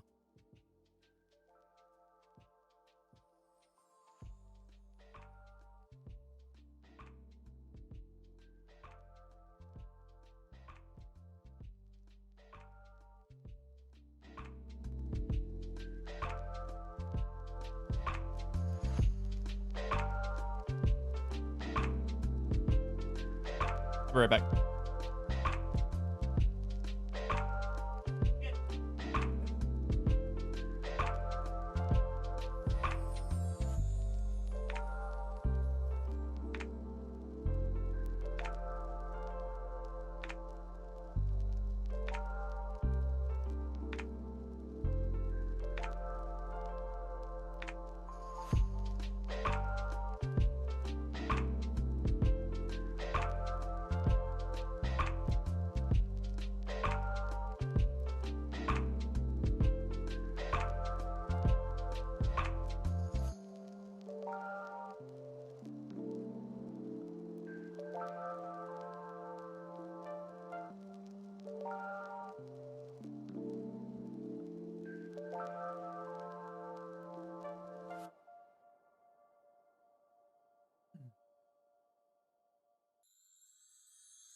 All right. 5:36. Everybody back. Everybody stretch your legs. So let's go. Let's continue on with the rest of this mess. That he has gone well beyond the scope of the court for in regards to showing custody and what's best in the NRS 125C.0035. And I want to go say that. Is there a question? So I would like to ask, have you seen those documents, Exhibit A, B, C, D? Do you think that's sufficient? Can you give me the page numbers? Because I don't have tabs in this one. It's page number 5, 6, 7, 8, 9, 10, 11, 12. Okay, so page 5. Just real quick, Your Honor, just objection as to Candace is not an expert as to what is Counsel, I made, and I'll allow her to review them, but counsel, I'm real concerned about this Exhibit C that appears to be character, counseling, coaching, and consulting, signed by Nancy Sargent Hunterton, MALMFT, Nevada license 0988. It really appears to me, counsel, that this last sentence of the first paragraph that says, I do not believe Mr. McDonald is a harm to his children or himself. But she did. Hold on. Isn't it? Oh no! Wait! No! I forgot about this. Oh no! We got to set the foundation. Plaintiff and this court that he's remediated himself. That he has gone well beyond the scope of the court for in regards to showing custody and what's best in the NRS 125C.0035. And I want to go say that. Is there a question? So I would like to brother not living there. I'm sorry? You were aware that my brother was living in the house, correct? Your brother was never living in the house. In fact, Alex took me to municipal house. A friend of yours from jail to the house while in our house that we owned together. So do you think it's in the best interest of the children to Michael to be able to see his children? I mean, to see our. Okay, here we go. Counsel, sir, you've answered that question quite a few times today. And I'll do this in my ad nauseum. Can I ask Dan Dixon come on this, Dan, please? Hold on. Are you done with your examination of the plaintiff? I believe so, unless there's other. Oh, one more thing I would like to ask the plaintiff is, going on in the future, what would you propose would be best for our children? Asked and answered, Mr. McDonald. You've asked that at least 3 times today. Okay, so, and there was questions on saying that she never saw any counseling or mental evals and stuff. So I wanted to just point that out to the plaintiff to see that there has been progress, there has been things that show that's in the best interest of the children to see their father, and that he has taken any and all steps to show plaintiff and this court that he's remediated himself, that he has gone well beyond the scope of the court for in regards to showing custody and what's best in the NRS 125C.0035. Okay, all right. Okay. Come on. Is there a question? So I would like to ask you, have you seen those documents, Exhibit A, B, C, D? A, B, C, E. Can you give me the page numbers? Because I don't have tabs in this one. It's page number 5, 6, 7, 8, 9, 10, 11, 12. Okay, so page 5. Just real quick, Your Honor, just objection as to Candace is not an expert as to what is Counsel, I made, and I'll allow her to review them, but counsel, I'm real concerned about this Exhibit C that appears to be character, counseling, coaching, and consulting, signed by Nancy Sargent Hunterton, MALMFT, Nevada license 0988. It really appears to me, counsel, that this last sentence of the first paragraph that says, I do not believe Mr. McDonald is a harm to his children or himself. But she did. Hold on. Is in a different font, that the slant of that wording is on a different slant than the rest of that paragraph. It slants up where the paragraph slants down. It's in a smaller font. The language used seems inappropriate and not language that would be used by someone with a master's degree. I'm concerned about the authenticity of this letter, counsel. Mr. McDonald, I'm going to caution you right now. If it comes to my attention that you are trying to perpetrate a fraud on this court, and you have given me and tried to admit an exhibit that you have falsified, The court will not turn a blind eye. Do you understand? Yes, Judge. Have you reviewed all of those items? I just reviewed. Does that change your mind? 7, 6, and 5. It does not change my mind. You were ordered to take 52 domestic violence classes. This one says that you completed 15, which I confirmed with my domestic violence advocate last week that there have only been 15 recorded with them. That you still have yet, and that you've still yet to complete the other, the rest of the remainder of those classes. Page 6 is a book, Alternatives to Domestic Violence, a homework manual for battering. It doesn't say it's from Safe Nest. I'm not convinced that you attended those classes just because you have a book. Yeah, that probably, that probably seals it as to why the attorney wanted to drop, because he probably knew, or he probably either knew or found out that what Michael wanted to bring in.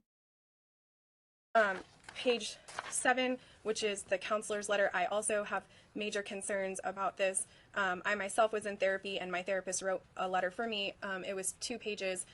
She also has a master's degree. Hey, Biggin, how you doing, man? I'm concerned about the font as well. So I don't This even is know that wild. that's authentic. And really, if you strike that last sentence, Michael McDonald has seen me for individual therapy to address his issues related to divorce, his personal well-being, and develop insight related to his separation from his ex-wife, especially his children. We have met regularly since his release from the City of Las Vegas Detention Center in June 2017. Please contact me if further information would be helpful. That does not convince me. And this is also dated August 31st, 2017.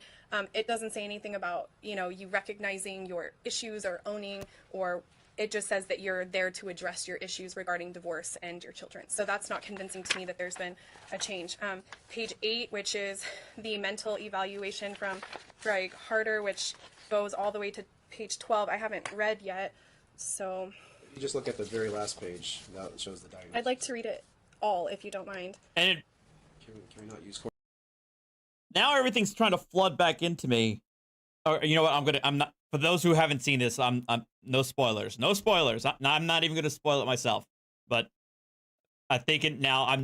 It's all the post stuff. When Our Nevada Judges takes over, I now remember a lot more stuff now. more time for that, Judge? You asked her to look at it, so she has to look at it, Mr. McDonald. I would direct you to page 12, and that's the last. So you don't want her to review it? We could review I it. got it. I mean, this. Would like her to review it. Well, Judge. just so that you know, this is why exhibits are No ordered spoilers. to be exchanged, right? So there's mandatory discovery. Anything you're going to rely upon, you got to give it to counsel. No, you didn't. Had you done that, she would have had an opportunity to review it. If you had given me your exhibits and your pretrial memo on the date ordered, she would have again had another opportunity to review it and been prepared for today. But we'll allow her to review it, and then we'll get back at it. I would like to address that the last statement is about the DSM-V.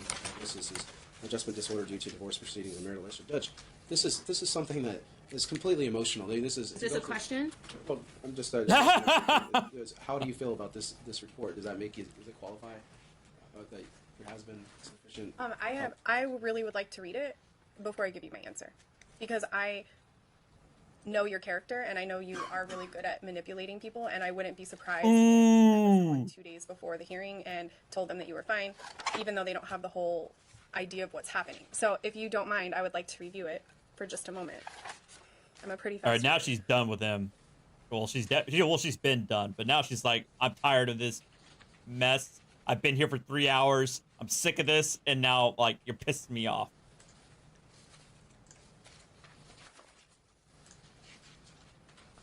I mean, I have an issue with the letter. On the first page, which is page 8, this first paragraph, which says reason for referral, is then again repeated on page 9. Whomever wrote this basically copied and pasted exactly what's on page 8 on page 9. I'm not certain that somebody that is a psychiatrist, psychologist would do that. And it's concerning before I even finish, which is, I explained to him that he was being evaluated to determine if he had any mental health problems, but I do I do not do child custody evaluation and cannot make recommendations to the court about custody of his children. well. I explained to him that the results of this evaluation, which potentially includes everything he told me during the evaluation and any records or test data he provided me, would be released to his attorney and himself. However, it could be potentially released to the opposing attorneys as well. He understood the purpose of the evaluation and the limits of his confidentiality and orally consented to participate. On page 8, Mr. McDonald referred himself for a psychological evaluation. He stated that he is participating in a child custody case, requested an evaluation to prove that to the court that he does not have any significant mental health issues, that he is a good parent, and he should be able to have joint custody of his children. I explained to him that I do not perform child custody evaluations. However, I would be willing to evaluate his mental health to determine if he had any mental health issues. Since this evaluation was requested only 2 days before his court appearance, the scope of the evaluation was limited to an interview, a review of records provided by Mr. McDonald, a psychological test, and a personality assessment inventory. As a result of this evaluation are described below. So basically, like, this psychologist only had a very limited scope. I feel like no. I think if your psychologist knew the level of what I've had to deal with, they would make a different evaluation. Have you ever been psychologically evaluated? I've been to counseling, but I've never been diagnosed with anything. Never. Nope, never. And did you saw our take that. counselor's wife? Is that correct? Our marriage counselor's wife. No, I don't think his attorney's still in the courtroom. The counselor did our couples therapy, and I saw His old attorney bounced at the very beginning of this hearing. his wife, yes, individually. Do you still see a counselor? I do see her occasionally. Occasionally? Yes, occasionally, to deal with Are this stuff. children in counseling, or they're Malia was in counseling for a brief period after. for what? For what cause? After you took her in that domestic violence incident, she was having violent nightmares about you taking her, and I took her to a very well-known child counselor that deals with children that are really young. And I wanted also to make sure 100% that there had been no sexual abuse at all. So I presented that to her as well. She determined that there had been no sexual abuse and what we were dealing with was trauma. And she gave me a lot of great things to help her, you know, like things like telling her she's okay, she's safe, making sure she kind of has this, she does like a sensory thing where she smells my hair a lot for comfort. So one of the things that we tried with her is like a shirt of mine that smells like me. She'll sleep with that because it brings her a lot of comfort. She also suggested Think of it as $10. essential oils are super helpful. Making sure that bedtime routine is consistent. So Is she doing good now? Is she okay? I would say she's doing much better. She still has trigger moments where she's afraid that you're going to take her. And she still has nightmares. Talking now? She is talking. She's been in. I haven't seen my own daughter in over. She was in speech therapy because I haven't seen my own daughter in 2 years. Well, whose fault is that? Whose fault is that? she had a speech delay. And she's now 85% intelligible, which is amazing. She's been in speech therapy since. You don't think that not seeing her father has anything to do with that? I'm sure. Probably I not. think it more has to do with the trauma that she suffered when the domestic violence incident took place, because I know that she was even potty trained at that time, and then she went back to wetting the bed a lot and having nightmares, and her talking seemed to kind of delay after that point. So I do think some of her delays had to do with that traumatic incident. Did I teach her how to did I potty train her and teach her how to walk? Malia was not walking when we split up. She took her first steps in the condo that I lived in far after we were split up. As her potty training, I don't know. I don't know. I mean, we were at that time changing her back and forth. I think we were both doing potty training. She was potty trained for daycare and also was But I think that walking. that incident was traumatizing to her. So I did seek therapy for her, but she's no longer in therapy. Her therapist thought she was having a lot of progress with the stuff that we were trying with her at home, and she felt like even therapy itself was traumatizing. So like every time she came, she felt anxious and upset, and so she just asked me to. She just said that we didn't have to. Let's move on to the appellate brief. And on the pages Mr. 16, McDonald, you have 24 minutes remaining. Okay, so it's on page 16, Yep. 17, this goes into the procedure, what happened. On page 18, the court erred in denying the defense motion to continue trial. The defendant asked for an attorney and to seek counsel, and he was denied. He was denied due process of law. Is this a question? Was Candace has. Candace aware that the domestic violence is on appeal, and that it's perpetuated that the pushing never happened, domestic violence did not occur, and it was now being used as a silver bullet into keeping Mr. McDonald's children from him for over a year. Oh my God, the silver bullet thing. You asked me like 5 questions. Which one do you want me to answer? Are you aware of the appellate brief? And know I'm aware that your domestic violence charges are on appeal, but from what my domestic violence advocate said, those domestic violence charges stand until the courts make a decision. was there any evidence of the pushing? There was evidence, yes, presented, which is why you were convicted.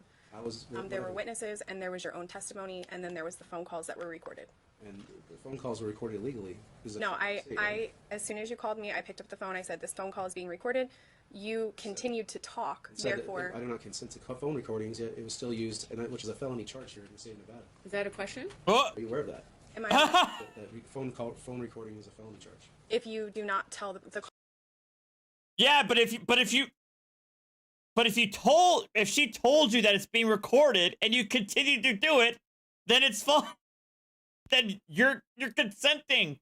Your actions are consenting because she told you. And you continue to talk. caller that you are recording the call, yes, I'm aware of that. Which is why I said... Are you aware of the errors in the court and what happened? I'm sorry? Idiot. Are you aware of the errors in the court that's on the... I'm not aware of any errors. So the violation of protective order, did you use that to bait Mr. McDonald to the parents' house? Which violation of the protective order? There were 3. To go to the parents' house, say to pick up the children, say you're not there. No, I There are didn't. 3 violations of the protective order. There is the messaging right here on page 44 that says, they will meet you in the church parking lot. I've already left my parents. If you are not there, I'll be there to pick them up, and I'll be back. Objection, Your Honor. We've been over this ad nauseum at this point. It is asked and answered. You got 22 minutes. If you want to spend the 22 minutes asking her questions and you won't have time to tell me or for you to testify, this is your motion. You have the burden of proof. You have an opportunity to tell me what's changed. I haven't heard that yet. You spent 2 hours and 40 minutes asking her questions. I'll go ahead and rest with the defendant. I ask that Daniel Dixon approach the stand, please. Thank you. Hold on. At this point in time, generally, we would allow plaintiff to cross-examine the witness. Do you want to call her in your case in chief, counsel? I will reserve my right to call her, Your Honor. All right, thank you. You can have a seat. Mr. McDonald, who do you want to call? Daniel Dixon, the stepfather that was supposedly at the property and also can attest to what happened on the day of 11/11, which is in regards to custody and domestic violence, which has been perpetuated upon this court as well. Okay, all right, sir. Come on up to the witness stand. Remain standing, and then you can raise your right hand to This be is a sworn. stepdad. I think you've been here before with us. Do you solemnly swear the testimony you're about to make in this action shall be the truth, the whole truth, and nothing but the truth, so help you God? Sir, state your name and spell it for the record. Sure. My name is Daniel Dixon. It's Daniel Dixon. And how do you know the plaintiff? He was my son-in-law. The defendant was your son-in-law. Oh, I'm sorry. She's my stepdaughter. All right, go ahead, Mr. McDonald. So, did you see Mr. McDonald push Candace? Yes, I did. How so? Objection, foundation, Your Honor. Right. So tell us, remember what foundation So on the is. day of 11/11 of 2016, when Candace said to pick up the children at their parents' house, you were in the garage, correct, with the children? I believe I was on the... Towards the back door, or? No, not at first. I met you halfway down the street trying to get you to go back to the parking lot because you were yelling and screaming at Joe, calling and cussing, and I was trying to get you to go back, told you I'd bring the kids. You kept on coming in. Did Mr. McDonald make any threats? Pardon me? There was no threats made, correct? By you? Oh, yeah. You were going to kill Joe. Did you ever hear him say that? Did I hear who said that? Mr. McDonald, did he ever say that I'm going to kill somebody? Did he ever say that? He was hear that. He was. You were yelling and screaming. So you don't know exactly what was said. You were cussing at Joe. You're telling him that he molested your daughter, and we tried to get you to go back. We kind of pushed into the garage. Candace was standing off to the side. You went to go past Candace. You pushed her off the side. You reached over for Mason's arm. Mason pulled back. You grabbed my wife's arm, tried to pull her back to reach on the Mason. How did Mr. McDonald push Candace if did he not have his daughter in his arm and the backpack in the other arm? How did the pushing happen? I don't remember exactly how you pushed in there, but I remember you pushing with your one hand past her to get past her. And I was right there on the phone, and we have it all on a 911 tape. The whole situation that happened. But so the pushing is the cause of the domestic I went in the garage to call the police. Was there any bruises, or was Candace harmed in any way? Physically bruised? No, I don't believe so. Okay, and did you see Mr. McDonald leave with his daughter after you asked him to leave and called the cops? Did he not leave? Did what? Did Mr. McDonald leave the house when you asked him to leave your property? After I asked him a number of times, I asked him to get out of my garage. But I had to ask him over and over. We were yelling and screaming. At that point, you were holding Malia, and we were yelling and screaming at each other. I was still on the phone. I'm doing better. 911. Asking to get Mason, correct, towards the back. Yeah, we couldn't get inside the house because we told Joe to go inside and lock the doors. So we pushed into a bad position because we were trying to get back and get the kids and Candace into the house, but the door was locked. So I was on the phone in the garage trying to get the cops there. They're pounding on the door, and then Mike came in there, pushed Candace off the side. He reached in for Mason, and Mason was terrified. He was hiding on the door, and he kept on trying to reach it, and my wife was saying, no, get back. I was saying, get back. Finally, the door opened. They got inside. They closed the door and locked it on me. Did Mr. McDonald, did he leave the situation afterwards and then ask you to bring Mason out after we had a phone conversation? Yeah, I asked you to get out. I closed the garage door. At that point, and you said to come back to the property, and you're waiting for the cops to come to put me in jail. You said to come back and get Mason. Do you recall that conversation that we had? I recall the police showing up, and all of us giving our reports to the police. You kept on texting me, telling me to bring the Mason down to your grandparents, and did you guys ever cuss at Mr. McDonald during custody exchanges, or were you perturbed that he was late a few times, within 15 minutes late, 5 to 15 minutes? Who was late? Mr. McDonald. You were late? Yes. 2 hours? 2 hours, not 15 minutes, Mike. 2 hours is a long time to be late. So there was one occurrence of a 2-hour wait when Mr. McDonald. Let's lay some findings. Did Mr. McDonald not let Candace know that there was dinner? When? Oh, during October 2016.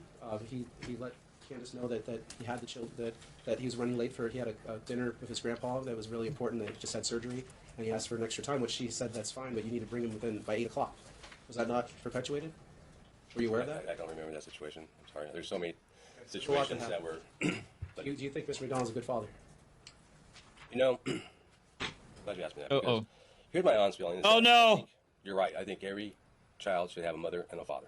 I honestly believe that. And I was a good father to my kids, and I always thought that I would always be supportive of their mother and have a good co-parenting type of environment. You? No, they're better without you. You had a divorce, correct? Ooh. You just divorced your ex, and your kids had issues based on that, correct? I did. Did you know the effects of not having a father? Like, were you alienated at one time? Well, if the effects are not having a father versus having you as a father, I think not having a father, because you talk to a 5-year-old like they're 21. You tell them things they shouldn't even know. Have you ever seen him have those conversations with his child? I read a letter that you sent them. I read a letter that you sent them from jail.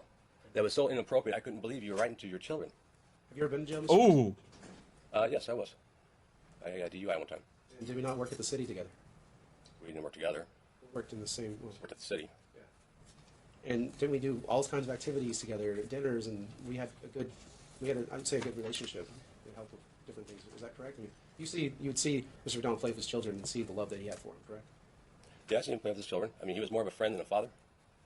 In my opinion. Do you believe that fathers should have unalienable God-given rights to their children? No. There should be a high set standard of what they can do. No, I think being a father is something that you don't deserve automatically. I think you earn it. And do you know any perfect parents out there, Mr. Mason? No, everybody has their faults. And have you coached Mason's baseball team recently? Have you been helping him to get that scholarship that you said you'd help him with? I haven't coached the baseball team, no. Please do. Thank you. I'd like to call Joe on the stand, Judge. You got 14 minutes. Counsel, would you like an opportunity to cross-examine this This next one, this is the fiance. witness, or would you like to call him in your case? I'll reserve the right to call him. Thank you, sir. And what's Joe's last name? Ruiz. Mr. Ruiz, can you come on up Your to... Honor, Mr. Ruiz hasn't been listed by either defendant or myself as a witness in this case. Mr. McDonald, what's your response? Judge, he can attest to the... No. So he wasn't listed as a witness by either party. I believe, I don't know if I put that on my pretrial memo, as there was a lot of scrambling, but I did have list, it said any rebuttal witnesses, so that him being here would constitute a rebuttal witness in my All right, I'll allow it. Mr. Ruiz, come on up to the witness stand. Remain standing. Raise your right hand to be sworn. Mr. McDonald, you're going to have a seat. Yes, Judge. Thank you. And you're not going to get up during these questions. You understand me? Yes, Judge. Sir, raise your right hand to be sworn. All right, get ready, folks. This is gonna be fun. This is the fiance. So, yeah. Do you solemnly swear the testimony you're about to make in this action shall be the truth, the whole truth, and nothing but the truth, so help you God? I called you Mr. Ruiz 2 times, but I'm going to guess it's Mr. Ruiz. Yes. All right. Mr. Ruiz, will you state and spell your name for the record? First name is Joseph, Joseph. Last name is Ruiz, Ruiz. No middle initial. Thank you. Go ahead, Mr. McDonald. You have 13 minutes. Were you married to one of Candace's friends, Nicole Spinlove? Absolutely. Did you ever, was there ever was ever stated that you raped Objection, hearsay, Your Honor. Miss Miss Spinlove? I'm going to allow Any, it. were you ever the cops ever called out? No, never.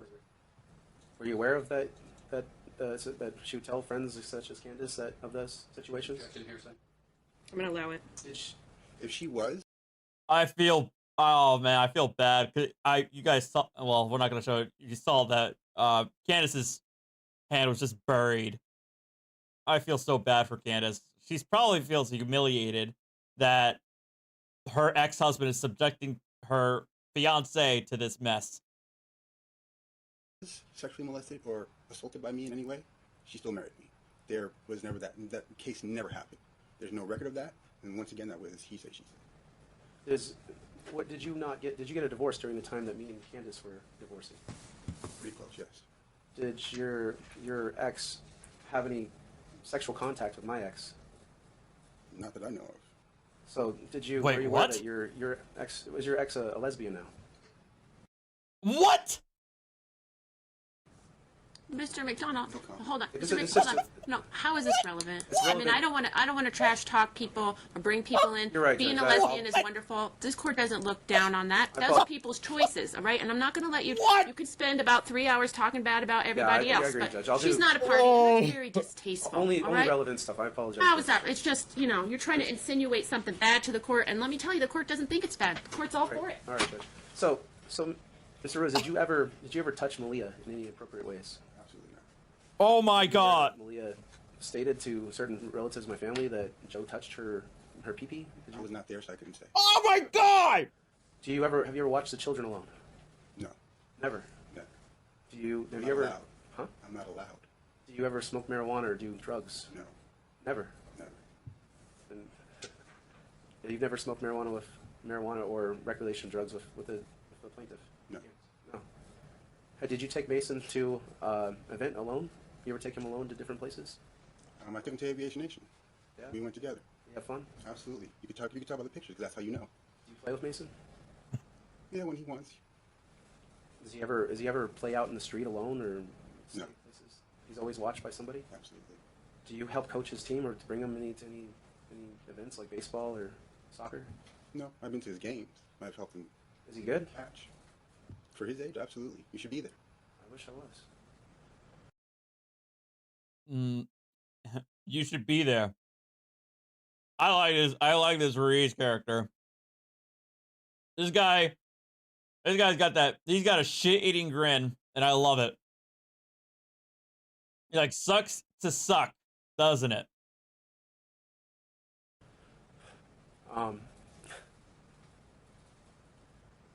So, do the kids ever call you daddy? No. Never? No. They just call me Joe. Do you take them to school? Yes, I take Mason to school every morning. Take them to school every morning. At what time? When school starts. Are you ever alone at the house with the children? No, I'm not allowed. Who brings the children or Malia to daycare? Our mother. Have you noticed any self-esteem issues or any issues with Mason or Malia, or did they ever say anything about their dad or ask you questions about him? Not really. Are they happy children? Absolutely. Have you ever seen any breakdowns or mental breakdowns by the plaintiff? No. No? Has the plaintiff ever hit you or hurt you or yelled at you? No. Never? We know how to communicate. Wow. Okay. We communicate. Is there any means of... Unlike you, we actually have a healthy relationship. Were you in the house on the day of 11/11 of 2000? 1/12 or 1/13 in January of 2017. Objection, Life Foundation, that's what house? Which house? The house on 5813 Maynard. No, not that. You never went there? Never took property out of the house? No. Were you aware that there was property that was being taken, or did you ever see a safe? That was none of my business. Okay. During that time of separation, when did you guys first get together? Mr. McDonald, how is this relevant? This show, during the time of those 90 days that Mr. McDonald didn't see his children, that's when the supposed rectal prolapses have to happen. I'd like to know what time frame that the relationship occurred. September of 2015. Has there ever been any girls that say they're uncomfortable around you? No. Like, such as Sharina or her sister? You seen your ex-wife? She's not afraid of me whatsoever. Do you still have a relationship with your ex-wife? No. No. Do you love Mason and Malia? Absolutely. Do you help foster a relationship with them and their father? I wish you did. Do you talk good about them? Do you say Ooh. in regards to that? Excuse me, say that one more time. Do you say good things about their father, or talk about them at all? I don't say anything bad about their father. Or good co-parenting, no? Do you ever ask the plaintiff to, what's the deal, or what for? I'm fully aware of the deal. I mean, you're not supposed to be 100 yards from me, too, so I know exactly. Are you afraid of Mr. McDonald? You're unpredictable. That's what I'm afraid Ooh. of. Damn. Oh, that's even worse than saying no.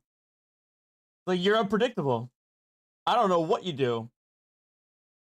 That's I feel like that's even worse than just simply saying yes or no. It's like, you're unpredictable. You are a head case. I don't know what you're capable of.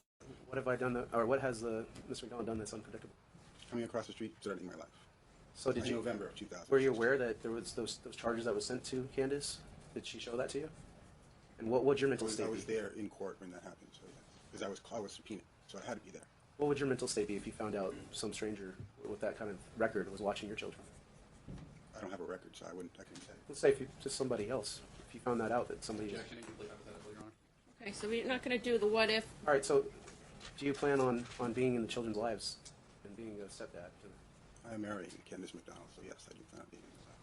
Are you aware that she said she would never marry you, before, or she would never be in a relationship with you prior, and she used to talk? As you know, things change. Things change. And do we She not- married you. Oh! Oh! Oh no! Oh! Oh no! Oh, he got him! Oh my God, he got him!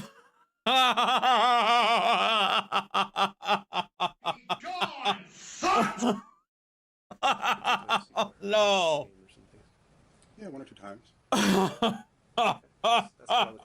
Thank you. Mr. Counsel. All right, sir, you can have a seat again. Mr. McDonald, you have 5 minutes. Would you like to testify? So, when can I do a closing statement? Is that after the testimony? Okay, so as I indicated previously, after each of you is allowed 3 hours to present your case, you may give me closing arguments. Closing arguments is not testimony, but that will be at the conclusion of today's proceedings. So, can you explain the testimony would be in regards to what's on the exhibit list that he gets to depose? Is that what happened? No, just whatever you want to tell me. This is your motion. You have the burden. You have to tell me things. So yeah, I would like to. Okay, so you need to raise your right hand. Do you solemnly swear the testimony you're about to make in this action shall be the truth, the whole truth, and nothing but the truth, so help you God? Yeah. Yeah, I did see that, Is that a yes, Mr. Pope. McDonald? Judge. You have 5 minutes. Okay, I will try to make this brief.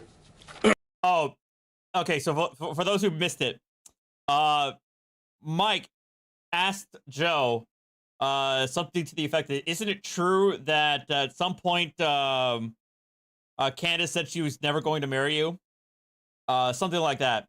And Joe said, things change. Yeah, things change. She married you. That was his response. So today I'm here to say I consist of a sworn statement to the court on matters in regards to my case in regards with custody and child support assets. I would like to bring our case in chief to show that it is in the best interest of the children that their father be in their lives. I can have different case laws such as Rico versus Rodriguez, Rivero versus Rivero, and Drager versus Drager, where it ruled that the trial court erred in changing custody without specific notice of the requested change. That occurred during Hardcastle's pendency after she filled in. Trucks versus Trucks says that if it is shown that it is in the best interest of the children requires the modification or termination of a joint custody, any order of joint custody may be modified or terminated by the court upon petition of one or other parents in the court's motion. It also states that the moving party in the court proceeding must show that circumstances have been changed, that have been substantially changed since the most recent order. Since the most recent order, there has been zero contact for 450 days. It is not in the best interest of the children not to see their father and have a meaningful relationship. It's also not in the best interest of the children to not be able to be in their lives and be at their coaching events. It's not. the fact that there hasn't been any visitation is not a change in circumstances. He's doing this all wrong, but you know, he's an idiot. It's also here. Let's see here. And it also kind proves of that and there's been a monster. I've been put in jail because of orders I was confused about. And there's been so emotional, Judge. There's so many things that have happened. I just want to have joint physical custody of my kids. That's the whole thing of this, the pendency of this case. There's been a complete poisoning of the well by attorney and plaintiff, and they completely make up complete lies that were never rebutted and never proved against. And I've had very ineffective counsel, especially one ended up taking his own life, and he was a great guy. I felt terrible for. I even had his dog for. This case. There should be a tier of fact of what is in this case and all the things that have happened and consideration for that. And when there was orders for every weekend visitation, things were going well. Things started happening. Then all of a sudden, when she finds out that there was when the plaintiff finds out there's a girlfriend, that's when everything blows up and it becomes a vindictiveness. And in regards to custody, as she would not agree to joint custody when we sat with our stepdads. We agreed to everything but custody. She wouldn't agree to 40% of the time. She knows I'm a good father. I take good care of my children. I'm very involved in their lives. And I know the effects of not having a father, and I know more than anything that I have a great duty and responsibility to steward those lives of my children. And I ask this court that I be able to do that, and that you see the full pendency of this case and show that the counsel's lies and fraud in the court is complete lies. I've done so many things. I've learned so much, Judge. I've learned so much about a legal system, going to jail, going to classes, going to divorce cases, counseling, groups. I've done more than you'll ever know, Judge. That learning about the law says absolutely nothing about how you have improved your behavior to allow her to reconsider visitation. You haven't shown that.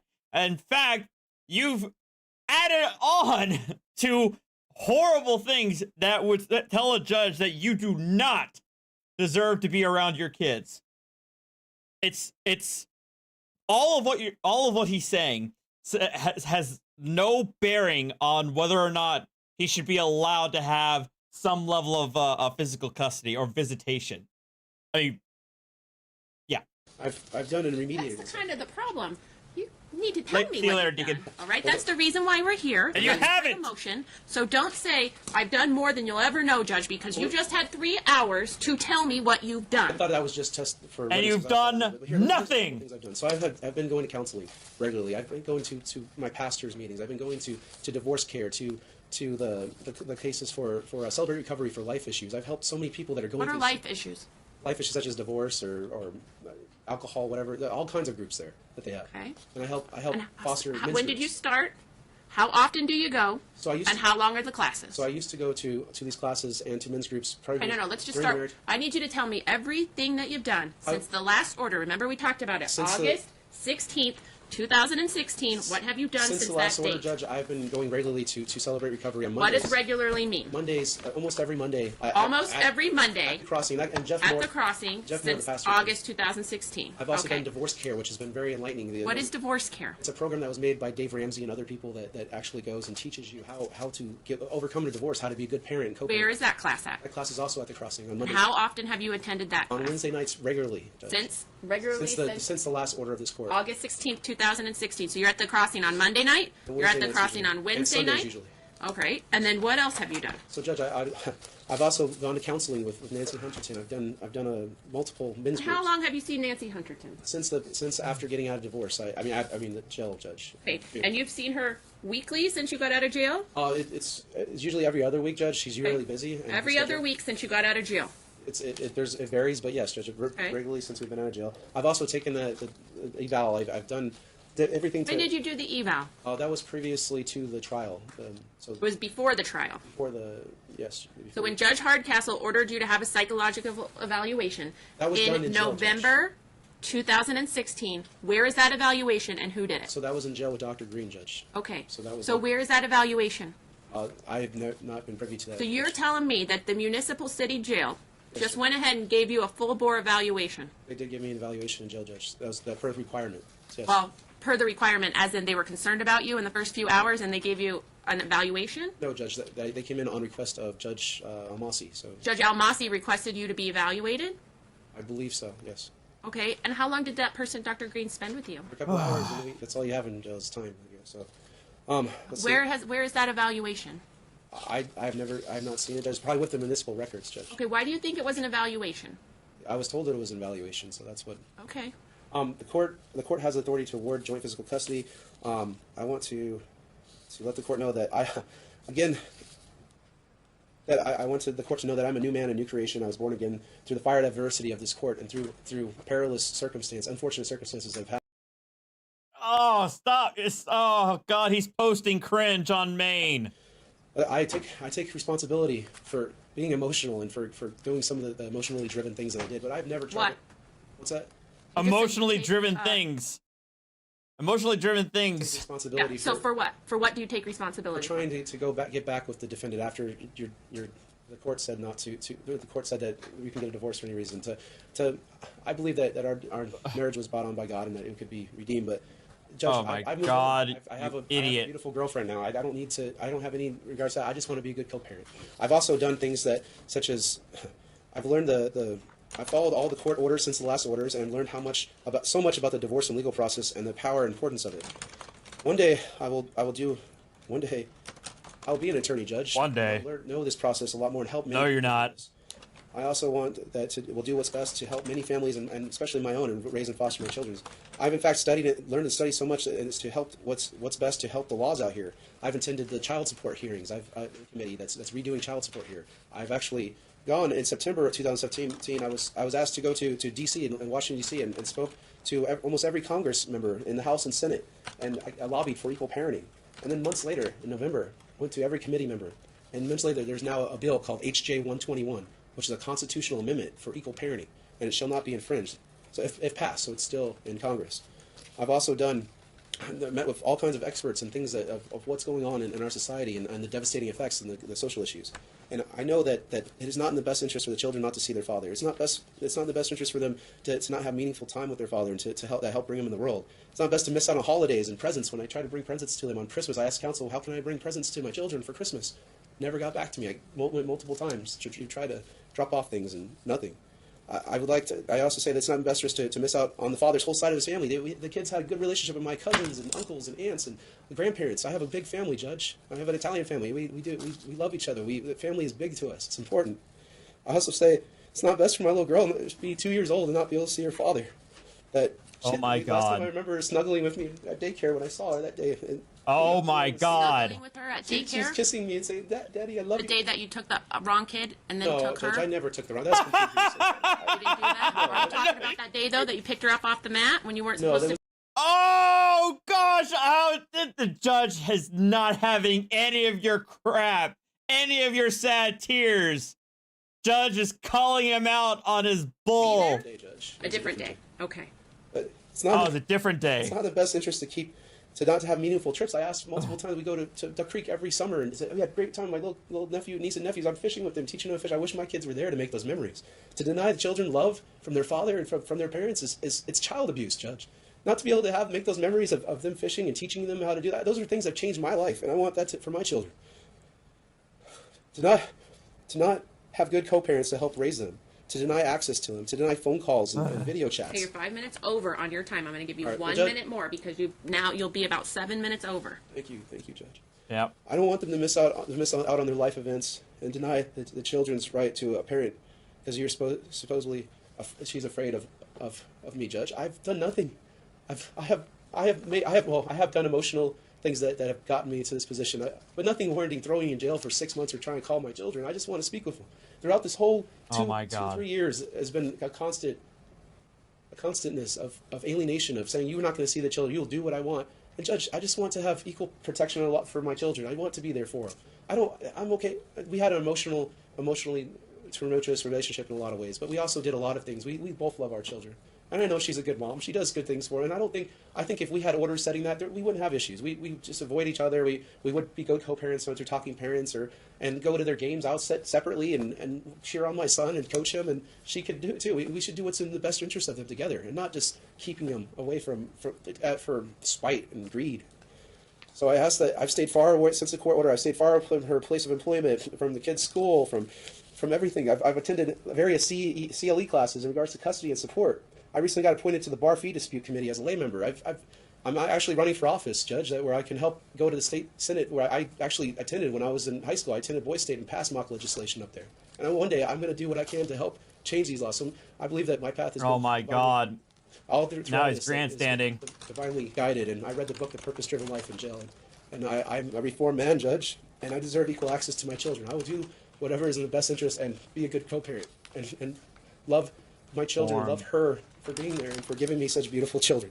And I want to maximize my time with the children and be able to see them. And I also say that it's in the best interest to have joint physical and legal custody of the children, and that we can be good co-parents together, and to give me that chance again. And I could also go into a bunch of case law. Now you're 8 hours over the time that I allotted you. All right. Thank you for your time. We're going to take a 5-minute break, and then we're going to come back, and we'll hear the plaintiff's case. All right? Thank you. All right. Back on the record. Everybody have a seat. And we're back. Counsel, you can certainly call your witnesses and call Mr. McDonald. What's your preference? Who would you like to call first? Mr. McDonald. Mr. McDonald, come on up to the witness stand. I'm going to remind you that you're under oath. Uh-oh. You can leave all your notes and paperwork there. Can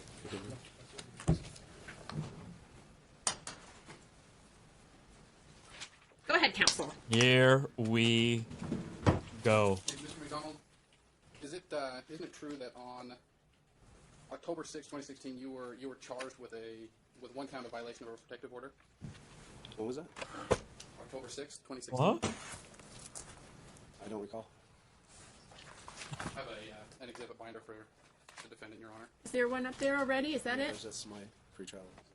Oh, okay. Go ahead. Joe, why don't you give that to him? Which proposed exhibit do you want him to look at? Exhibit I, Your Honor. Take a look at Exhibit I. Go ahead, counsel. You ever seen this document before, Mr. McDonald? Yes, I have. What do you understand this document to be? A criminal complaint? Criminal complaint filed against you? I believe so, yeah. And if you look at the bottom of the page, is it dated October 6, 2016? It is. And that's for one violation of temporary or extended protective order against domestic violence, correct? Is this regards to the going to the children's day or the going to the church? If we look at count A, it's one count of violation of a temporary or extended protective order against domestic violence, correct? So according to what is it, Monaghan or no, NRS 48.062, you can't use any evidence that is produced if any NOLO or no contingency charges were. So I'd ask that this be precluded. Your Honor, this isn't a criminal case. This is a civil matter. It is in our statutes, Judge. Okay, well, so tell me what statute you're referencing it again? Can I have my notes? No, you tell me. Is it in your notes? You just said it. Can you say it again? Yes, Judge, I believe it's in my notes there. NRS 48.062. NRS 48.062. Any evidence that is brought up and tried to bring up in regards to should be precluded if there was a no low plead put in place. Okay, so we're talking about a criminal. It's also in my pretrial. I believe it's in my plea trial memorandum. Right, I'm going to look it up really quick. Counsel, why don't you move to another issue so we save time while I take a look at that. Okay.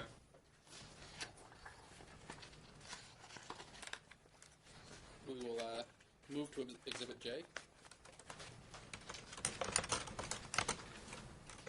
Have you ever seen this document before, Mr. McDonald? I believe at trial. What do you understand this document to be? Criminal complaint. Against you? Yeah, which I still don't understand jurisdiction between how a criminal matter stems from family court, but okay. And with this, you were charged with a violation of a temporary or extended protective order against domestic violence and a count for battery constituting domestic violence, correct? So is this regards to going to her parents' house and picking up the kids and being baited? Is that the 11/11? 11/11, correct? Could you just answer the question, please? Say that again. This criminal complaint consists of one count of violation of a temporary or extended protective order against domestic violence and one count of battery constituting domestic violence, correct? That's what it says on there. And this was filed against you on November 30th, 2016, correct? If you look at the second page. I don't recall.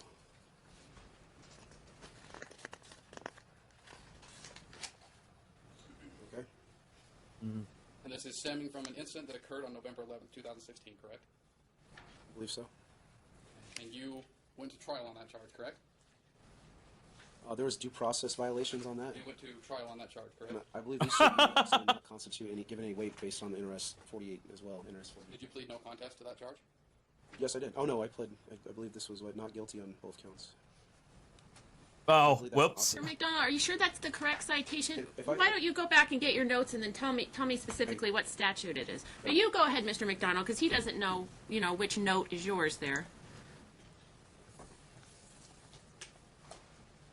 Okay, now tell me which statute again you're referring to. Yes, Judge. It is NRS 48.125. 48 point. 125. I was a little off. That's all right. That's all There's right. a lot of NRS statutes. There's a couple. You're right. Okay, so just let me pull that up. You can continue, counsel, and then I'll make a ruling in a minute once we take a look at this. Are you sure that's it, counsel? I mean, Mr. McDonald? Yes, Judge. NRS 48.125. Let me just verify. There's one more. 48.125. That's what. 48.125. Okay. Might be parentheses 2. Okay.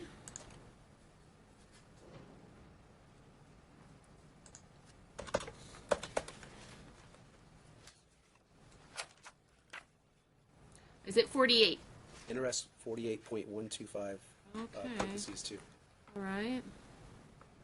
It states, evidence of a plea of nolo contendere or of a offer to plead nolo contendere to a crime charge or any other crime is not admissible in a civil or criminal proceeding involving the person who made the plea or offer.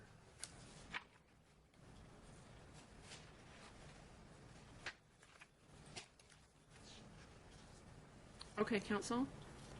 We're gonna have to take a little break. We're gonna take a 5-minute break. Everybody can step outside, and I'll take. I am looking it up. Thank you, Judge. And that is what it says.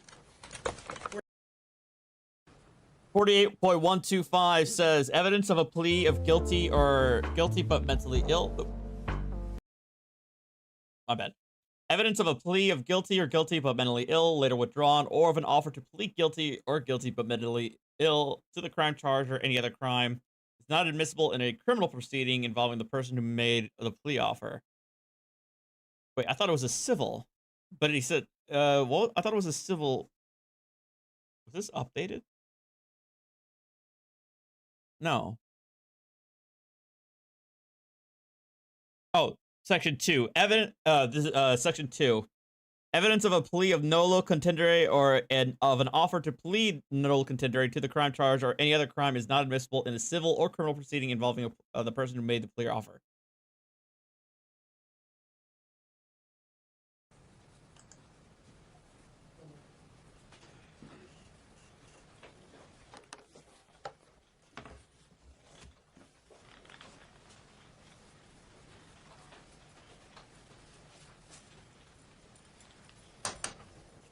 All right, we're back on the record. Have a seat, counsel. Relative to his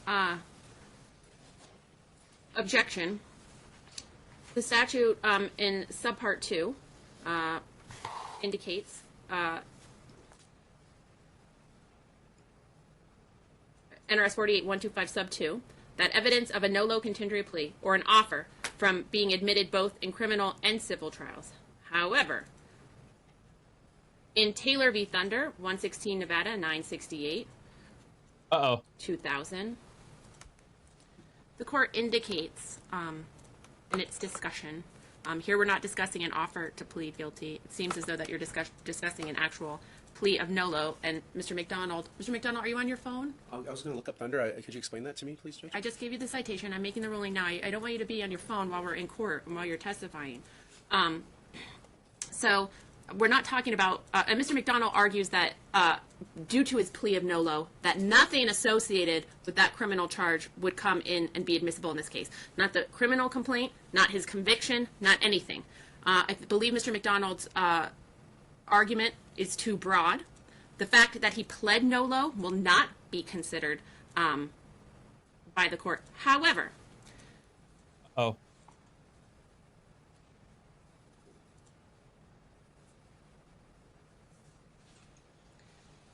Evidence of prior bad acts may be admitted prior to the evidence, provided the evidence is relevant and the prior incident is proven by clear and convincing evidence. Even if the trial court determines that the prior bad act evidence is relevant, the evidence is not admissible if its probative value is substantially outweighed by the danger of its unfair prejudice. The determination of the district court is to be given great deference and will not be reversed absent manifest error. Here they're talking about Petratelli hearings in the criminal context and about bad act evidence. Here, counsel, you're not trying to show me that Mr. McDonald is a bad guy because of this prior bad act evidence. We haven't had any 404B motions. That's not the case. You're requesting this information relative specific instances that are relevant to the best interest findings of this court. Is that correct, counsel? Mr. McDonald, do you have any... I do have an objection to that. Go ahead, or just any response at all, not an objection. Well, there's a response is under NRS 48.025 is there's a establishment of character, and when counsel's trying to establish character defamation or defamation of character, there's a certain things that he needs to follow under NRS 48.055 to means to establish character. So, Mr. Collins, or counsel, you are not, as I stated, trying to bring this criminal act in as evidence of bad character, but evidence of factual situation that happened between these same parties. Yes. In a different court. Is that correct? And certainly Thunder allows that the evidence of a NOLO plea is admissible in a subsequent civil proceeding consistent with the terms of 48035, which states evidence will not be admissible if its probative value is substantially outweighed by the danger and unfair prejudice of the confusion of the issues or misleading the jury. Here, this is a bench trial, and I'm not concerned about misleading the jury. The court understands the impact of a NOLO plea. He's not talking about a plea 25 years ago, NOLO to some DUI or something. Judge, is there a way I could request a trial by jury in family court? Would you like to request? We're about 3.5 hours into your evidentiary hearing on your motion to modify. Are you requesting a jury as to this evidentiary hearing as your motion to modify? Now? To what happened during the middle of your testimony? Well, I ask you, Judge, if there should be basis for a trial based on if there's circumstances which is within our law that if somebody is in prison or is affected by means of monetary losses of over $50,000, there's case law that says that they should have a right to trial, and this respond to custody, which in some states is now they are now having trial by jury. Right. So our Constitution does not provide in divorce actions a right to jury trial. Your divorce and custody hearing was in 2016. This is a post-decree motion to modify. Your request for a jury trial is denied. It's denied. All right. In addition to that ruling, NRS 48035 says that evidence of another act or crime which is so closely related to an act in controversy or a crime charge that an ordinary witness cannot describe the act in controversy or the crime charge without referring to the act or the crime shall not be excluded. Here, my evidentiary ruling is based on those three things: the language of Thunder, NRS 48035, the spirit of that, the spirit of the statute. These are the same parties. This is the same act. Yes. Basically, she's saying because this isn't the opposing counsel is not bringing up his prior criminal charge as though it's like a random thing. It's not like it's like a traffic ticket or, like she said, it's a DUI from like 15 years ago.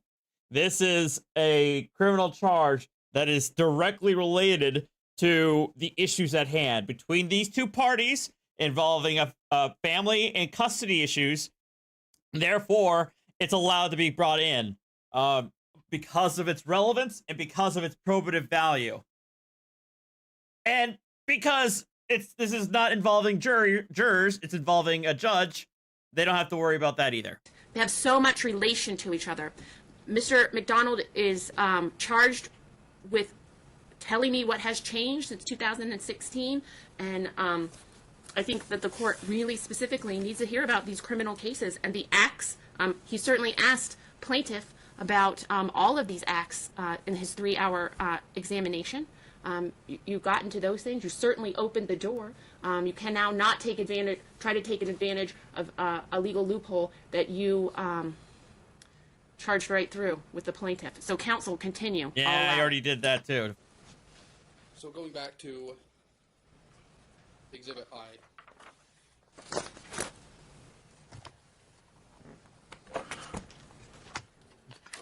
Yeah. And that was a criminal complaint filed on October 6, 2016 regarding a violation of a temporary or extended protective order against domestic violence, correct? That's what it says. Okay. And that was for an incident that occurred on August 21st, 2016, in which you arrived, where you were within 100 yards of the Canyon Ridge Christian Church, correct?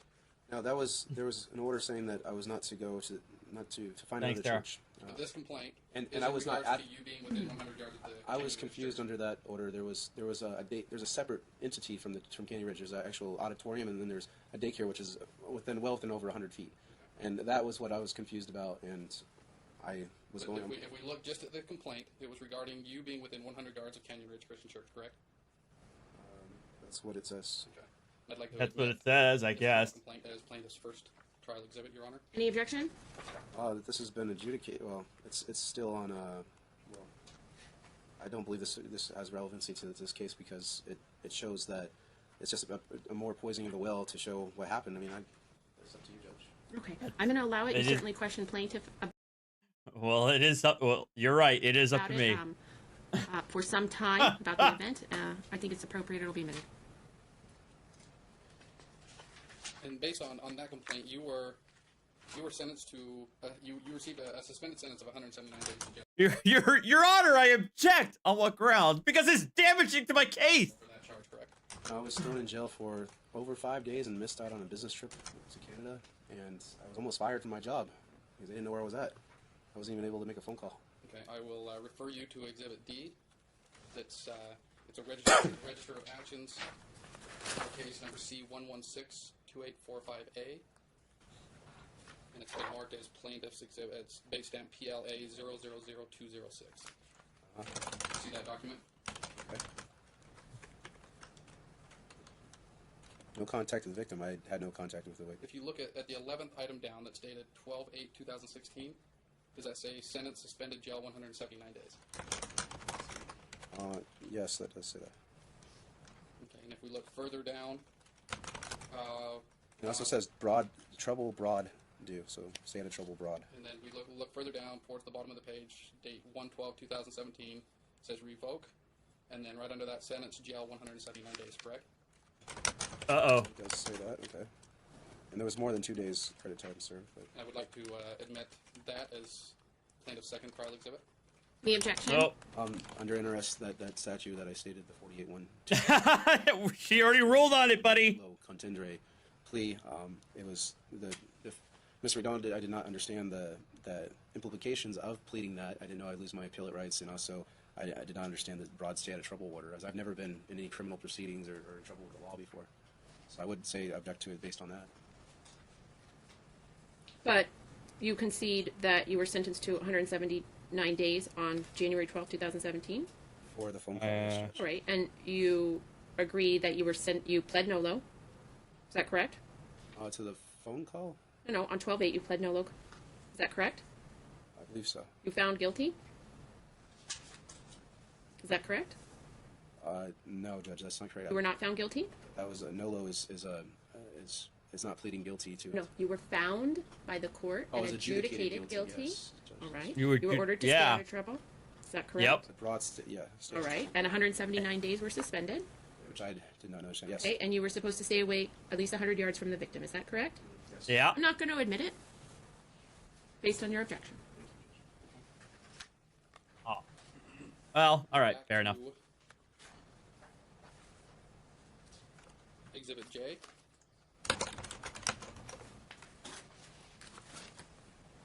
And again, have you seen this document? Yes. And what do you understand it to be? Criminal complaint. Against you, correct? Which yes, I didn't understand. But yeah. Okay. And if we look on the document, count A is for a violation of a temporary or extended protective order against domestic violence, correct? And count B is battery, which constituted domestic violence, correct? Yes, which battery anything can constitute as domestic violence is very vague in our statutes. And this was filed against you on November 30th, 2016, correct? That's what it says. And it was based on an incident that occurred on Thank November you, Black 11th, Belt. 2016. That we've talked Did about. you email those to me? Veterans Day, when the kids didn't have school. Yeah. And did you go to trial on these charges? I was unaware of it being a trial, and there was no process of law, and that's on appeal right now. And Were you adjudicated guilty of these charges? I believe I was. would like to admit this criminal complaint as Plaintiff's Exhibit 3, Your Honor. Any objection? This should also pertain to that, I believe, as it was already, or maybe You went to trial on this case, right? at the time I did not understand it was trial, but yes, Judge. Did you have a lawyer? I had a public defender. Okay. Oh, well. Okay. And you didn't know it was a trial? No, Judge. Was there witnesses? Only her parents were witnesses. Okay, so there was witnesses. I asked for due process to have witnesses. Was there a judge there? Judge Amasi was there. Okay, and you had a lawyer. Do you know that a public defender is a lawyer? Is there something else that they are? I mean, you say No. you keep correcting me when I say. No, Judge, there was also a bar complaint issued on that particular Julie Gregory. Okay, but you did not understand at all that it was a trial? No, Judge, he did not prepare me for trial. I sent in evidence and things, but there was no means. I did not know it was a trial. Okay. I was also moving my whole building from my old office. We moved to a 25,000 square foot building. I was completely engrossed in that. So at the same time as this going on, I was in charge of buying all the IT equipment, doing all the moves and stuff. Okay, so I'm a little bit concerned. Do you know what today is? Today is an evidentiary hearing. Okay, what does that mean? That you make determinations based on evidence of. Oh, you're putting them in a Google photo? Thank you. Okay, do you have any questions about what today is? Are you sure? Are you sure? Take up the court's time. No, I want you. You're on counsel's time, and I'm taking it up. If you didn't understand that that was a criminal trial, I'm worried about your competency to be here today, all right? And if you understand what today is. So that's why I need to know, for my own benefit and for your benefit, whether or not you understand what's going on today. Is there anything that I can explain? Is there any question in your mind? Well, there is one question, Judge. I would ask that there's a concern of jurisdiction of what family court and municipal court had. Wait, which what? I was not present to or know. Oh, no. Judge, Oh, no. Oh, no. I don't remember this. What? clarify is that there was orders issued into this court. Mm-hmm. Yet and per your order, you said any violations of my orders you receive 25 days in jail. Mm-hmm. Now, supposedly those orders were violated, yet they were remanded to a criminal matter, and which you can do up to 179 days for, which I attended and happened. So what I ask is what, and there's another thing, that it was also under the jurisdiction of the Supreme Court, especially in regards to the custody when I had the children every weekend or every other weekend and then Hardcastle denied those visitations. So, okay, so what is your question? So the question is jurisdictionally, does the criminal court have jurisdiction over family court orders? I think what you're asking is it a crime to violate the temporary protective order or extended Yes! protective order? Yes, it is! Separate crime for which the Las Vegas Justice Court, the Las Vegas Municipal Court has jurisdiction. Do you have an objection to my jurisdiction today? Is that your question? Judge, I would ask that do we have jurisdiction over criminal matters here in family court, and especially if it was under Supreme Court rule or it was under pending Supreme Court, did Judge Hardcastle have the authority to or the jurisdiction? I can't be your attorney. I can't give you legal advice. I'm concerned because some of these topics are really complicated. And if you didn't know you were sitting through your criminal trial, okay, then I'm worried that you're not going to be able to understand my answer to your question. My answer to your question is not relevant today. If you have an objection to my jurisdiction today, hearing this family case, it's denied. I have jurisdiction. My jurisdiction is continuing over this custody matter. You filed your motion here, and you submitted yourself to my jurisdiction. Your children live within the county. You live within the county. You live in the county. We're all here and submitting to my jurisdiction. So I'm proceeding today. I can't answer all of your questions about all of your interactions with other courts. I'm not sure that it's very relevant to what we're doing today. Okay, but you understand beyond that what we're doing today and what's going on here. There should be a determination of custody based on evidence presented to. Okay. All right. Counsel, continue. And so you admit that you were adjudicated guilty of count 1, violation of a temporary protected order, and count 2, battery constituting domestic violence with regard to the criminal complaint that's attached as Plaintiff's Exhibit 3, correct? Which is on appeal currently. Okay, but you were adjudicated guilty. Yeah. And you were sentenced to 25 days in jail, correct? For the domestic violence, supposedly. And with a suspended sentence of 179 days that was consecutive with the other violation of protected order, correct? Were you ordered to complete domestic violence classes? Yes, there is an order to complete domestic violence classes. But How many were you to complete? this is a first offense, and I was told to complete Say it. 2 domestic violence classes. Stop mumbling. Years. And so far, you admitted as one of your exhibits that you, while in the Las Vegas Municipal Court, while in jail, you completed 15 classes, correct? While in jail, yes. And you have not produced any evidence to show that you completed any additional classes, correct? So before I came to this court, I tried to get documentation from SafeNest to show my 10 classes. There was some that did not count, as I was a few minutes late to the class. Okay, but you've produced no signatures, no registry sheets, Nothing. They said that the court would already have that, so I believe this court should be able to pull those completed. You did not produce those, correct? I produced a SafeNest booklet that shows that I am attending those classes. I don't have a registry. Where on that booklet does it show that you are attending? If you look on page 6, that is the alternate to domestic violence. That is the book from SafeNest. Okay, but where on that book does it show Michael McDonald was present on this day for this class? What I was told from SafeNest is that the court had access to that information. Okay, but you did not produce anything for today's hearing showing that you've attended any additional classes, correct? They would not provide that to me. And my counsel did not subpoena that. The previous counsel.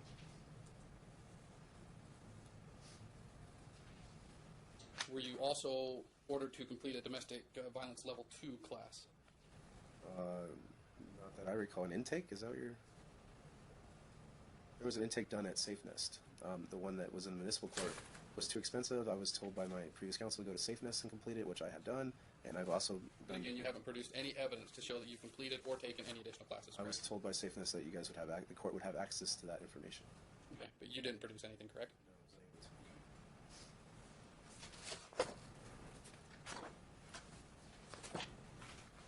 And I'll have you turn to what's been marked as Exhibit K, Plaintiff's Exhibit K.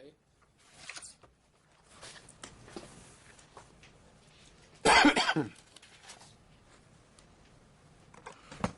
you ever seen this document before? I don't recall, possibly. Okay, and what do you understand this document to be? I was supposed to get out of jail in May of 29th of 2017, and the plaintiff went and filed more things, journal entries and text messages. I'm going to ask you to just answer the question. What do you understand this document to be? This is a criminal complaint on text messages of how I can get presents to my children. Okay, so this is a criminal complaint filed against you, correct? And if we look at the second page, Another one. Page stamp PLA 000218. Up at the top, it says it's dated February 8th, 2017, correct? And this is based on an incident from December 24, 2016 and January 3rd, 2017, in which you were charged with violation of a protective order for repeatedly and continuously attempting to contact her via text messaging and or phone calls, and or attempting to contact said applicant via texting said applicant's parents and attempting efforts to contact her. I would That's ask. what the complaint says, correct?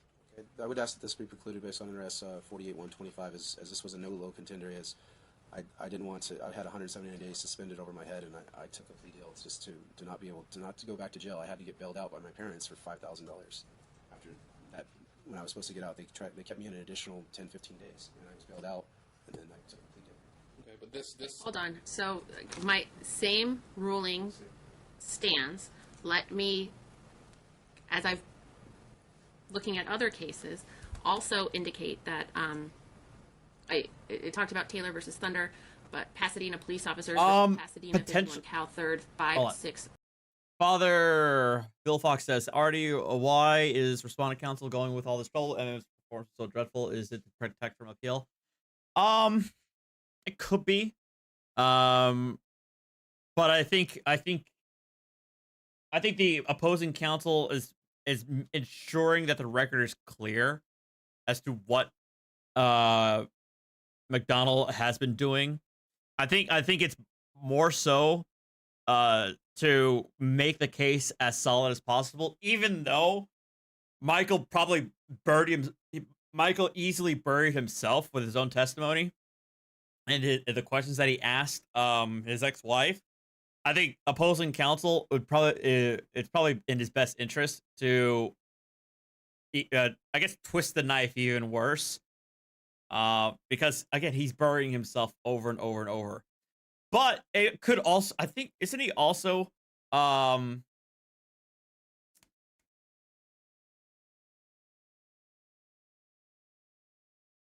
Yeah, Yoda's correct. He's reminding everybody how the TPOs were violated, which I believe the TPOs were violated in the midst of while the existing custody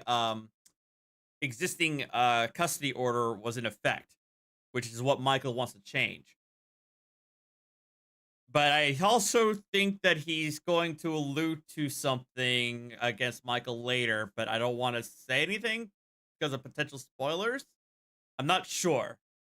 But I think there's another reason why he wants to keep this going.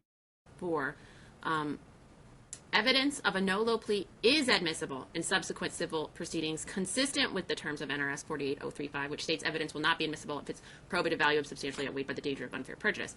Moreover, 48035, evidence of another act or crime that is so closely related to an act or controversy or crime charge that the ordinary witness cannot describe the act in controversy or crime without referencing the other crime shall not be excluded. Mr. McDonald specifically opened the door to these instances by his questioning of the plaintiff at length. They were not passing questions. He questions her about the specifics of each of these actions. He has brought up to this court and indicated part of his argument has been his time in jail, these criminal cases. He's given us pieces of paper about the silver bullet, and his whole argument, your whole presentation today, revolves around these criminal cases. And so it is absolutely relevant. You've opened the door. I think the case law and the statute support this decision clearly and unequivocally. Counsel, continue. Congratulations. You played yourself. You were charged on February 8th, 2017 with another violation of an extended protective order based on telephone calls and or text messages from December 24th, 2016 January 3rd and January 3rd, 2017, correct? I don't recall. That hearing was... Based on this complaint, that is what the complaint says, correct?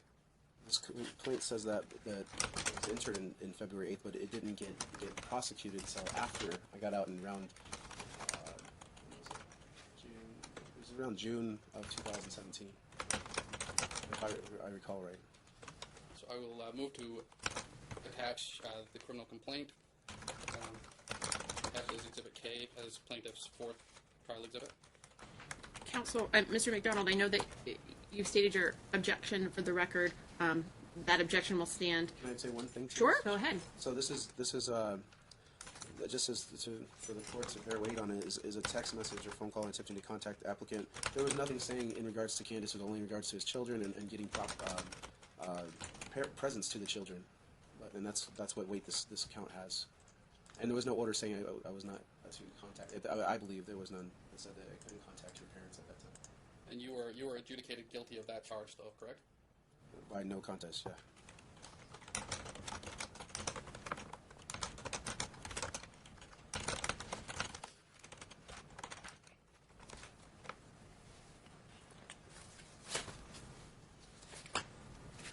Do you, Mr. McDonald, do you feel that you carry any responsibility for what has occurred in this case, with you not being able to see your children?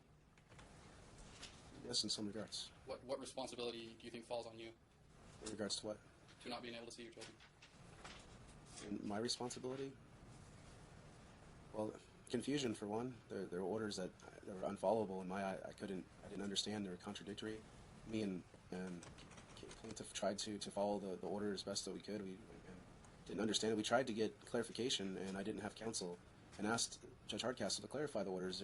I was shut down, wasn't able to speak, and they were not addressed, to my knowledge. And do you recall Judge Hardcastle ordering you to get a psychological evaluation back in November of 2017? I don't recall. It was so I was devastated by getting orders where I can't see my kids or property, so I don't remember too much of that. Okay, but isn't it true that you have not received a psychological evaluation since November of 2017? No, there was two previous evals. So since November of 2017, when Judge Hardcastle ordered you to get a psychological evaluation, there was you one. have not. No, 16. That's when she injured that. So you're correct. November of 2016. Yes, there was an evaluation. In November of 2016, there was. No, you said that was ordered. So after November of 2016. Yes, there was one after that. Okay, have you provided any proof of that? It's on record with the court. But you didn't produce anything. My previous counsel did not subpoena those records. And is it your belief that you have followed every order of this court? I've done my best to follow all orders of this court and the municipal court, as I don't want to go back to jail or Do you believe that you would have been sentenced to serve time in jail if you had been complying with all the orders? I believe I did my best in my ability to follow the orders, and it wasn't an unwill. In our statute, it states that there's a blatant and willingness to violate those laws. I was not willing to violate those laws, and as you can see with the text Did somebody force you to violate the orders? In my opinion, yes. Yes, as counsel, as plaintiff said, come pick up the children, or you're going to lose your weekend, or I'll pick them up. So that's when, yeah, I tried to make a judgment. Assuming that that's the way it She really said she went was down, there, so I wouldn't. Assuming that's the way it really went down, couldn't you have just said that's a violation of the order? I'm not going to. I did. So if you look at the text messages on exhibits, was it 42? It says please follow the court orders, and it wasn't a willful and unlawful violation of this court's order. So if you look at that, I was put in a predicament where how do I? By court order, you were supposed to pick the kids up at 9 o'clock in the morning, right? That I don't recall. I believe that it said that on those days. It did not say a time, if I recall correctly. I mean, we can look at the divorce decree and check. So it's just been kind of random. You just show up whenever. That's why talking parents, we were supposed to be good co-parents and come up with a time if things come up. And that's what I believe the judge allowed. So yeah, if you want to look at those text messages, we could bring those up again. Where is it?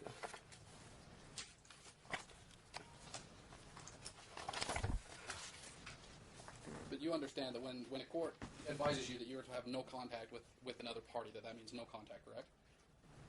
So there was confusion on the no contact, as we had talking If parents. the court tells you that you are to have no contact, And do I you understand that to mean that there should be some contact or no contact? No, I did not want any contact with my ex whatsoever. Only in talking to regards to our children through talking parents, which I was doing my best to follow.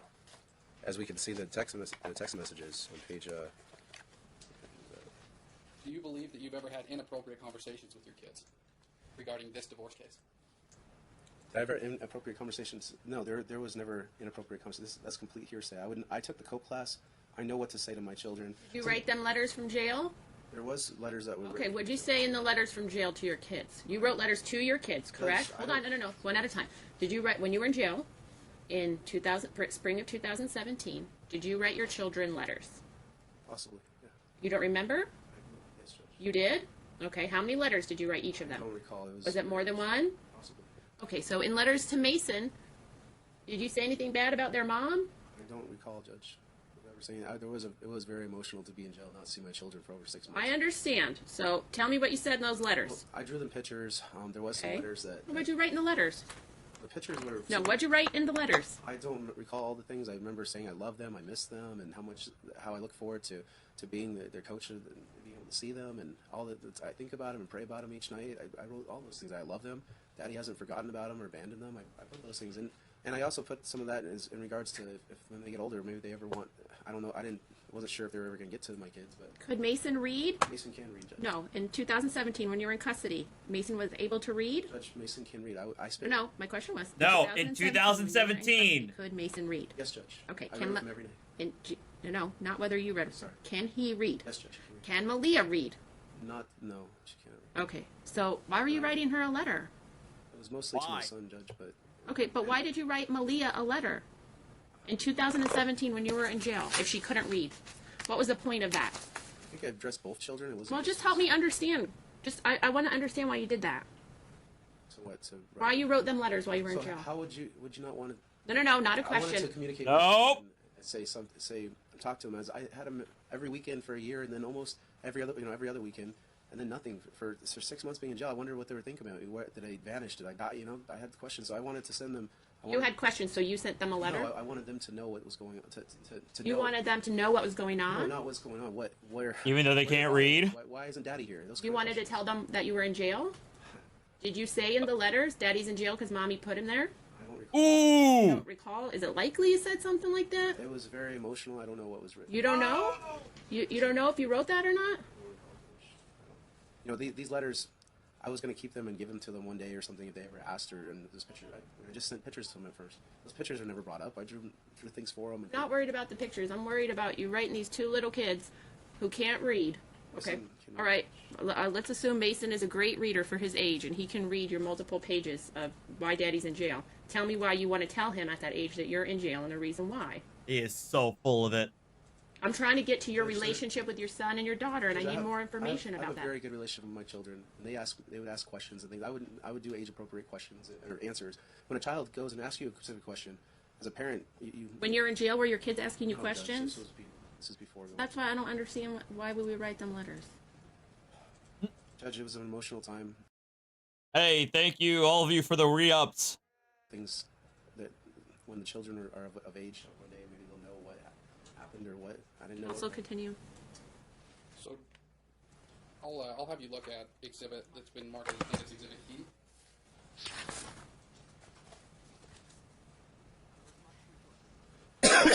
Is this one of the letters that you wrote to Mason and Malia?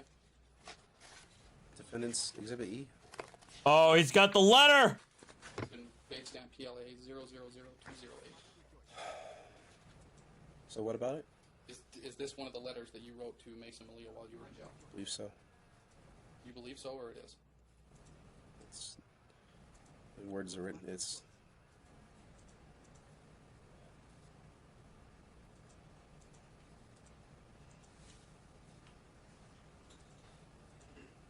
Would you like to review this for a minute? Sure, I'll take a minute to. I've not seen these. You've not seen these? No, I don't believe that you supplied those to me. I did. Did you? An email? Yeah, unlike you, Candace has counsel, and competent counsel at that. This person has pretty bad handwriting. If this person does, do you know anybody else that? Oh, this is he? Mason and Malia and title it Dad has been in jail for almost 75 days. Did you write this, Mr. McDonald? I believe so, Judge. All right, next question. Yep. I'd like you to review that real quick, and then I'll ask you some questions about it.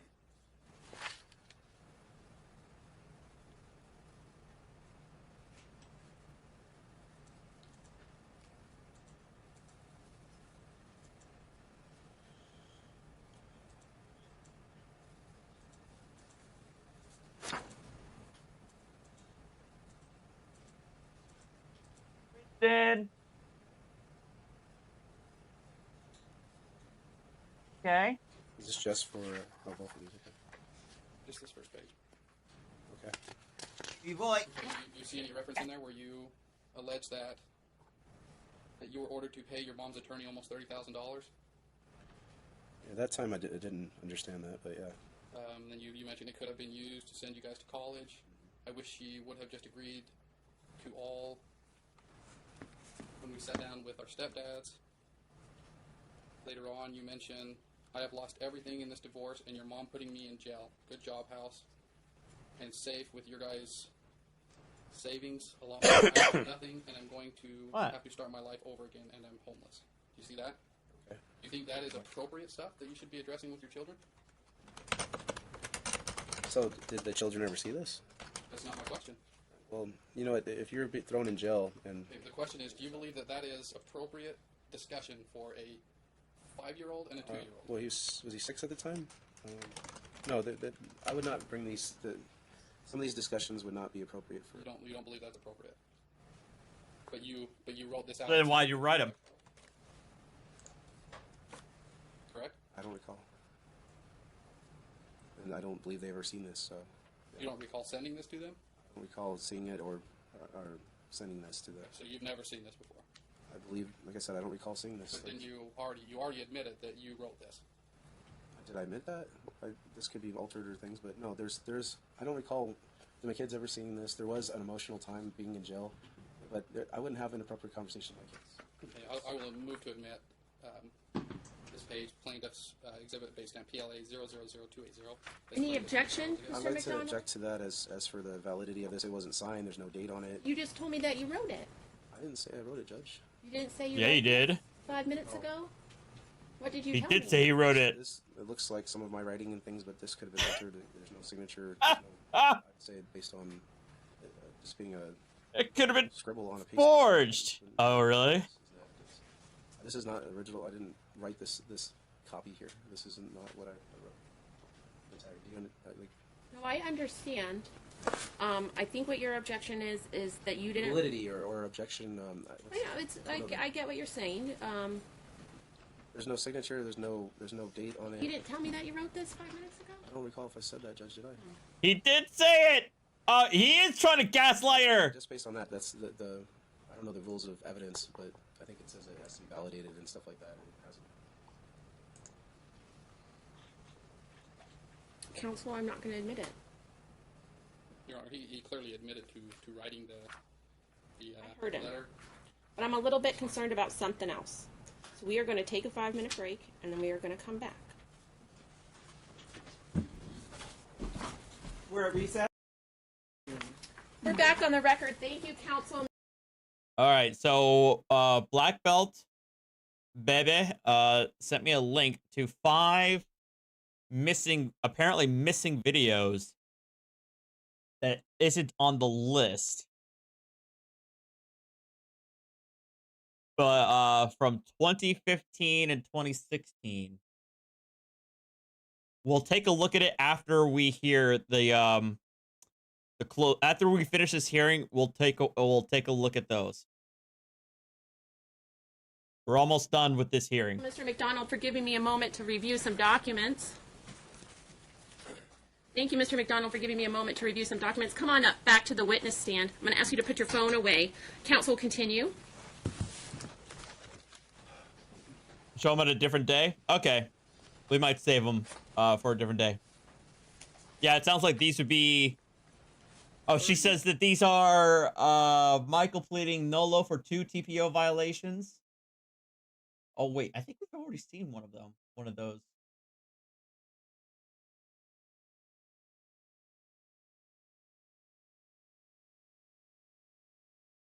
Three of them are involving the family court.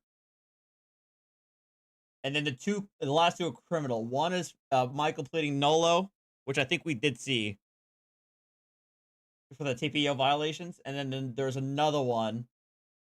Oh, and Black Belt says the last one is extra spicy. So we might have to save that one for later. Where are you currently living? Close to UNLV. Can you tell me your address? I'd prefer not to, as I don't want to be stalked. You don't want to be stalked? Judge, I've been being stalked recently as for my evidence, and I would not like to disclose my address. Okay. But you're not currently living at 5812 Harmony Avenue? Correct. So that's the address you have listed on your most recent financial disclosure, correct? I sometimes use it as a mailing address. And whose address is that? Stepdad. Are you currently working? I do odd jobs currently. What type of odd jobs do you do? And some computer stuff, some real estate stuff, cleaning up things like. Okay, and how much do you get paid for those odd jobs? I try to make it. I do as much as I can to make $800 to pay my bills, like at least $800 a month. Okay, and you realize that you've listed on your financial disclosure that you make $0, correct? I don't believe that's true. Do you have a copy of your financial disclosures that you filed? I don't think I do. I don't think it's in the exhibit list. It might be over there.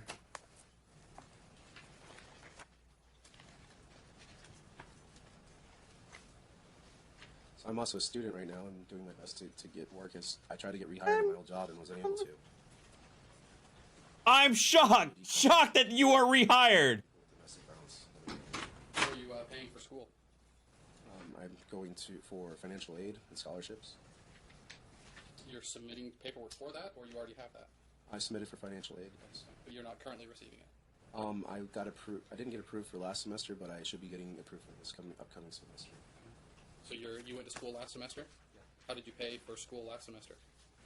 It was through financial aid. I think I still owe them some money on that, so we're still waiting. On No spoilers for the new folks. When did you start and you're attending school at UNLV? Is that correct? Yeah. When did you start attending school there?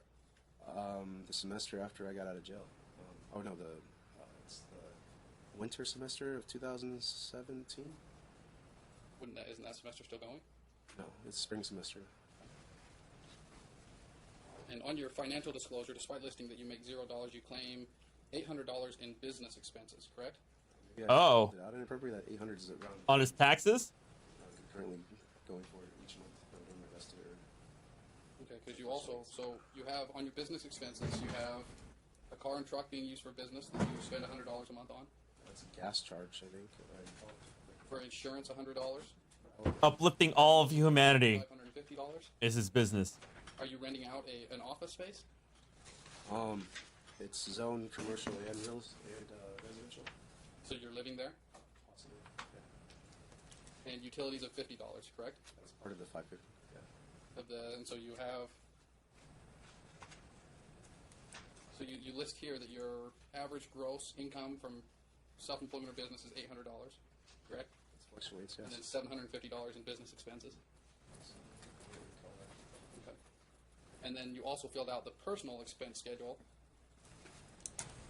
and you have a total monthly expenses of $1,050.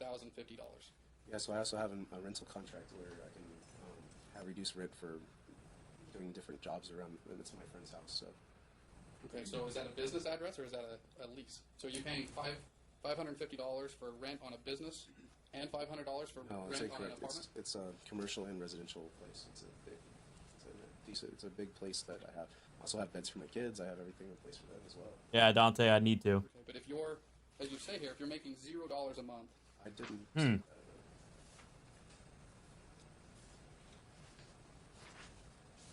gonna have you. You don't have a copy of your financial disclosure. No. I'll have you. You look at this. Can you just review that real quick, and then I'll ask you some questions.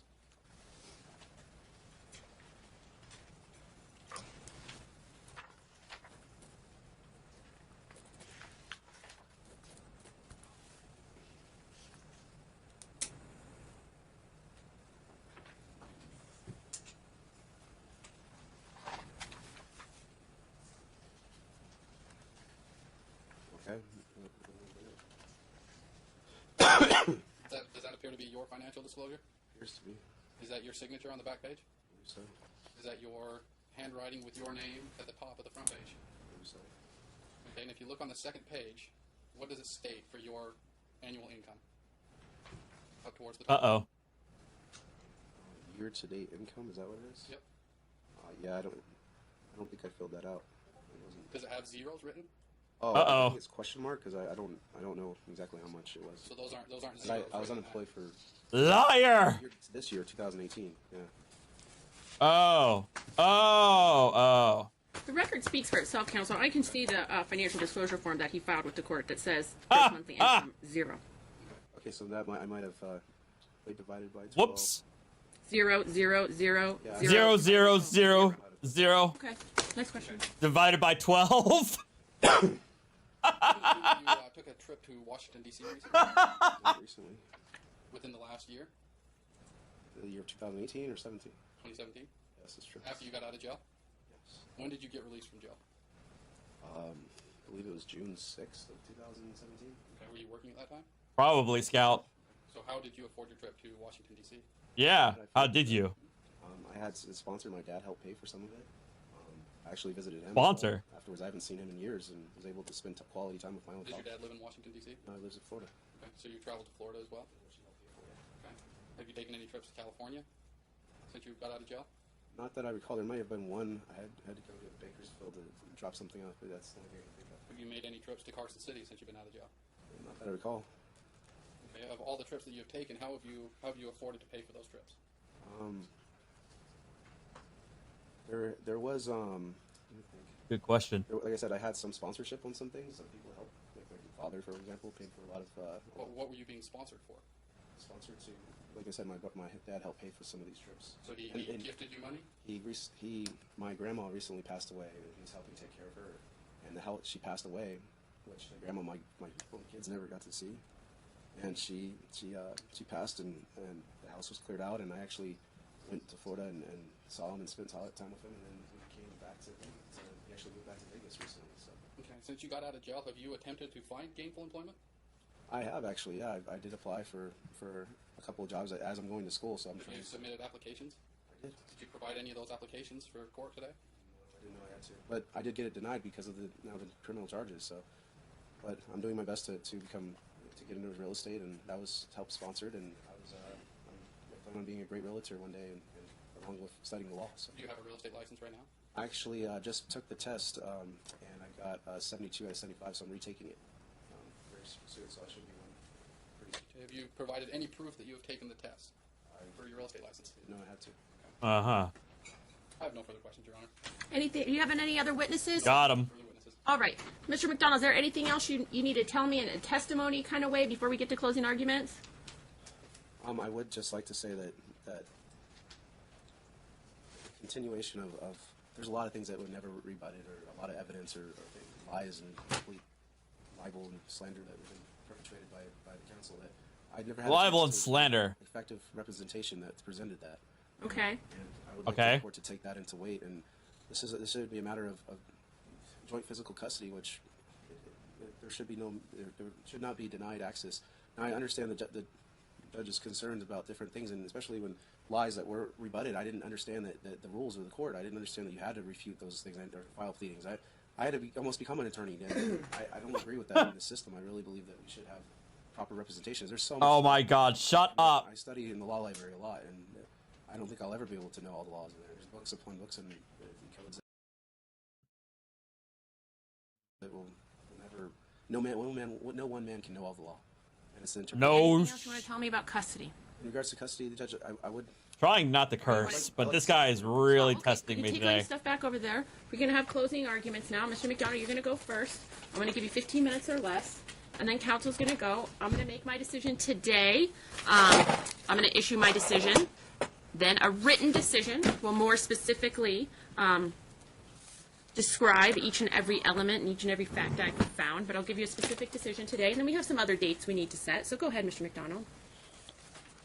Well, Judge, I understand that today's hearing is based on custody, and since it's been over 450 days, Judge, since I've last seen my children. There's no warrant for that, Judge. I wish there was a way that and that's why I tried to file a bunch of different things. I didn't know what to do in this court. I just wanted to be able to show, look, this isn't what happened. I've made a lot of mistakes in the past 3 years. A lot of emotions are there, and so many things that I had no clue. I learned so much, Judge. I learned about our legal system. I learned I've never been involved in the legal system before, even though I've got some family that are. But I just ask that Judge look through the lies and the deceit and understand the benefits of being a father and the psychological issues. And I've presented in my case study, in my CAP study, and other means and expert reports. I want my children to have healthy, good, loving relationships between both parents.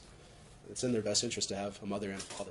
And I feel as though my parental rights have been completely stripped of me on warrantless hearsay and different things that no standard of evidence as well, Judge. Just things saying that this is so, and no proof, not beyond a reasonable doubt.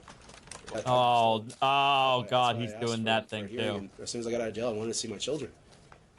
There's a lot of recovery, and I did a lot of that in jail as well, but I've never experienced that. It was an eye-opening experience, Judge. I was able to help minister a lot of guys in there, and then there's so many people suffering and being thrown in jail for frivolous reasons, in my opinion. And I believe that our prison system should be a way of reforming people and making them We can better. spend your 15 minutes talking about the prison system and reform. Let's talk about just all right, but let's talk about, I'm going to keep you focused. I'm going to help you out here. Let's talk about your children and your request to modify. Okay, first of all, I want to bring up NRS 125C.0035, as this is on my pretrial memorandum, that, first of all, we need, in determining, after an evidentiary hearing held pursuant to subsection 5, and this is NRS 125C.0035 and section 6, so if after an evidentiary hearing held pursuant to section 5, the court determines that each party has engaged in acts of domestic violence, it shall be possible that determine which person was the primary aggressor, in which determination the party was primarily the physical aggressor for purposes of the section. The court shall consider all acts of domestic violence involving either party, the relative severity. So there was no acts of domestic violence previous to that hearing, Judge. Oh, yeah? There was nothing on record. There was no acts that was perceived that were Talking about before August 2016? before or after? Before, Judge, yes. And, Okay, and so afterwards, remember that I'm focused on. We don't care. So since the last order of this court, there was a presumption or a conviction of the domestic violence. That conviction. Oh, so there was a conviction, and there was denied due process of law. There was a max sentence, Judge. There was a lot of things that happened in that. What was the due process violation? One that I was denied equal access to protection of law. I was denied my right to an attorney when I asked for a paid one. I was also asked. You had a public defender, though, correct? You had a But you wanted a paid attorney? What is a paid attorney? What is a paid attorney? To hire private counsel. Did you hire private I counsel? was unable to. Why were you unable to? First, of my financial situation after. You didn't. Because you couldn't afford one. Hence the reason why you got a public defender. Oh my God. Well, I wasn't able. Who did you want to pay for it then? Somehow I would have come up with something that I didn't understand the severity of those cases. And if you look into the pretrial. Oh my God. Appellate briefs. You outline it there. Okay. So. This guy's an idiot. All prior acts of domestic violence. The defendant has no prior history of domestic violence. The B, the severity of the injuries, if any, inflicted upon the persons involved in those prior acts of violence. But you do have prior history. The allegations, and it was false that the defendant pushed plaintiff, and that he didn't slam her, broke her nose, or slammed her against the floor. There's no. Oh my God! But pushed her. The severity is clearly a factor this court should consider. And if you look at the appellate briefs, Mr. Niddick did a good job in describing what that situation. C, subsection C, the likelihood of future injury. There is no likelihood if orders are made for public or not in person exchanges as the defendant desires. There's no likelihood of injuries. If we did the exchanges. Why? Yeah. So why is he relitigating his DV conviction? This is a motion to modify custody, but he wants to relitigate the DV conviction. Or excuse me, not the. I guess the adjudication. We're co-parents. There's no reason for that. I have a suspended sentence. There's no. I don't want. I'll do my best to follow any orders of this court. Whether during prior acts that one party acted in self-defense, there's even an allegation she pushed me at the daycare and different things of punching that. Yeah, if she pushed you allegedly pushed you at the daycare where you were taking your kid that you weren't supposed to be doing. Addressed or never presented. And I had evidence that could have helped. Oh my God. With that, but. E, the factors which the court determines relevant to the determination. Defendant's history as a good and loving father is relevant. I had my kids every weekend. I used to take care of them. I'd watch them while she would go to night school. The kids, it's in the best interest of the children to see their children. And the harm done by plaintiff's abuse of process and setting defendant up should be as relevant. So that is one thing. Another section is NRS 125C.0035. Deals with the best interest of the children. In any action determining the physical custody of a minor, the sole consideration of court is the best interest of the child. The further states the factors considering the determination of best interest of the child. A, the wishes of the children. If the children are sufficient age and capacity, intelligence, preference to his or her. Aren't they 6 at this point? Isn't the oldest one 6 years old? His or her physical custody. I would ask this court to allow Mason to come in here. He's 6 years old. He's way beyond a normal child. It doesn't state exactly. Oh my God! If he was in here, if he wasn't completely poisoned, or if he was able to speak, he would say. Oh, he let it slip. He wasn't completely poisoned. What by the wife, which is what he wanted to say. And then he slipped up. He like the level of projection is. I know I shouldn't be surprised at this point, but the projection is so blatant. You would think it was scripted. Say how he loves his father, wants to be with him. B, the nomination of guardian for the child by parent. Defendant nominates himself as he would not cut the other parent out of the children's life. I've always encouraged a relationship between the mother and as I showed her, we both agreed to Christmas visitations, other things that it never allowed defendant, even his birthday. He asked for his birthday, he asked for Father's Day, would always be denied. And under our statutes, that should be one of the highest expectations in order. So this is the order that should be determined by this court. C, the parent is more likely to allow the child to have frequent associations and continue relationship with the non-custodial parent. Clearly, this is the defendant. It cannot be denied that the plaintiff has abused process and used the TPOs to bait the defendant and set him up for the violations. So, she has not fostered any frequent associations. She's in fact tried her best to alienate. You could see her testimony is you shouldn't see the kids and saying how bad a parent. That has not been said. I could have a lot of witnesses Mr. coming. McDonald, no, she didn't say that right. She said she insinuated it, Judge. She didn't say you were bad. Insinuated it. Do you remember what she said? I don't even think she wants this to happen, Judge. No, I think she does. I want you to hear what she said again. The kids need you, but they need you to be healthy and make good decisions. Yep. And I think that I've proven that, Judge. All the things that I've done. I want to make sure you heard that again. Her position was, the kids need you. She wants you to be a father. She wants you to be in their lives. The kids love you. But no. I want you to listen. They need you to be healthy. Did you hear that? Yes, Judge. That was her position. And that's why I tried to clarify what is healthy, what do I have to do, what mountain do I need to climb? Dragon I need to slay? What do I need to see my children? You know, that's why I asked her, and she can't give me that's why I asked this court. Like, what do I have to do? I just want to see my children. That's all. Like, I want to be in their lives. I want to be a good father. I want to go to the events. I want to go to their birthdays. I want them to know my family as well. So that's all. That's what I want. And this is the ability of parents to cooperate. Sadly, the plaintiff is bent on winning. She has lost sight of what is best for the children. Oh, oh my God! I'm struggling. Okay, I gotta stop. He is really going to cause me, to curse. Okay. It would not co-parent. The court would require the plaintiff to attend co-parenting classes. This would benefit the children. The mental and physical health of the parents. There's no significant mental or physical health issues of the defendant. I have to stay strong. To plaintiff's mental or physical health. However, it's evident that she suffers from pathogenic parenting. The exhibits show her giving defendant her gate code and having him go to her Starbucks and tells the court that she's afraid of him. During the marriage, the defendant was never alleged to have convicted domestic violence, never charged with domestic violence, never had police at the residence. If truth be told, plaintiff was physical to defendant, and the marriage dissolved after the plaintiff resumed an affair with someone on Facebook and joint Christian mingle while married. The physical development and emotional judge. I want to be there to foster the development of my children. I know that effect of not having a father. I know that kids need their dad. Like the people I talk to that have been suffered so much by not having sex. Yesterday we had an author come in, and her name's Samantha Jada. She was sex trafficked as she was denied her father. What? Like what? She actually got some legislation passed in California, and she's been doing great things out there. What are you talking? The nature of the children, the nature of the relationship of the children with each parent. The parent have a good relationship with both parents, and they need until pathogenic parenting of plaintiff. The ability of the parents to maintain a relationship with any sibling. The history of the abuse. There's no history of parental abuse or neglect on part of the defendant. Whether either parent or other person seeking physical custody has engaged in acts of domestic violence against the children. Now that is K. That's on the lower standard of all these other ones, and I believe that bears weight on not allowing meaningful.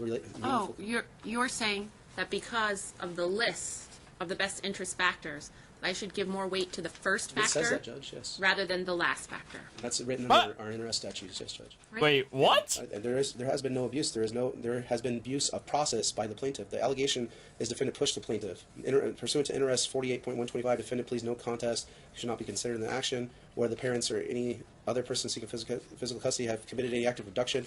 Since defendant's primary objective is to remove or minimize the plaintiff and his children, there's nothing less than attempted act of abduction. I've never abducted my children, Judge. They have claimed I tried to abduct my children. Never. Sounds like you tried to, though. You're saying lies.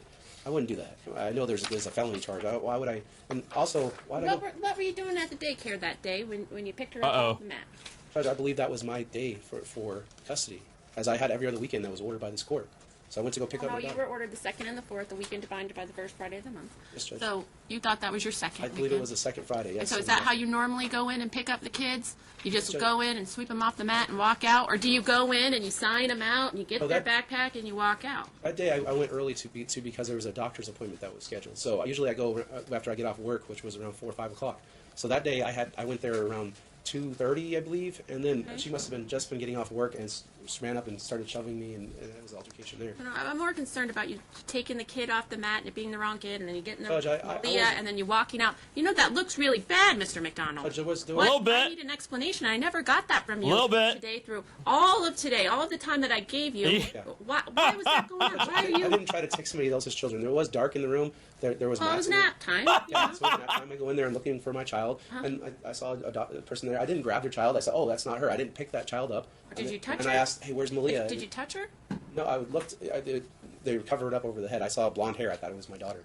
So I did not pick up that child. I don't even think the child woke up, if I recall right. And then I asked, "Where's Malia?" She pointed over there. I grabbed my daughter, and she woke her up. She was okay, a little groggy. And then I walked out. As soon as I walked out the door, Candace runs up and, "You're not taking her." He started cussing and stuff and started shoving me, Judge. So and she has these bouts of rage or whatever and anger that it was. She has the bouts of rage. Judge, I wouldn't do that to somebody. I know better than that. Right? I did some emotional things that. You keep saying that you did emotional things. I don't really know what that means, and I don't know. True. So trying to get her, trying to get her back, and trying to do. I'm done with all that, Judge. So that was the emotional things that you say were a mistake, was trying to get her back. Emotional things, confusing the orders. I didn't understand how to follow. Like, Judge, there's a lot in this case that. Okay, well, in the future, I need you to make sure that you understand every single order before you leave this door. So I'm going to ask you a bunch of questions about every single order every time, okay? And the reason is because you're telling me you're confused about a stay away order, you're confused about the TPO, you're confused about the custody arrangement, you're confused and you didn't know if it was a criminal trial or not. Okay, so I'm worried that you're not understanding everything that's going on. So from here on out, no offense to anybody, but we're going to take a lot of time. When I make an order, I'm going to ask you a lot of questions and make sure you understand it before you hit that door. You understand? Mm-hmm. Yes, Judge. All right, okay, keep going. Okay. So, let's see. Oh, there is a statute called NRS 125C.020, Rights of a Non-Custodial Parent, additional visits to compensate for wrongful deprivation of right to visit. As you can see in my exhibits, the exhibits of the Thanksgiving weekend I was supposed to have, she denied those visitations. I have those police reports on there. I have one denying Christmas, denying birthdays, and emails between her counsel trying to see the children. So I would ask her for some kind of compensation time to be able to see my children. I miss out. I can never make up a year of my children's lives. Memory of the right of first refusal. If somebody wants the kids, I should be that person to watch them, or given that right first, as I'm their father. Don't let a babysitter watch them, or I'll afford the same thing to her. If anything, hey, you want to watch the kids? I got this going on. And if she said no, then I would come. I'm a father. I would take the appropriate steps to find an appropriate babysitter that would watch. Rocky, thank you for being a 2-month member. So and take an additional. So that was in a dispute concerning. Right. And there was also NRS 125C.0645, the form of an agreement. We both agreed to things, and we had one before we came to court, and then everything got degraded. I believe that we both can come up with a visitation or a custody exchange and custody thing by ourselves if possible. We can both say, hey, this works and this works. I know that we're both adults and that we can have those disputes. If there wasn't a matter of a primary or not, whatnot. Let's see. I went through those NRS 125 statutes. There is a case called Bar-Bagalo versus Bar-Bagalo, which is the proportion that this court should not adopt a 40% timeshare requirement is displaced. So this was in determining the factors of the court for joint physical custody of when timeshare determination. And it clarifies that arrangement constitute primary and joint physical custody, and that I would agree that if we could come up with some kind of time of 03 overnights, that would be agreeable. Sevely versus Sevely, a party seeking modification of custody provision of a divorce decree bears the burden of demonstrating that a material circumstance of facts affecting the child's welfare has occurred since the initial divorce decree, and a modification is in the best interest of the child. So Sevely versus, in regards to that, there has been lots of change of circumstances, and one of them is being denied access to their. That's not a change in circumstances. The fact that you haven't seen your kids is not a change in circumstances. It's literally the opposite. It's exactly what was expected from the results of the custody order. What is he talking about? Father, they should be able to see them and have a meaningful relationship with them. I could go on to Ellis versus Carucci. That is another one that's in place. There's a lot. I could keep Castle versus Simmons. I have this at 1.25 speed. Pena versus Pena. Here, now it's back at normal. Mosley versus Felizaguli. And there's one more thing that I would like to say, Judge, is... Oh, one more thing?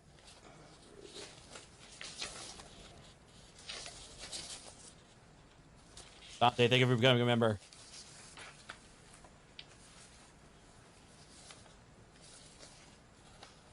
There was a landmark case that was put in place for determining custody and put in our NRS statutes. I believe that was NRS 148. I'm looking for it right now. But we have a set standard of what this court should follow in regards to determining custody matters.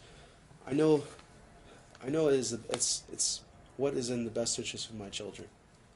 I mean, our children. I know what, and both of us will both agree to what happens, and I think it's best for them to see their father and to have meaningful time with them, and to help the father to help bring them in the world, to be there for holidays, to be there for events, to have them to bring meaningful trips and memories, to have good co-parents to help raise them. And I think that I've proven, Judge, I've done everything this court's asked and more. There's the counseling, the thing. What else do I have to do, Judge, to prove to this court that I'm a fit, willing, and able father? And that's what I'm here today for, to show look, this is a case, extreme case of parental alienation, and it's going to cause deep issues with our kids. I hope that right now they're young. I really hope that we can remediate that before that happens. And I'm going to continue I want to continue to have meaningful relationships and build that relationship back up with my children. And I don't know how for this over this year is going to how I can ever make that up with my children. But I know I can show this court that I've remediated by myself or changed things, and to see the issues. And there's also in our statutes that in determining custody of a child. Lucky, thank you for the guy 5 gifted memberships. Causes the parental or prevents time with the other party, that they be awarded compensatory time, or that a lot of case laws where it's reversed, where the custody is brought upon the defendant over the plaintiff.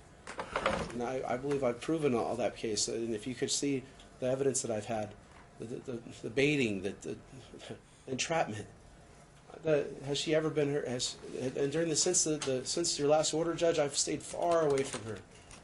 I've done everything I can to follow this court and the municipal court's order, and to become a better man and a person that my children No, you can haven't. to one day. And I ask that you take that into weight when considering joint physical and legal custody of my children, Judge. It's all about show, don't Thank you tell. for that, and I'd like to. Is that my closing statement? Or? It is. That is the closing statement, idiot. Counsel? Your Honor, You can have a seat, Mr. McDonald. I do find it a bit intriguing that defendant wants to feign ignorance when it comes to following orders, following any recommendations by the court, yet is able to come in today and cite statutes, cite case law, True. Cite all these issues, but yet is somehow, when something doesn't go his way, is ignorant and doesn't understand what he was supposed to do. Yup. Today we're here on defendant's motion to modify. He carries the burden of establishing that there has been a substantial change in circumstances affecting the welfare of the children, and that it is in the best interest of the children to modify the current custodial arrangement. Today he has brought in no evidence that the circumstances have changed. He's readily admitted to being adjudicated guilty of 3 violations of a protective order. He's admitted to being adjudicated guilty of battery domestic violence. He has an inability to accept any responsibility for his actions, which is probably the most concerning thing, that there's no way he can get better if he doesn't understand that he's done something wrong. And today we've sat through hours and hours of testimony of him trying to show how Candace is wrong. I've been baited. I've been entrapped. But yet he provides no proof of any of this. He claims that he's been compliant with everything the court's ordered. He's done nothing that the court's ordered. He didn't produce any of the evidence timely in this case. He didn't do any discovery. He didn't produce anything to show that there's been a change in circumstances or that it's in the best interest of the children. Adversely, we've only seen evidence. He wants to focus on Candace's boyfriend that has been definitively proven to be somebody different than what he thinks, but he cannot let that go. He was ordered to get a psych eval. He chose not to do that. He's been ordered to do domestic violence classes. He's produced no evidence other than the 15 that were done. While in jail, he's produced no evidence that he's actually done any classes to help better himself. And he continues to say that he wants to be a good father, he wants to do everything, yet his actions show completely different. And like Candace has testified today, it's not her intention to alienate their father, to kick their father out of their life. Adversely, she wants him to be. She knows, she understands that it's good for her kids to have a father, but he has to be healthy. He can't be talking about very sophisticated court things. He can't be doing YouTube videos and saying that he wants to do something. Who would do that? He can't be out doing things that are contrary to being a good father. It is our position that there's been no evidence presented today that would justify a modification. That we believe that if defendant is ultimately able to complete domestic violence classes, if he gets a psych eval and gets the help, he does the counseling, does what it takes to where he can be a productive father and not Oh my God. children with his actions, that eventually supervised visits can be reinstated. At this point, there's absolutely no justification for joint physical or joint legal custody, and we would ask that, based on the evidence that's been presented today, that we maintain the status quo until defendant can show that there has been a change in circumstance and that it is in the best interest of the children for him to regain supervised visits or whatever the court would decide. Thank you, counsel. Mr. McDonald, briefly in reply.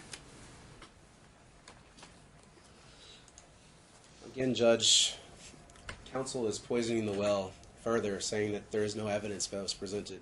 Judge, there's a stack of evidence here, 80 pages or more of all the evidence that show that are relevant to this case and changing it as a change of circumstance. There's evidence a for mountain days of evidence of things that have changed Mountains! in the circumstances of this case.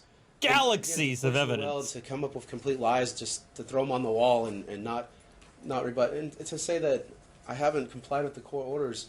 I've done the classes, I've done the counseling, I've done. What else do I have to do? You know, I still plan on going attending these groups and see. I'm bettering myself, Judge. I learned so much. I didn't know every little detail of domestic violence and this thing and control and what is it? There's so many things that I learned over this past year. I'm better for it. I mean, I'm not gonna. I will admit that I made a lot of mistakes. This is the most tumultuous time of my life. It's torturous not to see your own kids, Judge. I can't tell you. I can't even sleep at night. You think of your kids. You pray for them every night, and you can't see them. You don't know how they're doing.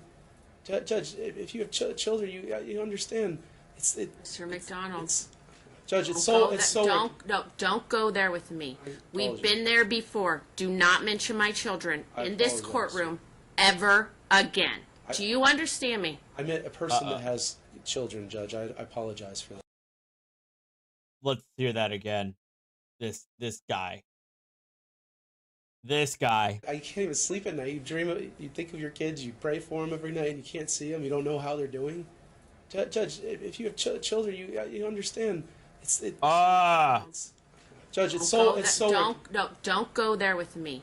We've been there before. Do not mention my children in this courtroom ever again. Do you understand me? I meant a person that has children, Judge. I apologize for that. She's what I would pissed. say is that it's devastating, Judge. It's torturous to not be able to see your children. If you ever watched the movie Miss Doubtfire, when he goes and dresses like a woman, he goes in there, becomes a nanny, and does everything he can to be in oh my their God. lives, even if it has to be being their provider. It's because people go crazy, Judge. They want to see their children. And most people are good parents. They love their children. They'll do anything for them. And to separate it because of money and because of vindictiveness, it's not best for the children, Judge. I was a great dad to my children. I would spend time with them so much. I would teach them things, never put them in front of the TV. We'd go swimming. We'd do all these things together.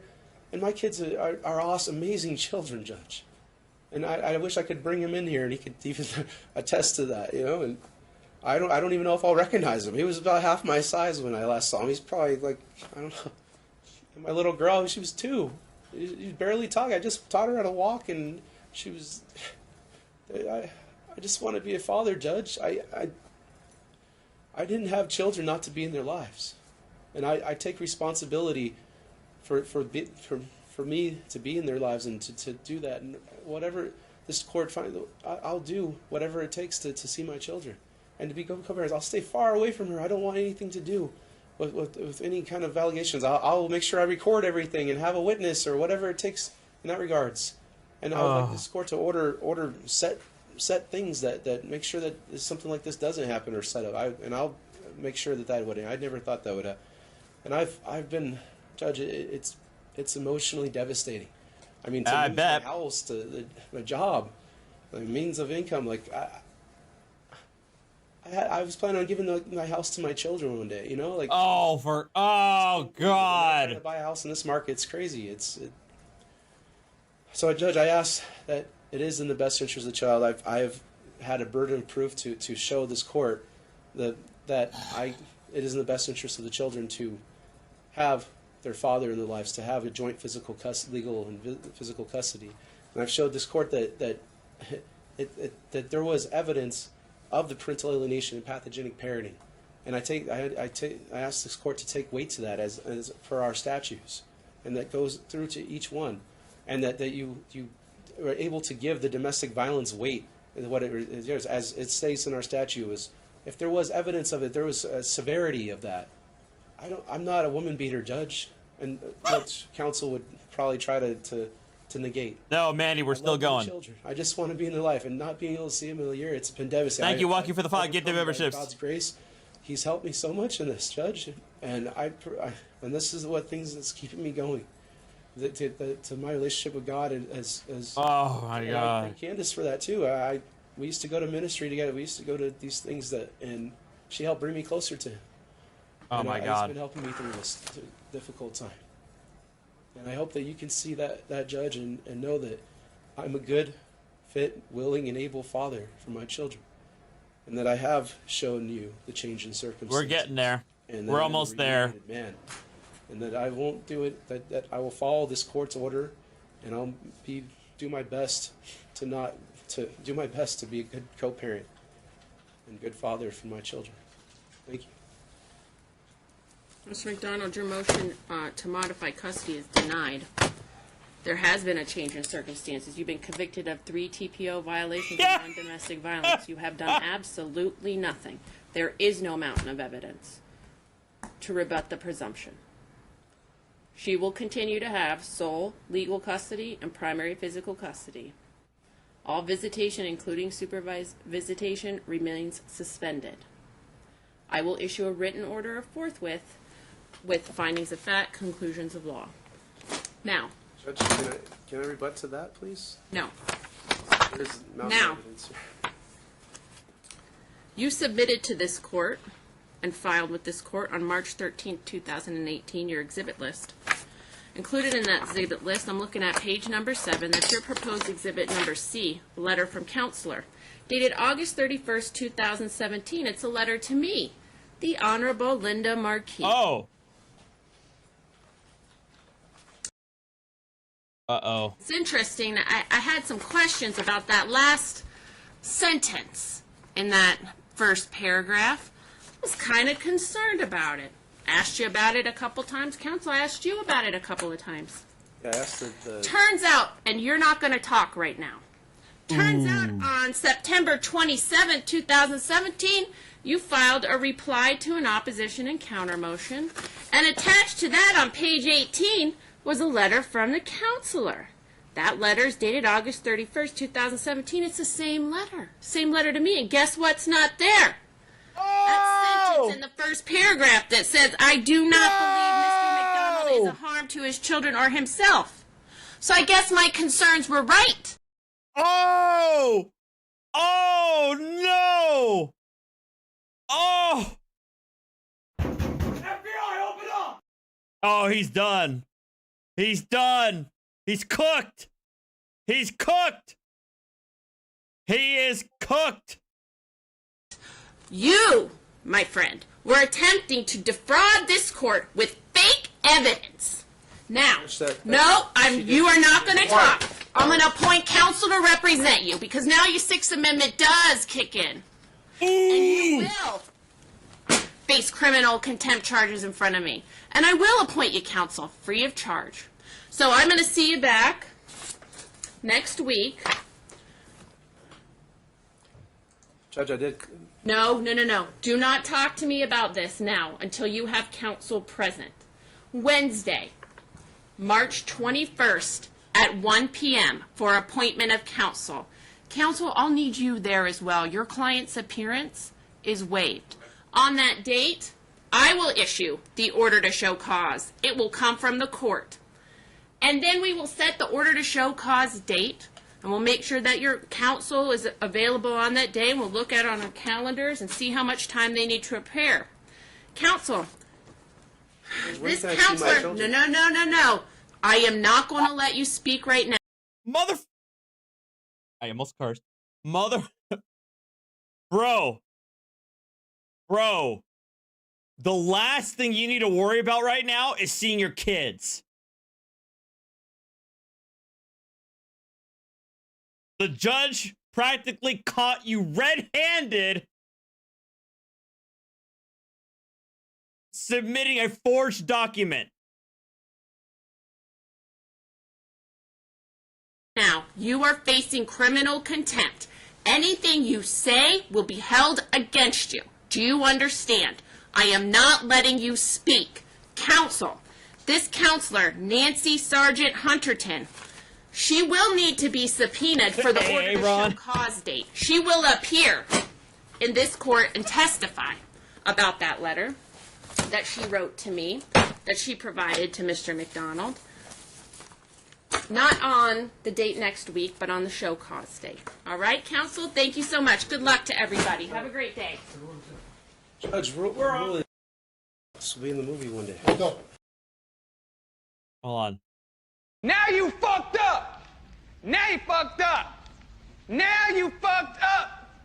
You have fucked up now. Now you fucked up. Now you fucked up. Now you fucked up. Now you fucked up. Now you fucked up.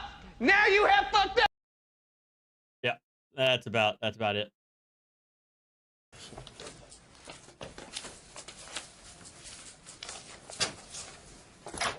Lincoln curse, not me. Time to go. Zero contact, huh? Don't talk to me. It's been a freaking year, man.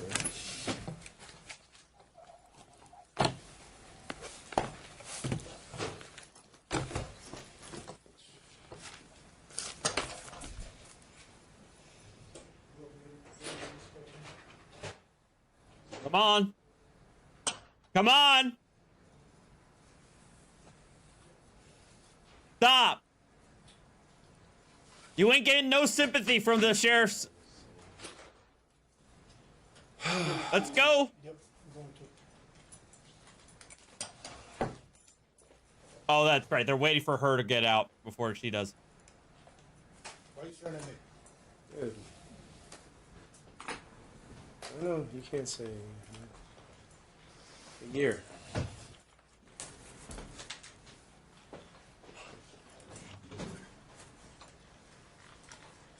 They're waiting for her to leave the courtroom before he gets to go.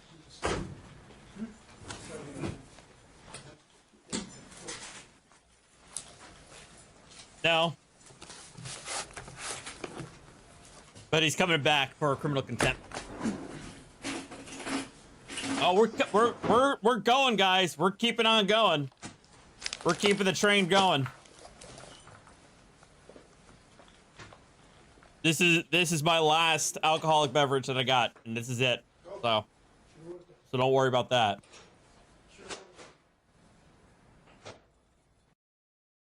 This is the matter of McDonald versus McDonald, D 15-518-905D. The parties are not present.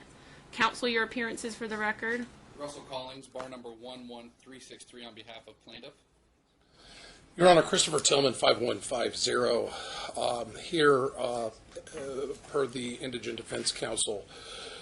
Your Honor, when I spoke to Mr. Christensen yesterday, I didn't get a name as to who I was being appointed to, and as the court's aware, I've been appointed more than once to these new cases where we have this Supreme Court decision where if jail time is in the offing, they must have counsel. But Mr. Christensen did not tell me who. Can we take another 5-minute pause? Yeah, well, let's go ahead and take a 5-minute. We can take another 5 minutes here. Yeah. All right, guys, take another 5 minutes. Stretch your legs. Get yourself some water. Get a snacky. Some chicken nuggies. Take 5 minutes. It is 7:54. Where's my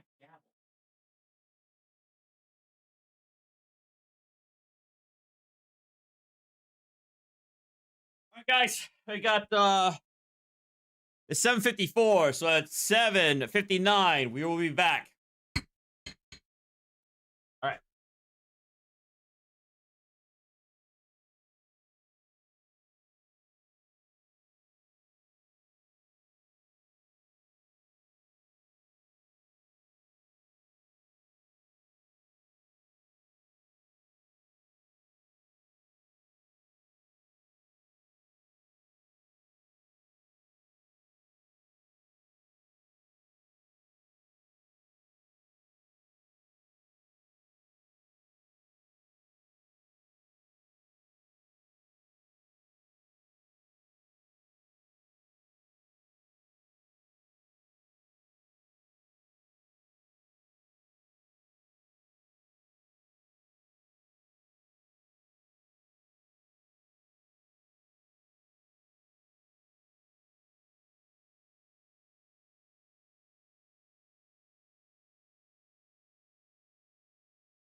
Daniel, thank you for the $5. Jesus, I'm still on. How much dirt does McDonald have on him? A lot.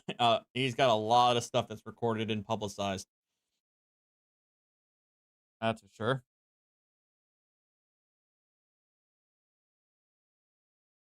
$5 a month.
Winston's hanging out on the chair. I didn't want to bother him.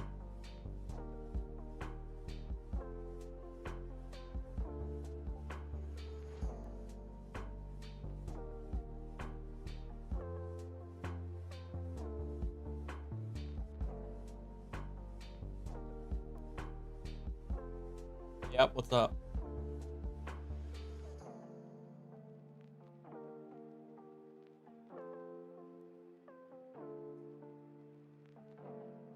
We're on a brief recess, Grigsby.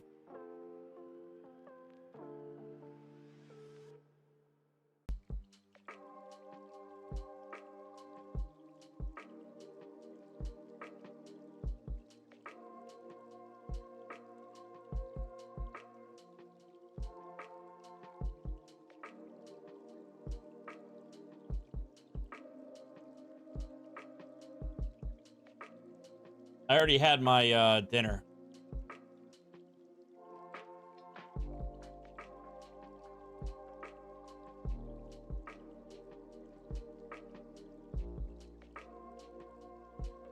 Yes, these tracks are on YouTube.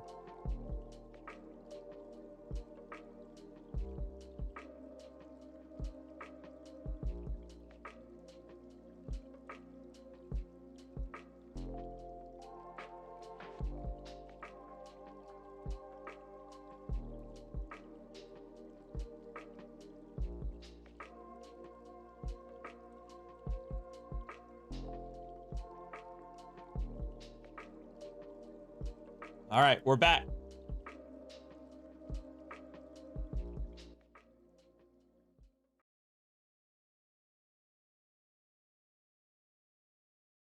Who the individual was.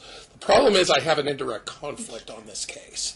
And given the tenor of what's gone on, I just don't believe I can represent Mr. McDonald given my conflict. Counsel, do you have anything you want to add or any questions for counsel? I talked to counsel just before the hearing, and he's, my understanding is he just has he can't disclose, and I don't want to force him to disclose stuff that he shouldn't. No, and certainly the court's not, but But I agree. If there is a potential for conflict, bias, whatever it is, based on what has already been filed in this case, I would suggest we find somebody that isn't going to have any issue whatsoever, whether it is a conflict or not. I would say we just stay as clear as Thank you, counsel. Thank you, Mr. Tillman. I'm going to make a quick record. I'm going to ask you to stay for that. And then I'll tell you how we're going to proceed today. Mr. McDonald's accused, and you can have a seat, of abusing the process or proceedings of the court in violation of NRS 22010 sub 7 by filing with the court and offering into evidence a document knowing the same had been forged or fraudulently altered relative to an issue properly before the court, a modification of custody request. In proceedings initiated by Mr. McDonald, in the matter of McDonald versus McDonald D. 15-518, 905 in the 8th Judicial District Court, Family Division, State of Nevada. For the record, Mr. McDonald just walked in. More specifically, it's alleged that Mr. McDonald abused the process and proceedings of the court in violation of NRS 22010 sub 7 on or about March 13, 2008, by filing with the court a document entitled Exhibit List, which both discussed and attached proposed Exhibit C, a letter from Nancy Sargent Hunterton, M.A., L.M.F.T., Nevada license 0988, at Character Way, Counseling, Coaching, and Consulting, addressed to the Honorable Linda Marquis, dated August 31st, 2017, knowing the same had been forged or fraudulently altered. In addition, it is alleged that Mr. McDonald further abused the process and proceedings of the court in violation of NRS 22010 sub 7 on or about March 15th, 2018, by offering the same into evidence, proposed Exhibit C, a letter from Nancy Sargent to the Honorable Linda Marquis, knowing the same had been forged or fraudulently altered. Further, it's alleged that Mr. McDonald further abused the process and proceedings of the court on or about March 15, 2018, after continuing to offer into evidence, after being questioned by the court, and objections to the same from counsel about the inconsistencies and strange appearance of proposed Exhibit C. However, Mr. McDonald persisted regarding the same letter, knowing the same had been forged or fraudulently altered. This issue of contempt is unique in that the request for contempt proceedings was not made by the opposing party. Instead, the court, sua sponte, is setting this matter for hearing. The court developed serious concerns regarding the authenticity of defendant's proposed Exhibit C throughout the course of an all-day hearing, and the court posed questions and made clear to Mr. McDonald, and on the record, its concerns relative to the authenticity of that document. During the hearing, effectively, what she's saying that she's accusing Michael McDonald of submitting a forged document as evidence in court. And she is going to explain that she raised questions about a portion of the document that it looked altered, and then her suspicions were seemingly confirmed when she looked back and saw that this document had previously been submitted in a prior hearing that did not have a sentence that was in this new document that was submitted. Upon closer review of the underlying pleadings filed by Mr. McDonald, the court discovered that he had filed an almost identical document with the court just months early.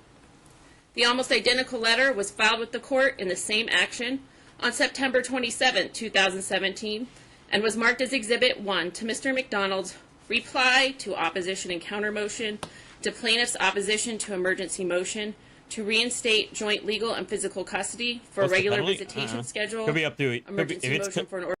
If it's purely contempt, It could be a year. A year in jail. I don't know. I don't know what the maximum penalty is in Order to Nevada. show cause, emergency motion for reconsideration on erroneous orders, in order to compel plaintiff to reimburse Michael for the loss sustained from the improper sale of the house. A comparison of the two documents reveal that the revised letter filed in the exhibit list on March 15th and offered into evidence on March 18th contains an additional sentence at the end of the first paragraph that states as follows, quote, I do not believe Mr. McDonald is a harm to his children or himself. This additional sentence, alleged alteration, fraudulently, strikes at the very heart of the matter pending before this court and impacts the court's primary consideration in all child custody matters, the best interest of the children. The district court has the inherent power to protect the dignity and decency of its own proceedings and to force its decrees, and thus it may issue contempt orders or sanction parties, dismiss an action for litigation abuses. Further, the district court has the inherent power to prevent injustice and preserve the integrity of the judicial process. The court's ability to carry out its constitutional duty and to ensure the administration of justice was impacted, or perhaps impacted, by Mr. McDonald's actions. Accordingly, upon a finding of indigency through a review of the record, the court's appointing counsel pursuant to Mr. McDonald's Sixth Amendment rights, as discussed in the Lewis matter. Counsel has indicated that he has a conflict. He hasn't disclosed the conflict, and I'm not asking him to. However, we'll set this matter over for confirmation of counsel. Judge, I would like to The court is mindful of its duty to sit. However, the court is further concerned about the unique way in which this issue came to light. The court engaged Mr. McDonald in a significant colloquy regarding proposed Exhibit C, and further, it was the court that later discovered the prior version of the document filed with the court months earlier. In light of the court's interrelated, connected relationship with the allegations raised herein, which are the basis of the order to show cause, and the appearance that the connection might create, the court recuses itself from the order to show cause hearings and any other hearings that flow from the order to show cause. Give them memberships. The court understands and has considered NRS 22030, which directs that if contempt was not have alleged to occur within the immediate view of the court, as in this instance, the court in whose contempt the person is alleged to be shall not preside at the contempt trial over the objection of any party. However, pursuant to subsection 3B, this provision does not apply to matters under the jurisdiction of family court. A review of the legislative history indicates that this portion of the statute was amended in 1999 through AB 154, which further developed and tied up loose ends in the one judge, one family policy to include contempt. The minutes of the Nevada Assembly Committee indicated that Barbara Buckley argued that the parties in family court utilize requests for orders to show cause too frequently, and consequently, the idea of having another judge hear these matters was allowing litigants the proverbial bite at another apple. Here, request for order to show cause has not been frequent and has not been repetitive. Further, the facts and circumstances that give rise to the current contempt allegation were discovered by the court itself during the evidentiary hearing. This was not a request for a contempt hearing by another party. The court sua sponte set the hearing, and the court is concerned about the gravity and severity of the alleged action.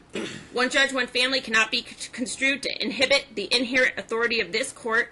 Further, mechanical rules imposed by one judge, one family cannot imprison the inherent authority of court. Out of abundance of caution and the need for transparency, the court recuses itself. The order to show cause will be randomly reassigned. Judge, at that hearing... Shut up! Shut up! Next hearing, in front of that next judge, there'll be a confirmation of counsel. Mr. Tillman, I know you're not representing Mr. McDonald in this matter, and I understand. Before Mr. McDonald speaks, I'm going to let you know again that anything that you say could be used against you in a future contempt hearing, and I caution you. All I'm doing today is recusing myself. Yes, she's recusing herself. Judge, So if there's I would something- also ask that you recuse yourself from the divorce matter entirety, as the prior canon violations. One, a judge shall uphold, promote, and the independence, integrity the impartiality Oh my of the God, judiciary really? and shall avoid. Is he is he doing this on purpose? Is he actually really trying to piss the judge off on purpose? Like, why? What are you doing? Impropriety and the appearance of impropriety. Judge, Oh my God. there's so many means to recuse yourself. For one, you were the judge over my parents' case. You went to law school with my cousin Joe Bonaventure. You also, your law clerk Connie Domingo was also the clerk for my cousin and my uncle, and there's bad blood between them. There's also no discovery done. There was a talking of your husband. Why is he doing? Why? Just why? Like, it's like he's Sideshow Bob walking 2 steps and constantly hitting himself with a rake, turning around and hitting himself with a rake, turning around 2 steps, hitting himself with. He just doesn't know when to quit. He doesn't know when to quit. Husband, where you were about certain things of attorneys being shot in my case, which was discussed against client attorney privilege. There's a multitude of things that you should recuse yourself under this case, and the defendant seeks an impartial party, impartial judge, an unbiased judge. And I believe I come to you on a means for custody. I haven't seen my children over a year, and my parental rights were completely terminated. Now I have no clue when I can see my kids or no path to where I can see my children. So based on Canon 1.3, avoiding abuse of the prestige of judicial office. A judge shall not abuse the prestige of judicial office to advance the personal or economic interest of the judge or others. Judge, you also had a personal relationship with Kurt Smith, and he rewarded him $3,500. Who? He rewarded counsel $25,000 in marital assets. All my property and over 140 in over almost $250,000 in marital losses. I'd also asked that based on Canon 2, a judge shall perform the duties of the judicial office impartiality, competently, and diligently. I say that there wasn't an impartiality, as you were caught saying you keep me up at night, and I'm going to punish you. You've also had statements of, I'm going to protect you, your ex and your children from you. There was no threats, there was no evidence of these things. Also believing things without set evidence. Also Canon Rule 2.2, impartiality and fairness. A judge shall uphold and apply the law, and shall perform all duties of judicial office fairly and impartiality. Judge, I did not get a fair trial. Was not impartial. The assets were not split fairly. There was not a fair trial. How could you strip a parent? I don't know why he's saying that she should recuse herself of this divorce hearing. I thought the divorce hearing was already done. What are we doing here? Parents of their own children for over a year found due cause or unfitness. I asked that this court, based on Rule 2.3, bias, prejudice, harassment. I believe that I've been harassed by your marshals, as you can see, my God. 1, 2, 3, 4, 5, 6 marshals here. Because they need it for you. You do this to yourself. Oh my God. You've also called the Department of Homeland Security, which has also come and harassed me after trial and at the jail. I bet. And then also going and having them harass me in a multitude of different reasons for that. So I ask that you recuse yourself on that. Rule 2.4, it's external influences on judicial conduct. I believe that you have a relationship with Ellen Spiegel, which is my opponent for the Assembly District 20 race. Oh my God! That's right. Oh my God! I forgot he's running. Trying to run for office. Oh, and there's a conflict because she has some kind of relationship with his political opponent. Are we?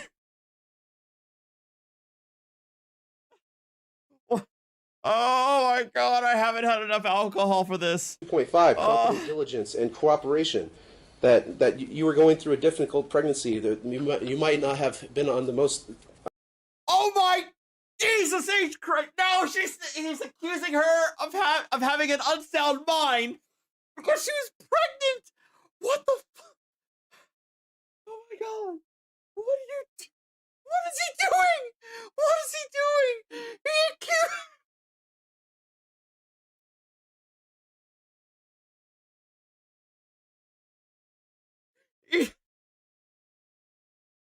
too hormonal. You have a diminished mental state because you were pregnant during this. I'm the most diligent in following those those canon rules. Ensuring Rule Canon 2.6, ensuring the right to be heard. Judge, I was shut down. I wasn't able to speak on a lot of terms, especially when I was pro se. I also asked under Canon Rule 2.3, responsibility to decide. Judge, over a year and a multitude of please, can I see my children? There was nothing decided. Rule 2.8, decorum, demeanor, and communication with jurors. This wasn't a juror, but it was a part of the defendant yelling and unprofessionalism. Rule 2.9, ex parte communications. I believe that you had ex parte communications with Judge Almasi. Thank you, Natalia, for the $2. As she admitted in court that you had ex parte communications, and they discussed the contradictory orders. Canon Rule 2.10, judicial statements on pending and impending cases. I believe that you also spoke about my parents' case and the case that I had in the criminal matter. Also, Rule 2.11, disqualification. You should have recused yourself. You and Hardcastle, you guys went to law school with my cousin, my family. You might have prosecuted him. I don't know. Oh my God! There's something there. Also, Rule 2.12, supervisory duties. I don't believe that you supervised Hardcastle on some of the orders she put in place that stripped me of my parental rights and also my property when I had a refi approved. Another thing, Canon 2.14, disability impairment. A judge having reasonable belief that the performance of a lawyer or another judge is impaired by drugs or alcohol or mental, emotional, or physical conduct shall take appropriate action and may include confidential referral. My attorney, Judge George McLares, came in a drunken state a few times. He ended up committing suicide, and the court did not take that into consideration. There was also the reasonable consideration after Kurt Smith did not appear, and Mark Anderson took his place, which I never met previous counsel. Rule 2.16, cooperation with disciplinary authorities. Canon 3, a judge shall conduct the judge's personal and extrajudiciary activities to minimize the risk of conflict with obligations to the judicial office. I believe that you had communications with your husband regarding my case and probably my parents' case. You were the one who contacted. You were the one who contacted him. Guys, did we not hear that? What was it, part 1? Did we not hear that he was the one who contacted her husband's firm? And now he's trying to throw it back at her? And that there's an association there. Rule 3.1. 3.1, extrajudiciary activities in general. A judge may engage in extrajudicial activities except in the prohibited by law. Participation in activities that will interfere with the proper performance of the judge's judiciary duties. A participation in activities that will lead to frequent disqualifications of the judge. Which I went to a law event where you're on the name badges on those things. We have there's too much conflict. We were in the same building. Between this, and I believe that there is a complete sense of biasness and impartiality, and as was demonstrated in trial, where I have you deny any visitation or custody on what grounds? Based on a false conviction, a DV that's on appeal. There's no consideration as my children's rights, and they have no right to their father. They haven't seen them in over a year. And I asked, when can I see my children, believing my ex and awarding her 90% of the assets. I could go on with more of these, but I truly ask that you recuse yourself from the complete divorce matter, and that I have a reconsideration went through a different judge and an unbiased, impartial judge, and based on and also that this charge of criminal charge is dismissed, as the counselor approved that letter, and you can bring her in there if you want. It's a waste of judicial time and resources, but if you'd like to, if she can come and speak to what the effects are causing on me, my children, and what that letter was there for, and her secretary writing it. So that's why I asked this today, that you recuse yourself, that you disqualify from any future pleadings, and that we seek another judge that's fair and equitable, that can split our property and our children properly, not like Solomon, when you have to go there, you don't cut the children in Oh half. my You don't God. give a child to cut all ties with their own father. The Shut person that brought them into up. the world that has unalienable God-given rights to their children. I'm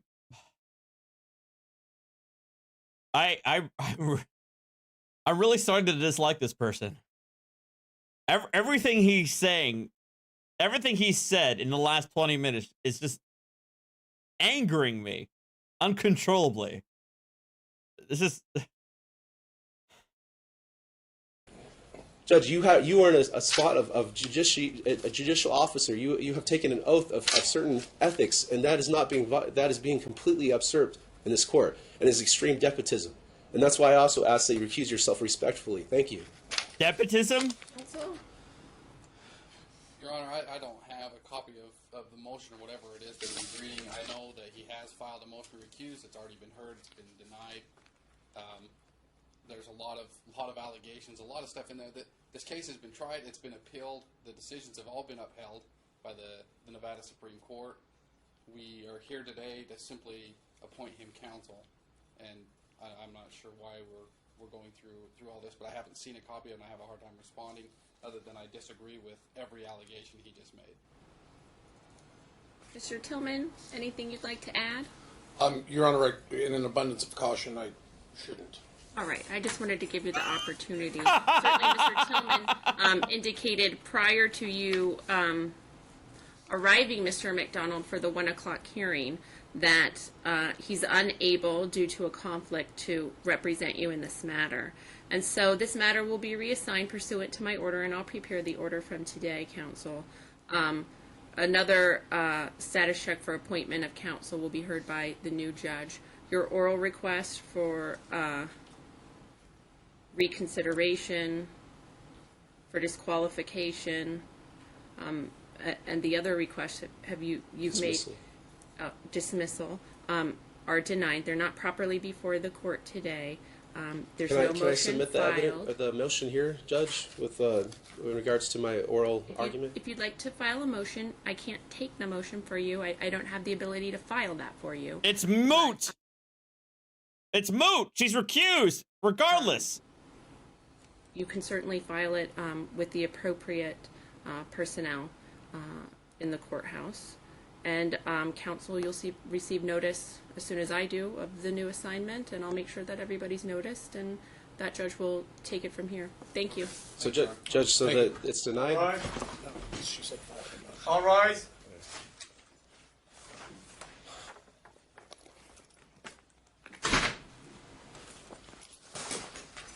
He really thought that he could get away with it by just filing this motion to recuse.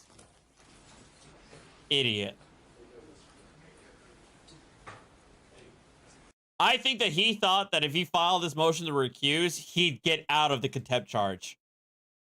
I think he's that stupid.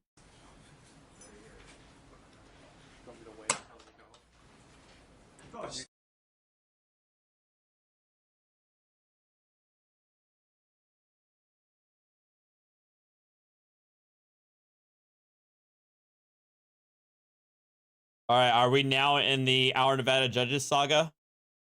Yes, we are.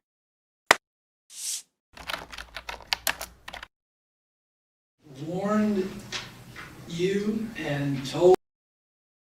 Hold on.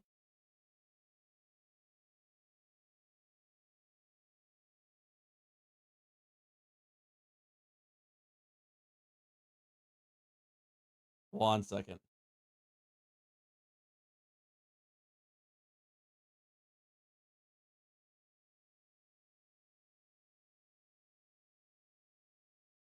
Told you to tell him this is the second time.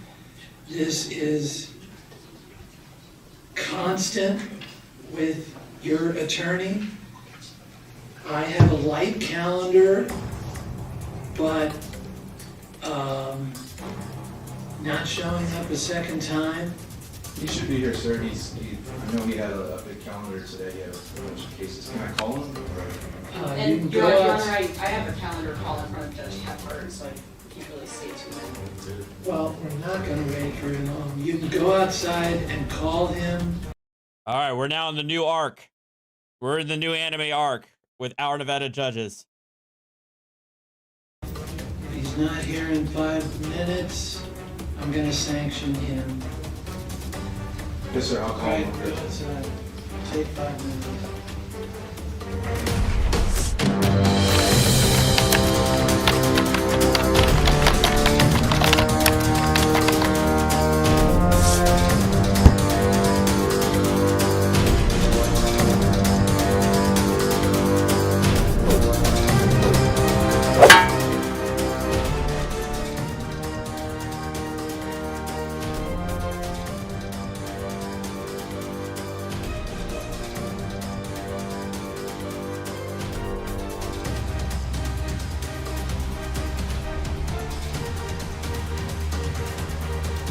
We're now July 10th, 2019.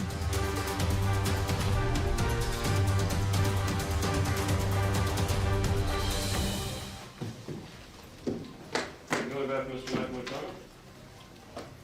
335-284, Mr. McDonald, with the defendant present out of custody. Mr. Mueller, why are you late yet again? I was on vacation when the state filed the motion, and then you set a court hearing on the day I was scheduled for trial on Thursday back from vacation, and I'm actually missing another trial today down in Henderson to be here today. Now, You started your trial at 9 a.m.? 10 o'clock, yeah, I'm going to be missing a DUI trial down in Henderson. Now, the reality is the courts have changed very dramatically in the last few months, and That's I'm true. doing my very best to adjust procedures. Now, I've spent almost my entire practice for the first time ever in district court, which takes a lot more planning and scheduling. Justice court has been removed from the calendar. Justice court is almost basically doesn't exist anymore. So I've hired new staff, I've put new procedures in place, but we're having a hell of a time trying to adjust all the changes you got going on. Well, that may be true, but that's only an excuse, and you need to be here. The court can't sit and wait every time on your cases, and quite frankly, it's consistently with you. Yes, sir, you're absolutely right.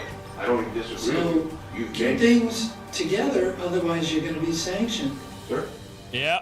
If you can figure out how to be in 54 courtrooms at exactly 9 o'clock, please answer for me. Then Because if you have too many cases, No, that's I'm not actually my not. problem, counsel. I'm in the process of getting out of criminal law, so you win, okay? I've got to please close out the case. I think you've been both effective and good here. Yes, sir. In Yes, front of sir. me, but Yeah. if you have too much, then we're constantly waiting on you. Yeah. And that's not fair to anybody. The docket State, went from 10 and 12 pages of calendar, so I could guarantee that I could come in an hour and a half later and there'd be no problem, to 5 cases per calendar. You're right, I can't adjust that fast. Then And speak to the Supreme Court. All right, anyhow, I'm ready to All go. right. Thank you. You're right, Judge, I'm frustrated, and it's not with you, but the system has changed very dramatically. Don't disagree with you, state. And Your Honor, the state requests that you remand the defendant in this case. He's violated the conditions of his release. When Your Honor released him to the medium-level electronic monitoring, you were very clear that he was to have no contact with his ex-wife, Candace Ruiz.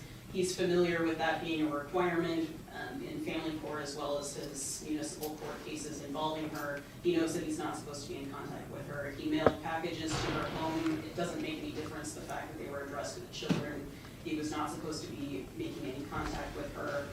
Additionally, since I filed my motion, I've been informed that the defendant has also contacted Candace Ruiz via the internet by leaving comments. Ooh, Candace Ruiz. So they finally tied the knot. On a GoFundMe page that she had, which included making references to 1488, which is my understanding is that's a rights. What? Did he actually? He did what on her GoFundMe page? No. Let's rewind. Let's hear what the district attorney just said. Hold on. With that being a requirement, Your Honor released him to the medium-level electronic monitoring. You were very clear that he was to have no contact with his ex-wife, Candace Ruiz. He's familiar with that being a requirement in family court as well as his municipal court cases involving her. He knows that he's not supposed to be in contact with her. He mailed packages to her home. It doesn't make any difference the fact that they were addressed to the children. He was not supposed to be making any contact with her. Additionally, since I filed my motion, I've been informed that the defendant has also contacted Candace Ruiz via the internet by leaving comments on a GoFundMe page that she had, which included making references to 1488,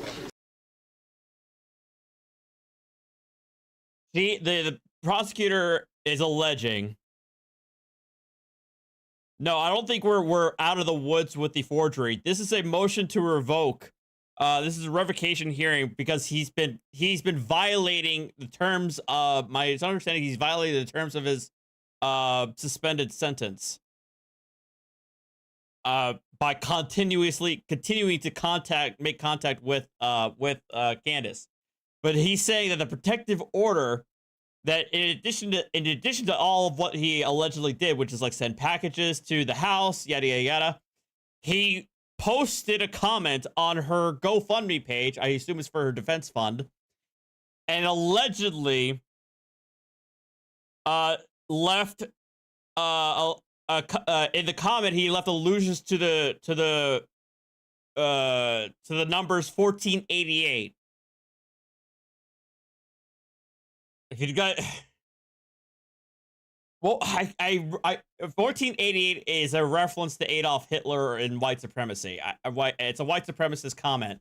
It's like Hitler's, Hitler's 14 words, and 88 is another word for HH, aka Heil Hitler.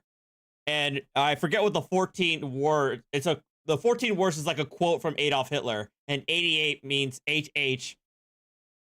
8 being the H being the 8th letter of the alphabet, HH being Heil Hitler. Yeah, there it is. My understanding is that's a white supremacist statement. Additionally, the defendant was interviewed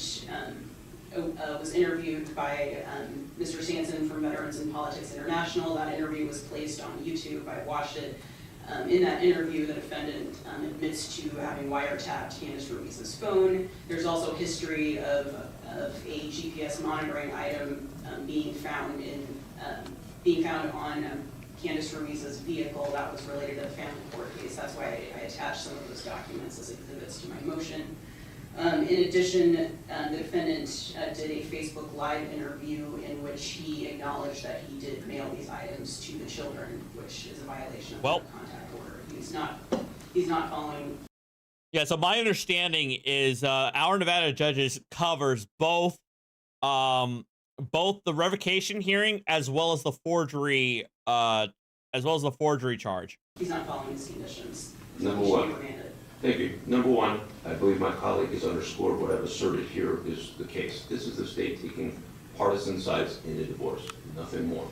Mr. McDonald mailed, apparently, assuming everything she says is correct. There it is. Mailed I think Matthew got it. A couple of kids he hasn't seen in going on 3 or 4 years now. Now that's not a violation of the no contact order of any sort. Now my colleague apparently seems to be offended by exercising his First Amendment rights. Now there has been no contact. This woman is a divorce case. I don't know if you handle a couple in private practice. They're full of bile and anger and hate, and this one seems to have enlisted the state in his behalf. He's had no contact. I want to have that at your hearing. Show me some evidence. He's had no contact. Apparently, if everything she says is true, he third-party ordered a couple gifts to his kids. That's it. Now, how is that a no contact order violation? As part of the no contact, my understanding is, and it apparently was in the papers that the state provided, that because divorces are, as you said, I think vile or Vileless. Okay, and I totally agree with you, but I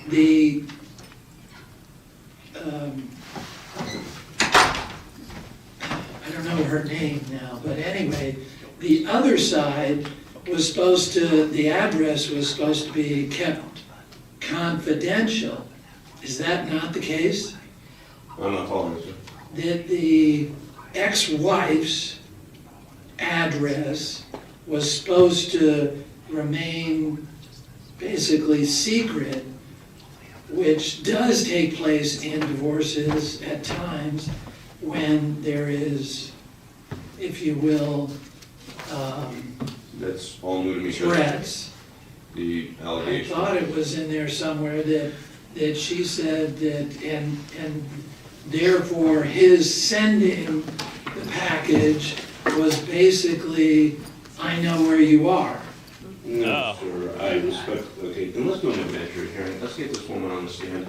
Here's your text, your court, this is what you said to him. Movement restriction of any type, parole, probation means you do not to go anywhere near or around the vicinity of your ex. That's in your words. That's to be your ex-wife's house, your soon-to-be ex, etc. You're not to be around her on the strip or casinos.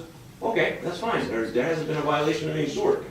Now, these allegations get more phantasmical and more phantasmable tangential every time we come into court. Now, remember, there's no allegation of violence here. There's no allegation of malicious destruction of property in the underlying case here. This is allegedly recordings of a phone conversation that can't be authenticated. I'm anxious to get this case to trial because it will eventually be dismissed.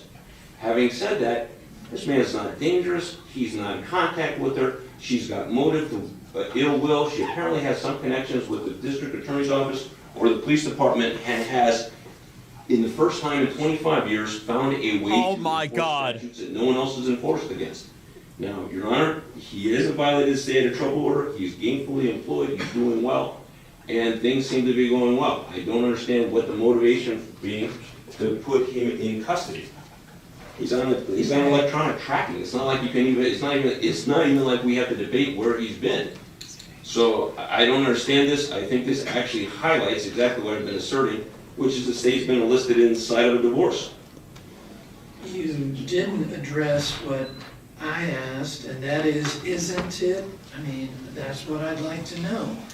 Was there, again, allegations that this was supposed to, the new address, and I'll ask the state in a second, supposed to be confidential because of whatever's going on in the divorce, and, well... I'm not a divorce attorney, sir. In fact, if I have to go to divorce court again, I don't blame you. I will kill myself. Let me ask the state. And yes, Your Honor, that is the state's understanding that this address was supposed to be confidential. That is what Candace Ruiz told.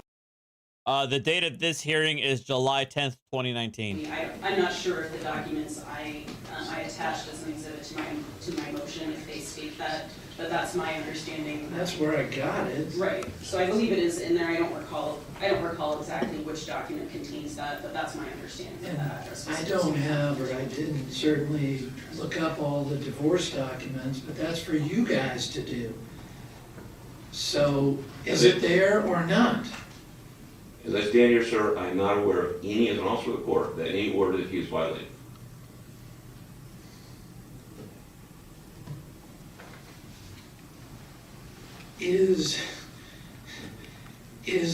Was it the purpose that the address, the whereabouts be kept confidential?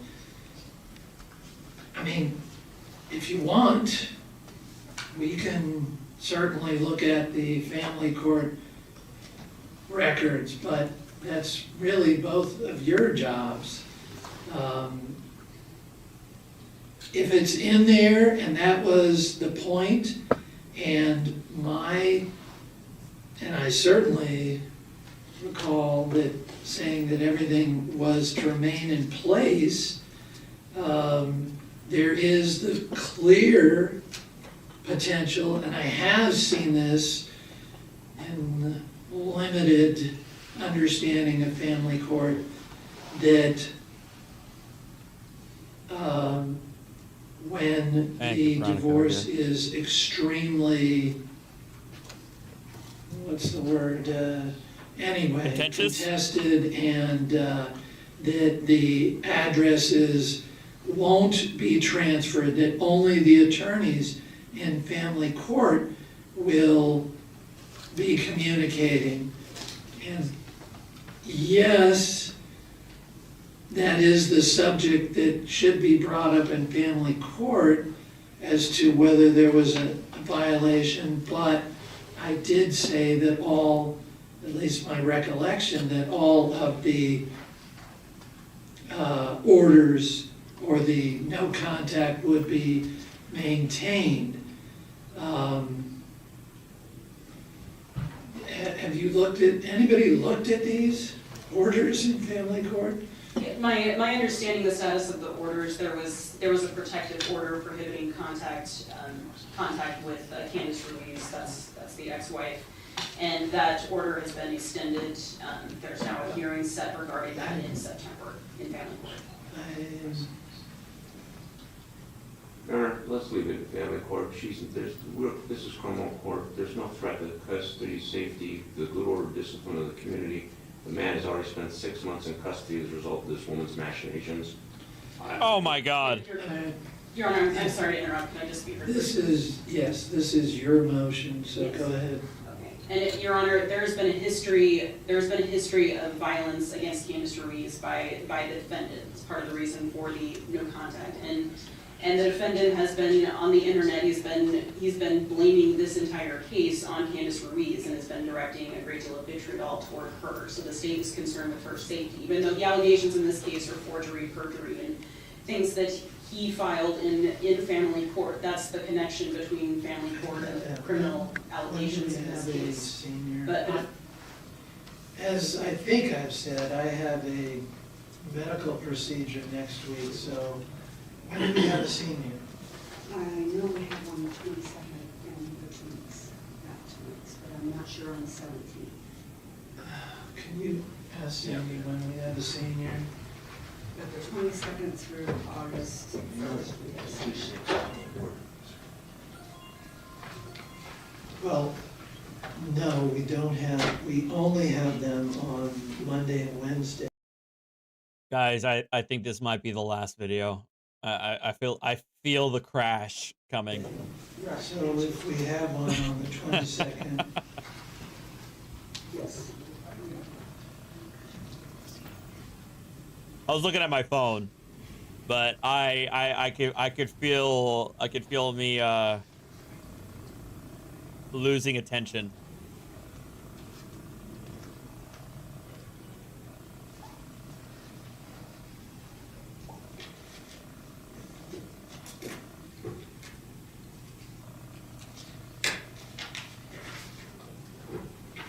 As far as our seniors.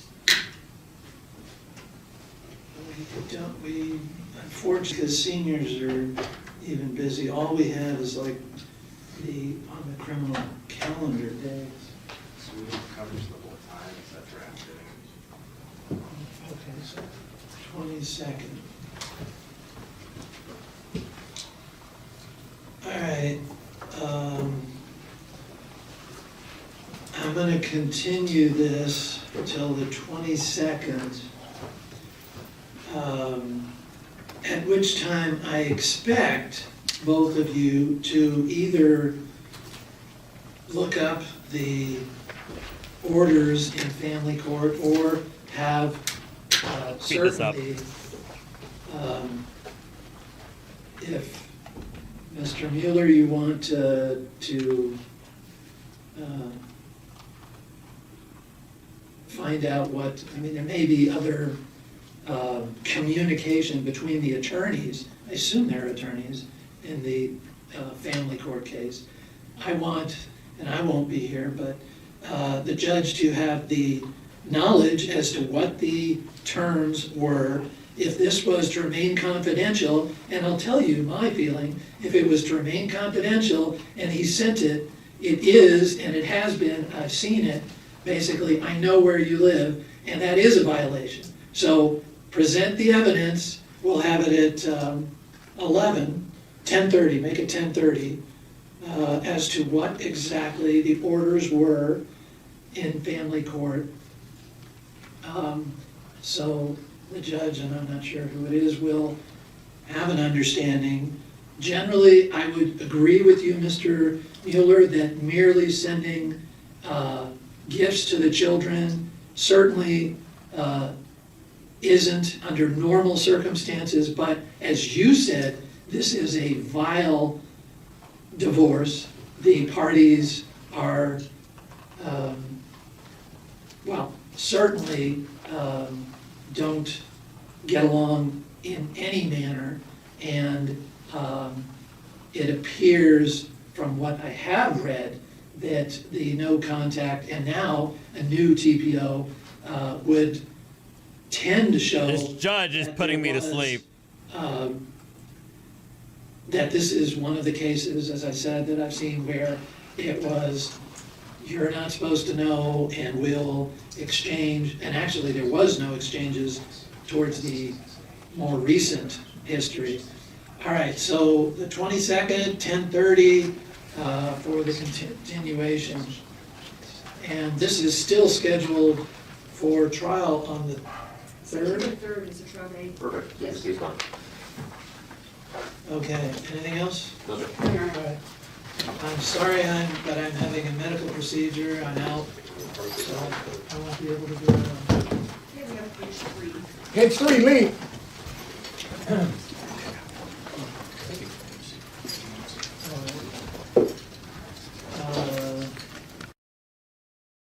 All right, fine. We'll go to the next one.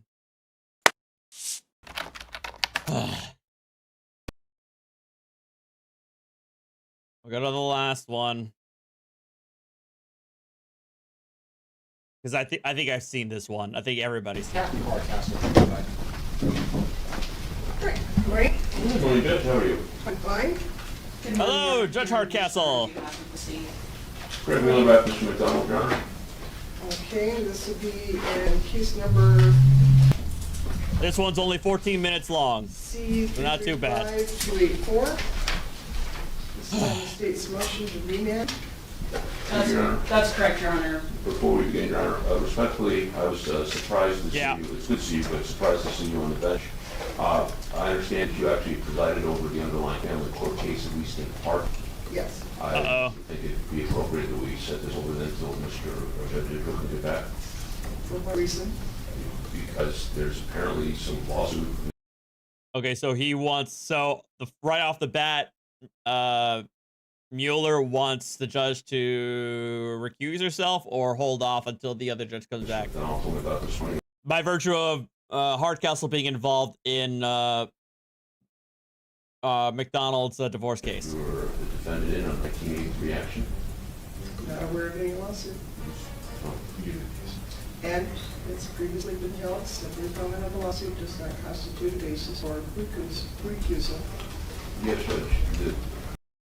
Which is also true. The fact that the defendant filed a lawsuit against the judge is not in and of itself grounds for recusal, because if that were the case, every freaking defendant could get out of a case by just suing each and every judge that is hearing their case. All right, I think you're right, Your Honor. I think it'd be best if Judge Israel were to hear this. Judge is denied. And she denied it.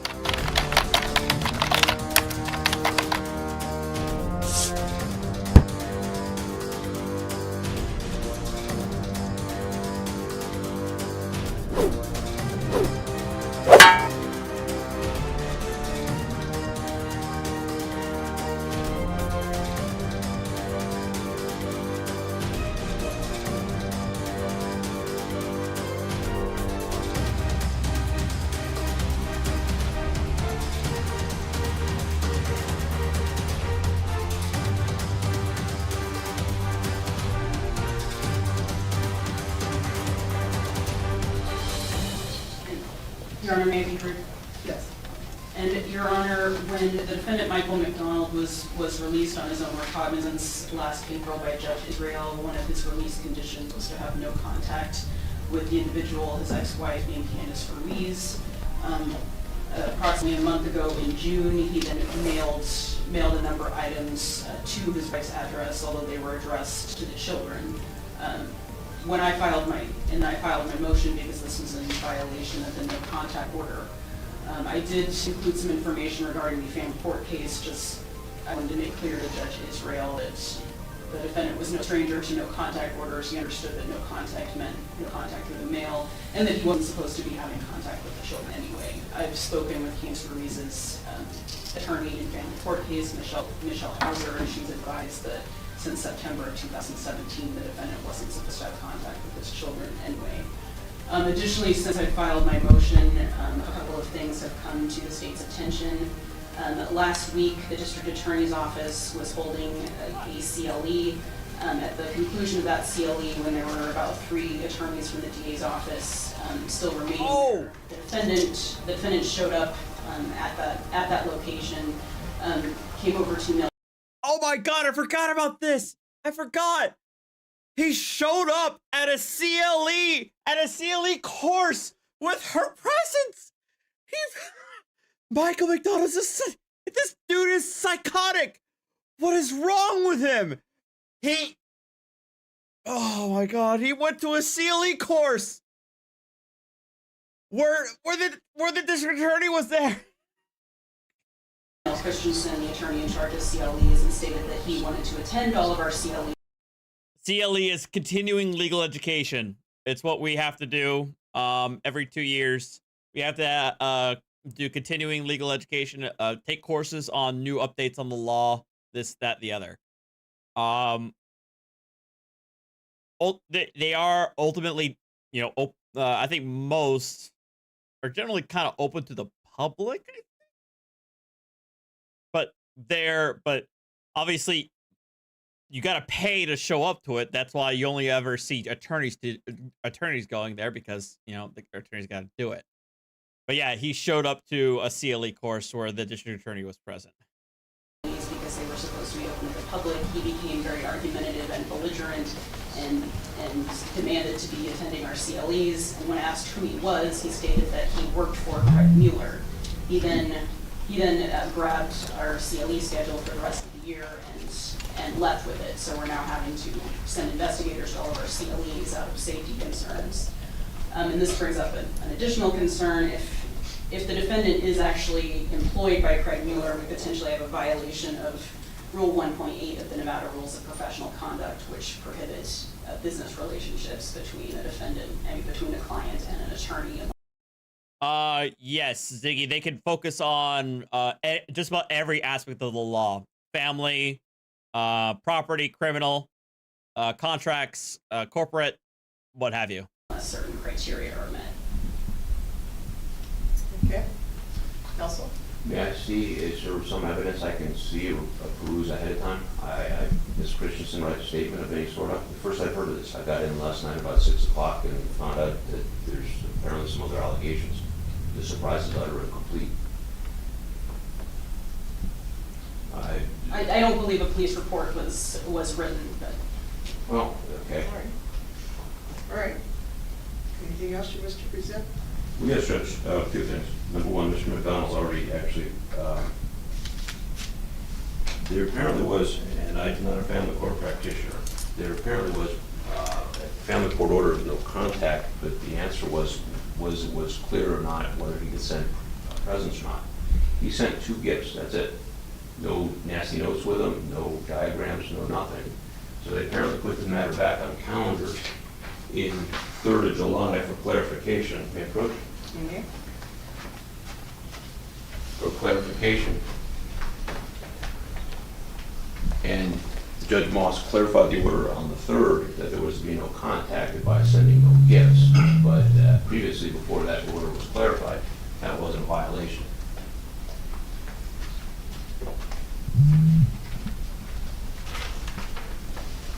We've got a trial in about a month and a half. We will be ready to go. Mr. McDonald is not violent nor a threat to the community. He has had no allegations of violence. He has stayed substantively away. I know you know I do not believe that even the sending gifts to the child were even, strictly speaking, a technical violation. As other allegations, I just asked my client to give me something, or my colleague to give me something to work with so I can address it. All right. Anything else? And Your Honor, the issue is the defendant violated the order of no contact that was issued by Judge Israel. The family court's orders are only relevant just to show that my point was just that he's no stranger to no contact orders and he knows how they work. Thank you. With that, I'll submit to the court. Judge Israel actually, and last time we were here, which is, I specifically actually read Judge Israel's text back to him as what he's said. Nothing in Judge Israel's initial order was violated. It said no contact, stay away from her. Yeah, no contact, nor are you to cause anyone else to have contact. And 9, please, the U.S. Postal Service. No contact means no contact. Anyone else. But I don't have to make a determination today as to whether or not there was a violation. He has a contempt hearing coming up. What I do need to look at is, has there been enough of a showing for the court here today to be concerned about his ability to remain out on bond with the electronic monitoring device, and whether or not his actions are starting back with what he was doing that previously led to all of his problems before, of escalating the type of behavior. I would note that back in the family court, he constantly violated orders.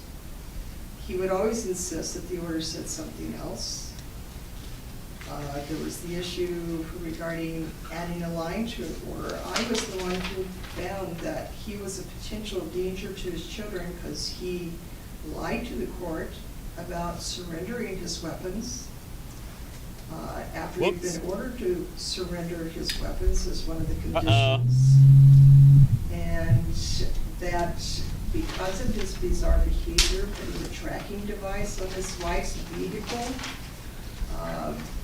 engaging in a course of conduct, I found that he was a potential danger to his children. I suspended his visitation with his children until he had been seen by a mental health specialist to determine whether or not he should be on medication. Mandy, I told them this is it. This is it. This is the coup de grace for the evening. I swear to God. Refused to take his medication. I'm done. I'm done after this. I'm done after this video. Follow a course of counseling if that was recommended as part of that risk assessment.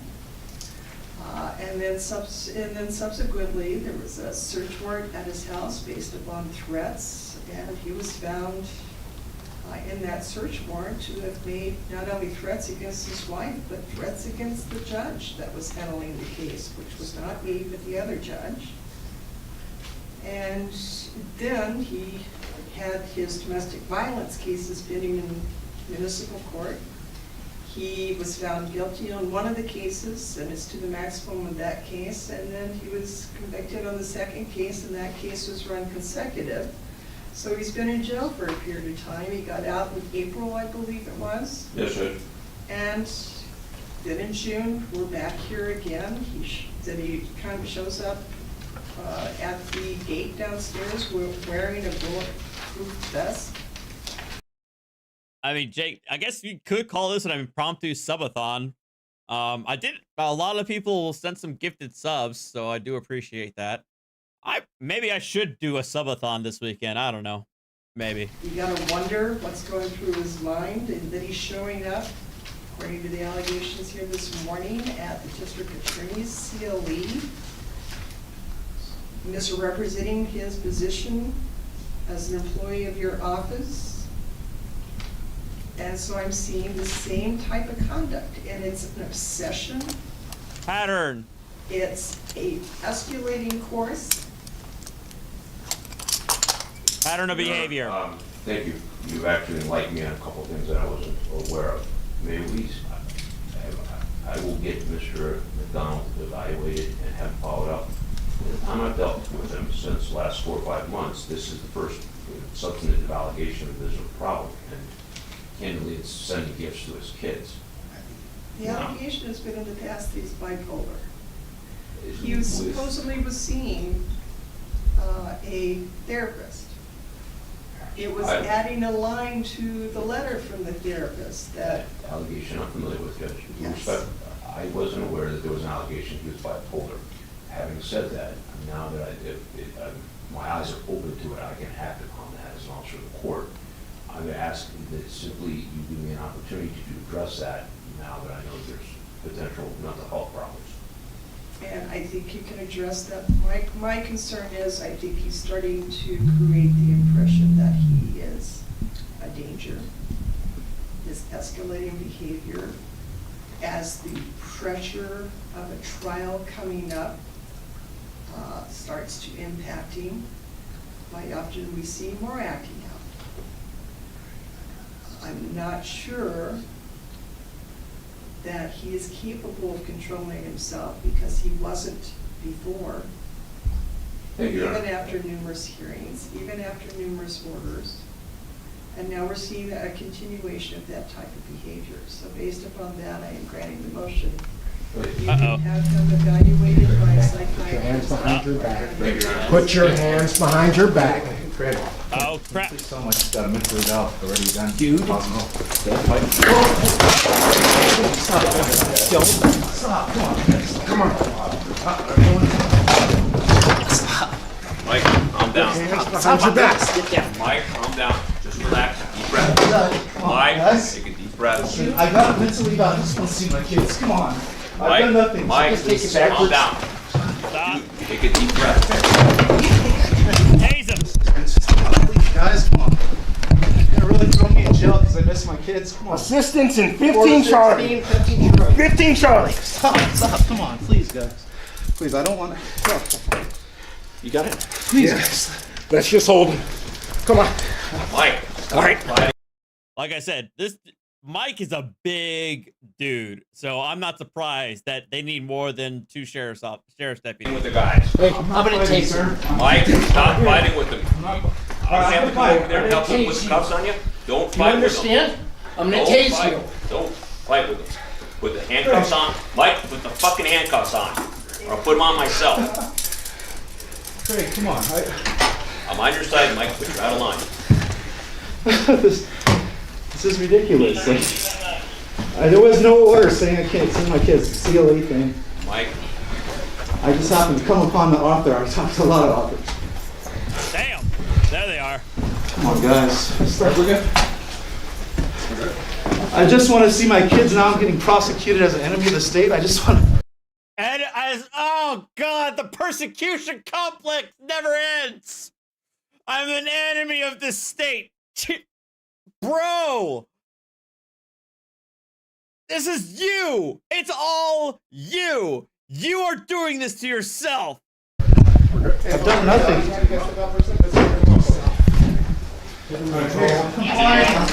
Code 4 up here.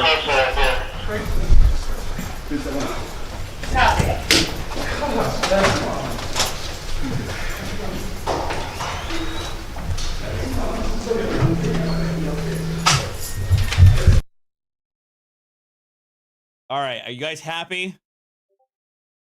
Now we're done. Now we're done.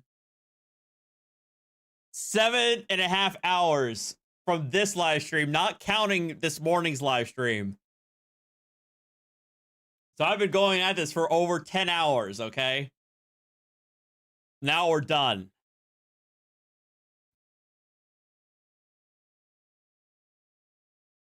I don't know, maybe tomorrow I'll do a subathon. I don't know. Whatever.